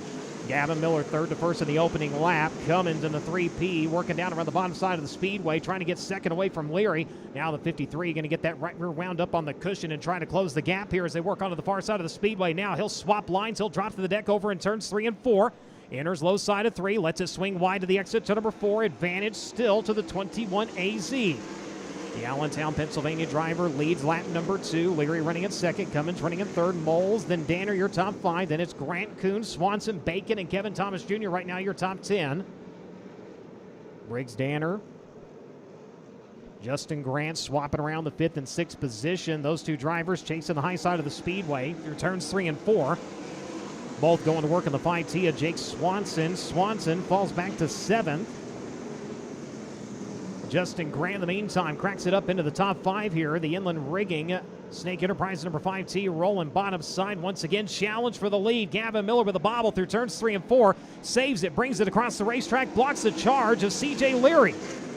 Leary going to take it back up to the cushion over turns 3 and 4. Miller down around the bottom, side by side for the top spot, onto the back straightaway. Who will have the advantage by a half a car? It's the 53 of CJ Leary. Leary takes over the lead for a moment. Gavin Miller back to his inside, trying to hold on as they come off of turn number 4. Lap number 5 in the books, and you've got a new leader. CJ Leary takes over in 53. CJ Leary takes over the top spot. Gavin Miller back to 2nd. Kyle Cummins running in 3rd. Justin Graham, Mitchell Moles, your top 5. A gaggle of cars just outside of the top 5 here, and you've got one a-coming. Here comes Bacon in the 20. Charges right up into the mix here as they make their way out the exit to number 4. Had a massive run onto the back straightaway. The door closes on him before he could try to thread the needle, though, as Bacon runs in the 8th position. Danner directly in front of him. Mitchell Moles, Jake Swanson. Justin Grant up into the 4th spot in the 4. He had fallen back a little bit on the start, has made it back to where he started all of this. As CJ Leary starts to run away. Kyle Cummins coming around in 2nd that time, had it by just over a 10th. Gavin Miller going to fall to 3rd. Justin Grant in 4th. Mitchell Moles. Swanson, Bacon, Danner, Ballou, and Cale Coons now your top 10 from 5th on back. Positions swapping around like the stock exchange right now. As they'll come around to the front straightaway. Danner in the 39. Had made his way all the way up into 5th. He's gotten shuffled all the way back to 8th now. Bacon in 7th. Swanson, Mitchell Moles up into the top 5 as we check on your leader. Oh, we got one flipping wildly. That's the 5T. Jake Swanson with a massive flip over into turn number 3. Car comes to a rest. We go into red.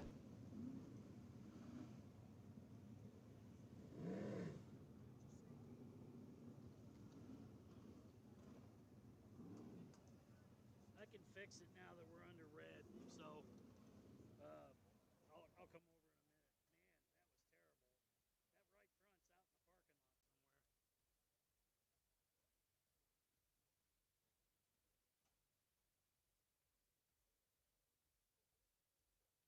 the parking lot somewhere. Safety crews over on scene with the driver of the number 5.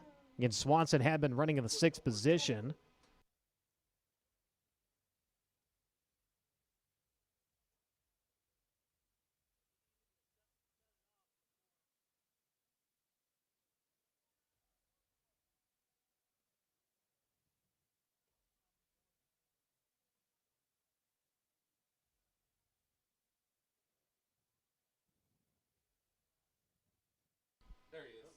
And taking a little bit of time, having to get him out of the car, but the driver up on his feet.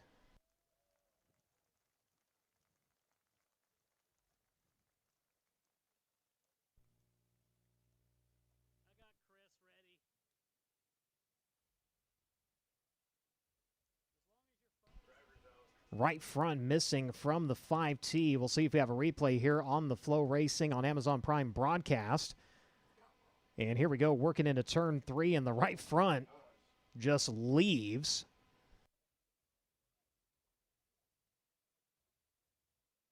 Slow down the frame rate and get another look at it here, and you see it just snaps right off. The center hub and everything still attached to the wheel. That's what we were looking for. So wondering if a bearing or something didn't seize up and just snap the snout on that thing. But what a tough, tough break and a tough, tough ride. Swanson.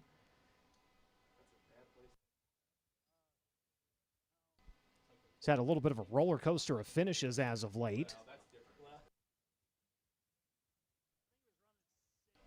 Back on a high side of things with a 5th place run at Circle City this past week. And that was after having to bring a backup car out after Terre Haute contact on the back straightaway sent him down into the inside wall, resulted in a 21st place finish, a 13th and a 15th at Eldora prior to that.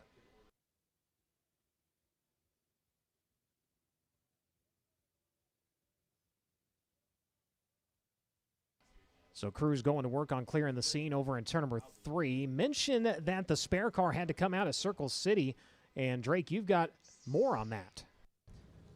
Yeah, Brian, like you said perfectly, they had to get a backup car for the Circle City Salute at Circle City. But as a matter of fact, this is the same car that Jake Swanson crashed at the Terre Haute Action Track. I believe that race was on a Wednesday. By Friday, they had that car repaired radiator forward at the DRC shop in Gasoline Alley in Indianapolis. And hate to see that for the second time in this car's outing, at least. It finds the wall in a big way here in turn number 3 at Knoxville. But once again, the good news is glad to see Jake Swanson get up and out of that race car. Indeed, getting a look at the car on the hook, and backup definitely will be necessary for tomorrow. USAC National win earlier this year at Volusia, picked up a local win at Paragon back in March in the No Way Out 40. 16th start of the season. Working on his 12th top 10, unfortunately a DNF. Will be in the column here tonight. C.J. Leary in the 53 in the meanwhile leads, driver to Greenfield, Indiana. And the Jarvis Enterprises, Matador Motorsports, Foxcoat DRC number 53, looking for his first win of the 2026 season. His 12th career start here in Knoxville. Ran 11th on Friday night 1 year ago. Another driver that's had a little bit of a roller coaster of runs. Looking back to Eldora, was 8th and 17th. He was 5th at Terre Haute and then 14th at Circle City. See what the 2019 USAC National Sprint Car Champion can do and muster a win here tonight. The 3P of Kyle Cummins. His 7th start here in Knoxville, was 8th on night number 1 year ago. 15 starts coming into tonight with 14 top 10 finishes, a dozen top 5s, and a trio of wins. In USAC National Sprint Car Competition, 4 wins overall. He won the sprint car portion of night number 2 of the Kokomo Grand Prix. And really able to get a look at the front of the number 5T there on the Impact4800.com big screen. And you can see where that spindle just machined and snapped in half.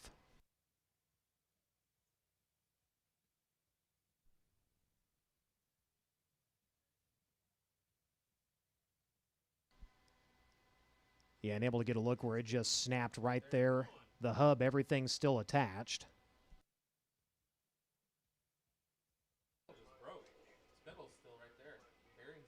So bearing, spindle, everything's still down in there. Drake with an update.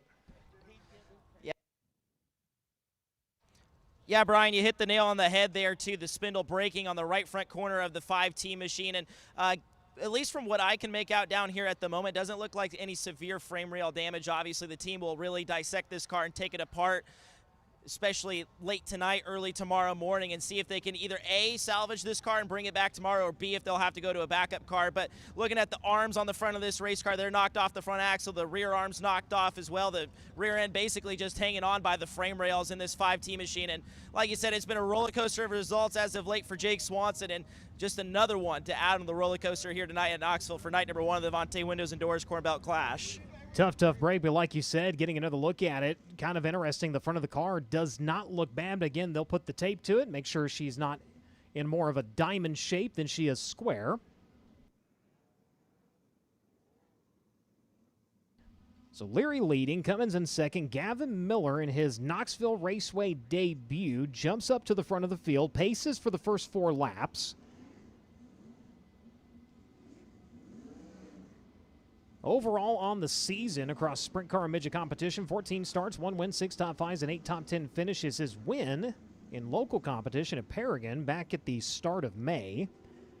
He'll line up in that 3rd spot. Justin Grant in 4th, the driver of Ione, California, the NOS Energy Drink, KBV Logistics Top Industries entry. 3 wins so far this season. 2 of those with the USAC Amsoil Sprint Car National Championship. Ocala back in February, and then Red Hill in April. Victory with the USAC NOS Energy Drink Midget National Championship, night number 1 at Kokomo during the Grand Prix in April. 8 top 5s, 13 top 10 finishes so far this season. His last 4 at-bats, a 3rd and a 6th at Eldora, a 4th at Terre Haute, and a 10th at Circle City. Mitchell Moles in 5th. Jake Swanson was running in 6th. That'll be Brady Bacon now. Briggs Danner in 7th. Robert Ballou in 8th. Kevin Thomas Jr. in 9th. And Cale Coon's going to move back into the top 10. Steven Snyder Jr. in 11th. Ryan Bernal in 12th. Logan Seavey in 13th. Chase Stock in 14th. Kobe Simpson in 15th. R.J. Johnson in 16th. Riley Kreisel in 17th. Justin Zimmerman 18th. Charles Davis Jr. 19th. And Hayden Reinbold should be your top 20.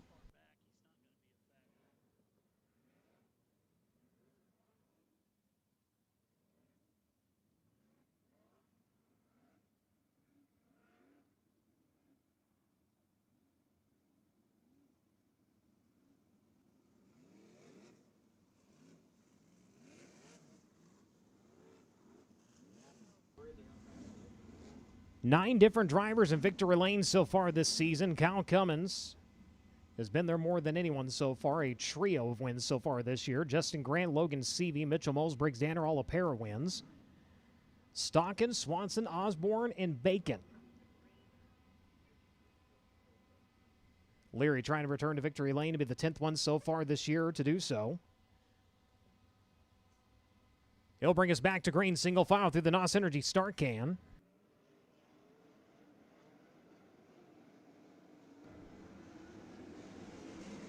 Everybody scrambling onto the front straightaway. High side for 1st and 2nd. Down to the bottom for Gavin Miller in that 3rd spot. Leaves the high side open for Justin Grant. Can the 4 get pedaled up and rolling on the back straightaway? Answer, so far so good. They're going to work into turns 3 and 4. Battle for the lead, maybe. 53 on the high side. The 3P rolling right through the middle. Cummins trying to get things rolling here in the Avante Windows and Doors entry. Took a look, wasn't able to get there though. Back up to the cushion. And CJ Leary, last time he led laps this season all the way back on February 10th in Volusia. Trying to secure a $10,000 payday here tonight. He'll come around to click off lap number 10. Cummins in 2nd. Justin Grant, in the meantime, takes over the third spot. Gavin Miller back to fourth. Mitchell Moles now going to look to the outside of him. He'll take that position away. Drop the 21 AZ back to fifth. Brady Bacon running in the sixth position. Up on the high side goes to 20. He's got the Hoosier humming off of the cushion. The Team Arizona, Kirby Gagina, number 21 AZ, patiently around the bottom. Trying to go back to work on the 19 AZ of Mitchell Moles. Again, that's a battle for fourth, fifth, and sixth off the exit of turn number 2. Quick check back to your leader here to the front straightaway.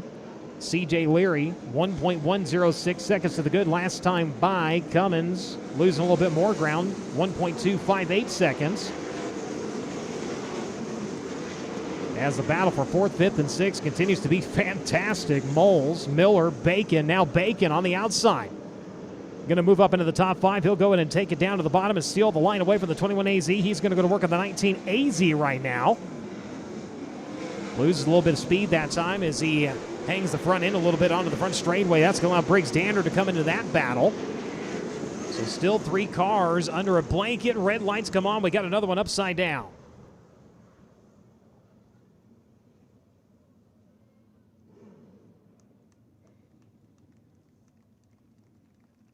(15E) of Dakota Earls, the driver, upside down over in turn number 4, already up and out of the car.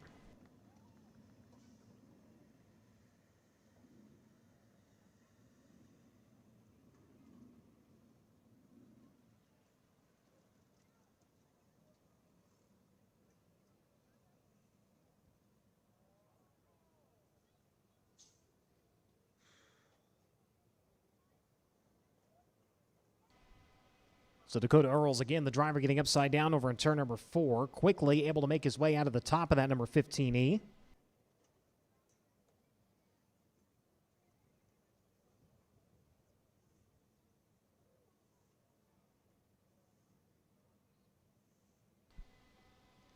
Fortunately, just outside of the frame of the speed shot, not able to get a replay on that.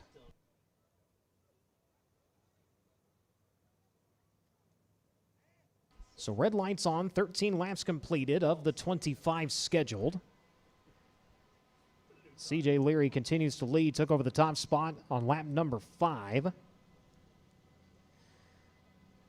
Steadily putting distance between himself and Kyle Cummins from the last restart. It brought it out to 1.575 seconds. Justin Grant, in the meantime, has moved up into third, and he was starting to reel the 3P in a little bit. We'll see if he can make do on the restart and get another spot. Mitchell Moles in fourth. Brady Bacon from 11th has made his way into the top 5. So Bacon, Stockin, and Kobe Simpson have all advanced 6 positions so far. Snyder in 5th. Robert Ballou, Riley Kreisel, they both advanced 4 positions.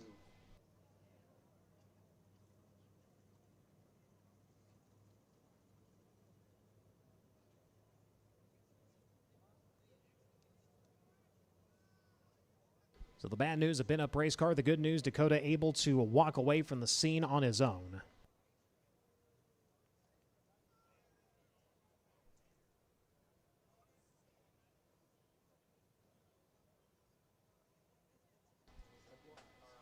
So we're going to have a little walk and talk here through the push area as I believe Drake going to catch up with Dakota.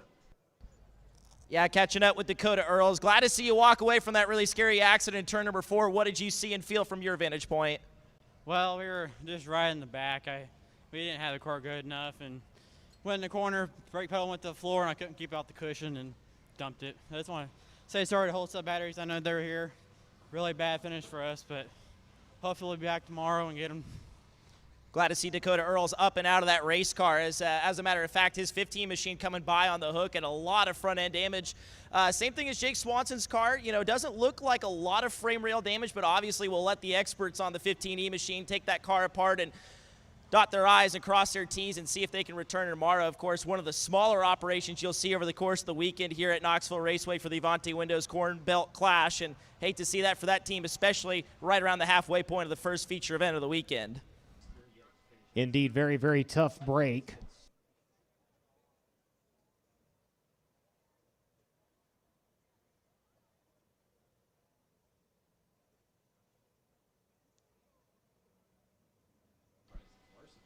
Field to go back under yellow flag conditions.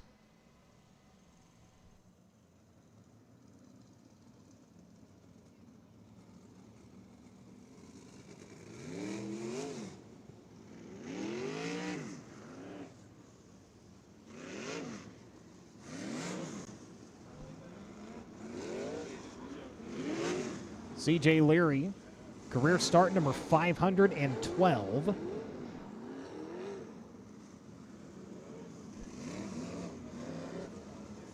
Kyle Cummins lining up in second, his 336 A-feature appearance.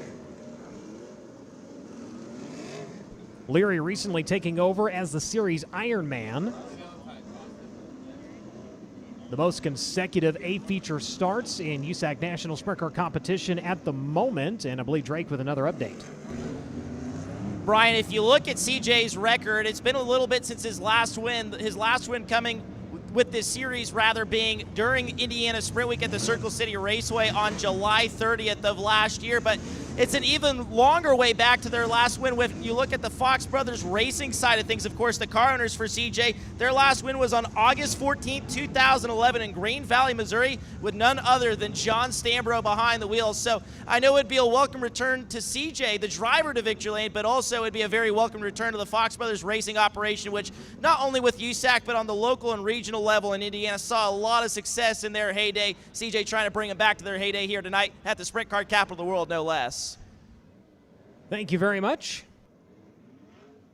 So Leary, Cummins, Grant, Moles, Bacon, then Miller, Danner, Coons, Ballou, and Snyder. So 2 drivers in their Knoxville Raceway debut currently running the top 10. Gavin Miller in 6th, Steven Snyder Jr. in 10th.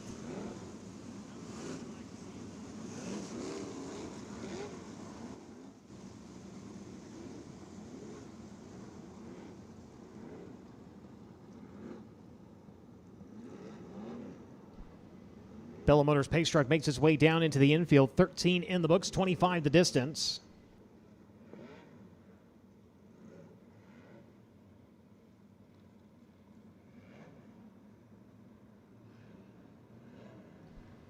Single file through the NOS Energy Star Can. Leary going to pick up the pace right in the middle of turns 3 and 4. Keeps him up on the cushion as we're back underway.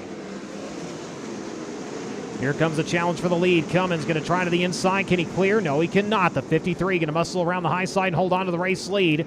Cummins loses a few car lengths onto the back straightaway. Here comes Brady Bacon now. That'll be the challenge for the 4th spot as they work into turns 3 and 4. Battles throughout the top 5 here in the restart. Cummins still right there eyeing the race lead, but it continues to be in the hands of C.J. Leary. Leary holds on to it. Cummins, Grant, Bacon in the meantime takes over the 4th spot. Moles back to 5th. Danner up to 6th. Coons to 7th. Gavin Miller back to 8th. Robert Ballou, Steven Snyder Jr., your top 10. They'll come around this time to 10 to go as C.J. Leary. Drake mentioned during the caution his last victory, July 30th. Circle City Raceway during Indiana Sprint Week. Before that, 2024 at Ocala's. We've got him slicing up in a big way. Steven Snyder Jr. and Cale Coons going after for the 7th spot through turns 1 and 2. Caution lights come on.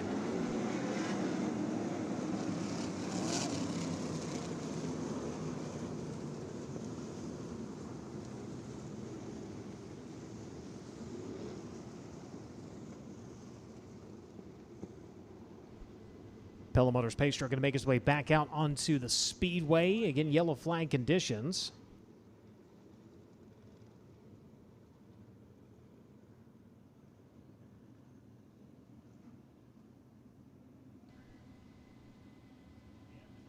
Report of debris, and looks like a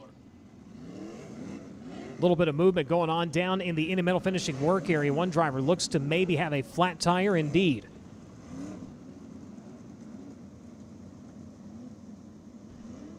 Riley Kreisel with a flat left rear Hoosier on that number 91. The report is a muffler sitting on the racetrack. That's what brought us under yellow flag conditions, and this will help very much to Riley Kreisel for the team to be able to jump in there and try to get the left rear swapped out down to Drake. Riley Kreisel's crew quickly to the attention of their driver down here in the Indy Metal finishing work area, already working on getting this flat left rear Hoosier tire off, and yet another flat tire we've seen here this evening. But the crew, even though they're pitted on the total opposite end of where the Indy Metal finishing work area was able to hurry, get this new left rear tire down here.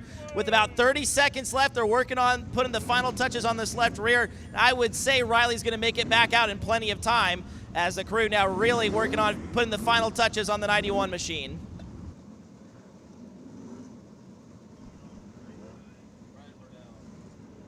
Thank you very much, and I believe we found who has lost the muffler, the report we're hearing over the radio.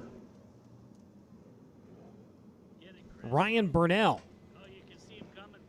Muffler coming off of the number 17 machine, so he is going to be told to make his way down into the Indy Metal Finishing work area.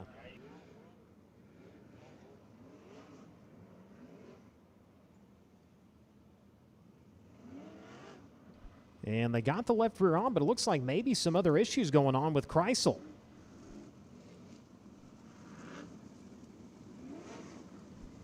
So looks like the left rear's coming off. Drake, what's going on down there? The team's telling me they put a different offset wheel than they were running before, so this tire and wheel is actually rubbing up against the left rear arm. Now they got that tire off. We'll see what the move is here.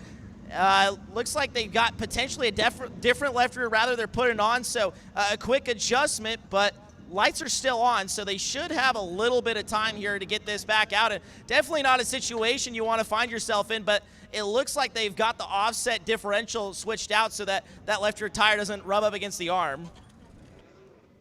Just tough situation, grabbing the wrong left rear and getting it on there. Thankfully, though, what works to their advantage, the fact that the 17 was being called off of the racetrack as well. Again, the muffler missing off of that machine.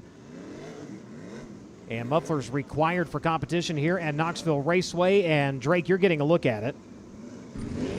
Yeah, the muffler on the right side is completely gone for the 17 of Ryan Burnell. As you said, that will be night done for the 17 crew. Tough break, and that does, again, bode well to the driver, the number 91. Kreisel going to make his way back out. He'll fall to the tail end of the field. 16 laps completed. Single file once again through the NOS Energy start can exit turn number 4. Last time, Leary picked up the pace right in the middle of turns 3 and 4. Right about the same spot once again. Brings him off of the high side. Cummins with a great restart right on his back bumper. He's going to dive to the inside of turn number 1. Slide job challenge for the race lead. Can he get it? He does. CJ Leary says not so fast. He's going to look to the inside, but it's going to be Cummins. He's got the right rear up on the cushion, and he has got the advantage, but look to the inside line for Brady Bacon. Bacon in the 20, trying to march his way forward as Kyle Cummins on the restart. Masterful into turns 1 and 2. Comes around. He will lead the way with 17 laps in the books. Justin Grant now with a good run to the inside, up across the nose of the 53. Those two are going to duke it out for some silver on the back straightaway. Leary not going to give an inch here as they work into turns 3 and 4. He continues to work the bottom side, the 4. Justin Grant with the momentum up around the high side of the speedway as they work around to the near side of the Knoxville Raceway as they battle it out. Kyle Cummins right now getting the rubber band wound up, and he is running away as Brady Bacon throws the slide for the 3rd spot. So CJ Leary, the car just does not have the speed on this last restart. He's gotten shuffled all the way back to the 4th position. Briggs Zanner now starting to reel him in as Cummins shows the way. 1.057 seconds last time around. 1.326 seconds now between himself and the NOS Energy number 4, Justin Grant. Brady Bacon looking to secure an extra $150 as your Rana Supply hard charger here this evening. Again, started 11th. He runs in the 3rd position. Leary trying to hold on to 4th. He's got a pair of drivers starting to come after him now. Danner in the 39 and the 21AZ of Gavin Miller trying to get back up into the top 5. Steven Snyder Jr. crossing in 7th. Cale Coons in 8th. Robert Blue and Mitchell Moles right now running at your top 10. Slide jobs over in turns 1 and 2 between Snyder and Coons. 7th and 8th spots up for grabs. Snyder holds on to that 7th position as Cummins starting to lay down the law on this one and run away. 1.984 seconds with 4 laps to go.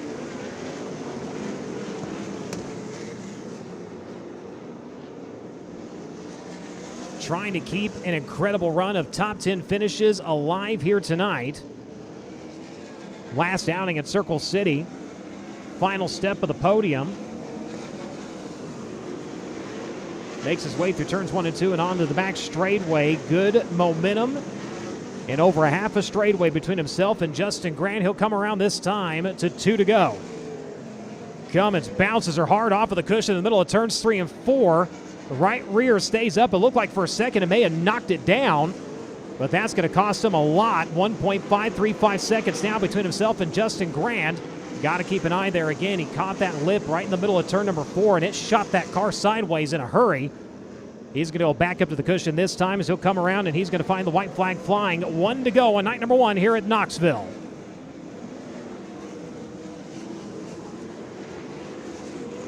His last 4 starts, a win, a second, a 6th, and a 3rd place finish as he works onto the back straightaway, and this is one he has wanted for so long. And tonight, he will finally add the Knoxville Raceway to the resume. Night number 1 of the Avante Windows and Doors Corn Belt Clash belongs to Kyle Cummins.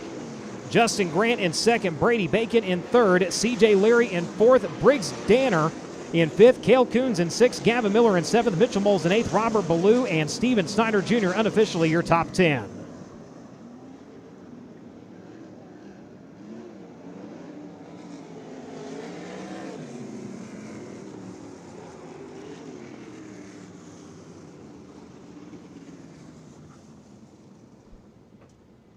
Victory number 4 on the season for your reigning champion and current points leader.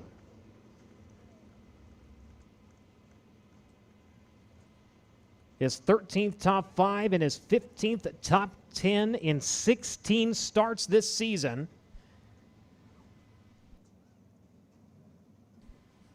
And for the first time, a winner here in the sprint car capital of the world. It comes in his 7th career A-feature start here at the Knoxville Raceway with the USAC Amsoil Sprint Car National Championship.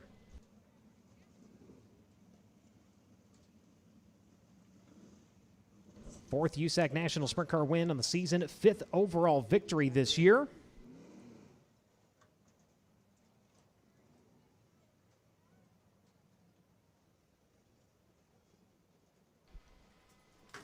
He will roll it down to the scales.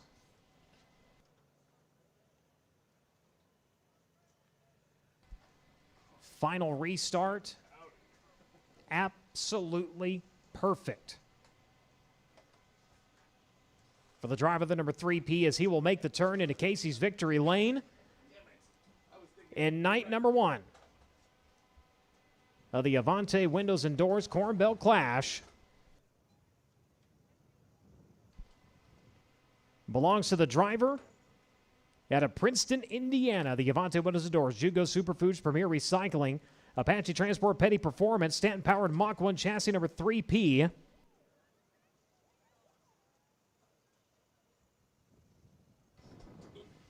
As they'll start to lay the hardware out.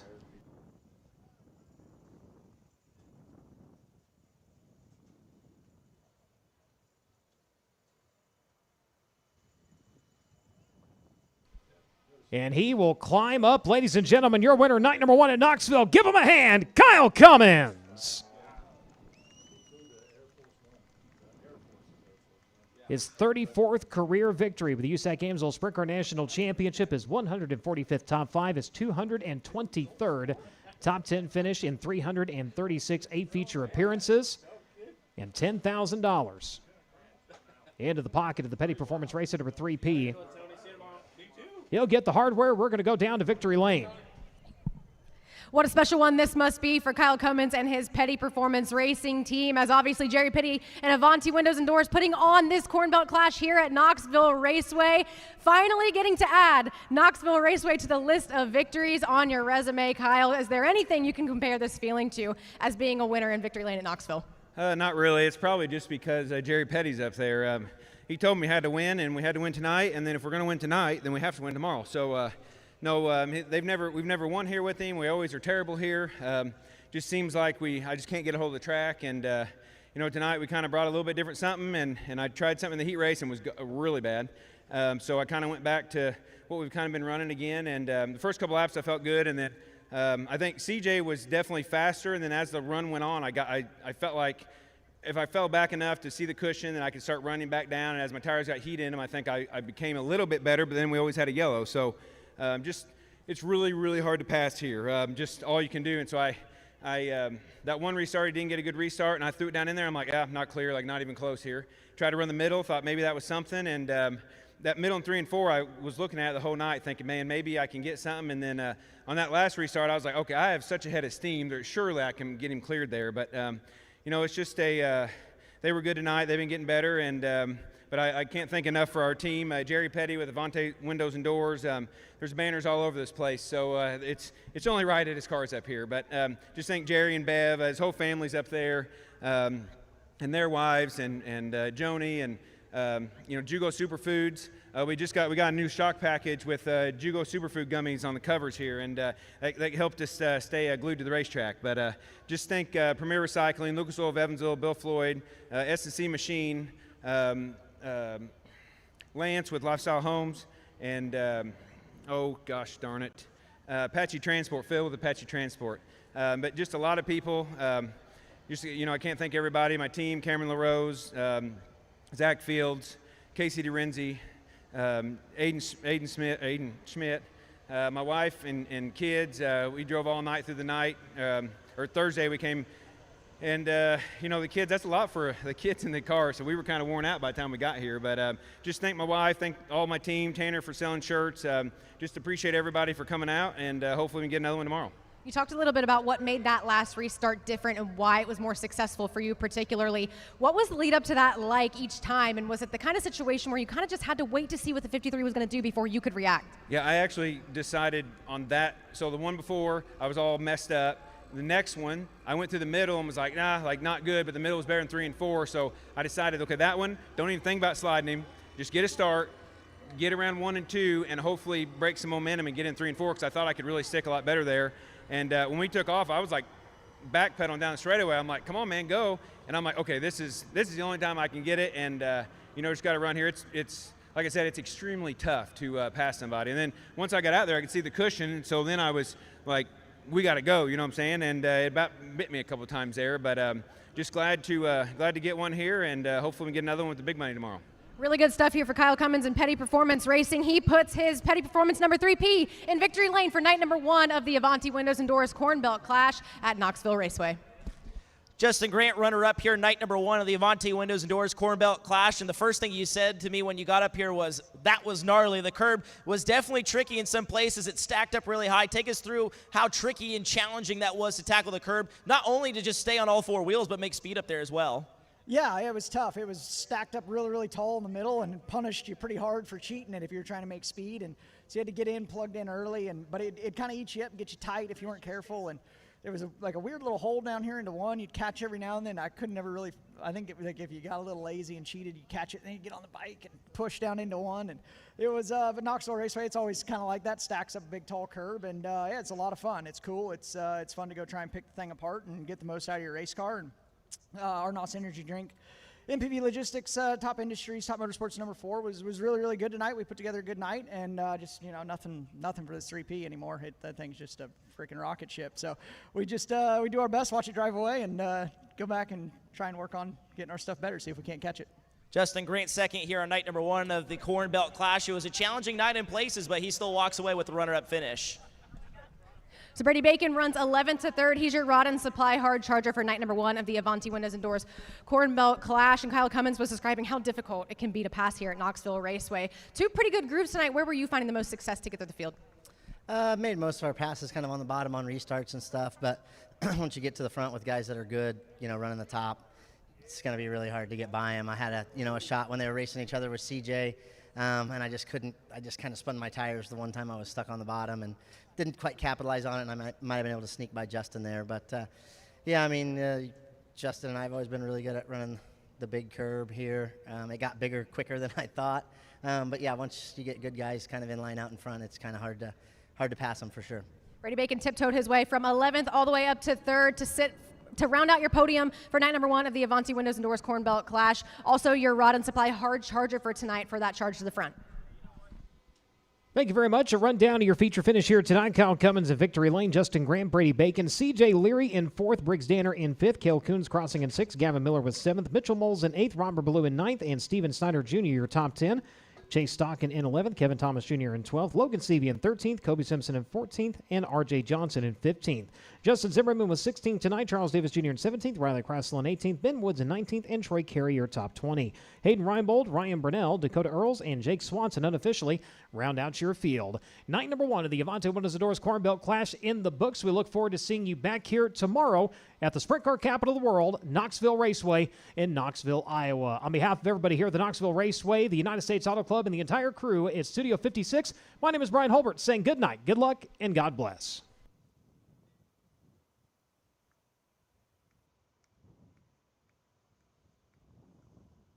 Is here watching this exciting racing that High Limit Racing produces. The intensity's high in the pit area. You'll have that. That's racing with the best guys in the country. Elbows up, and you know, whoever kind of runs the hardest can be the fastest.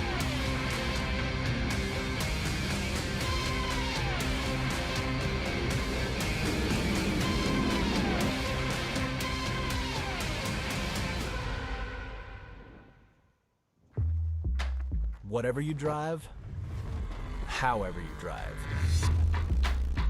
AMSOIL specially engineers lubricants to maximize power, performance, and protection in your vehicles, so you can work hard and play hard with confidence.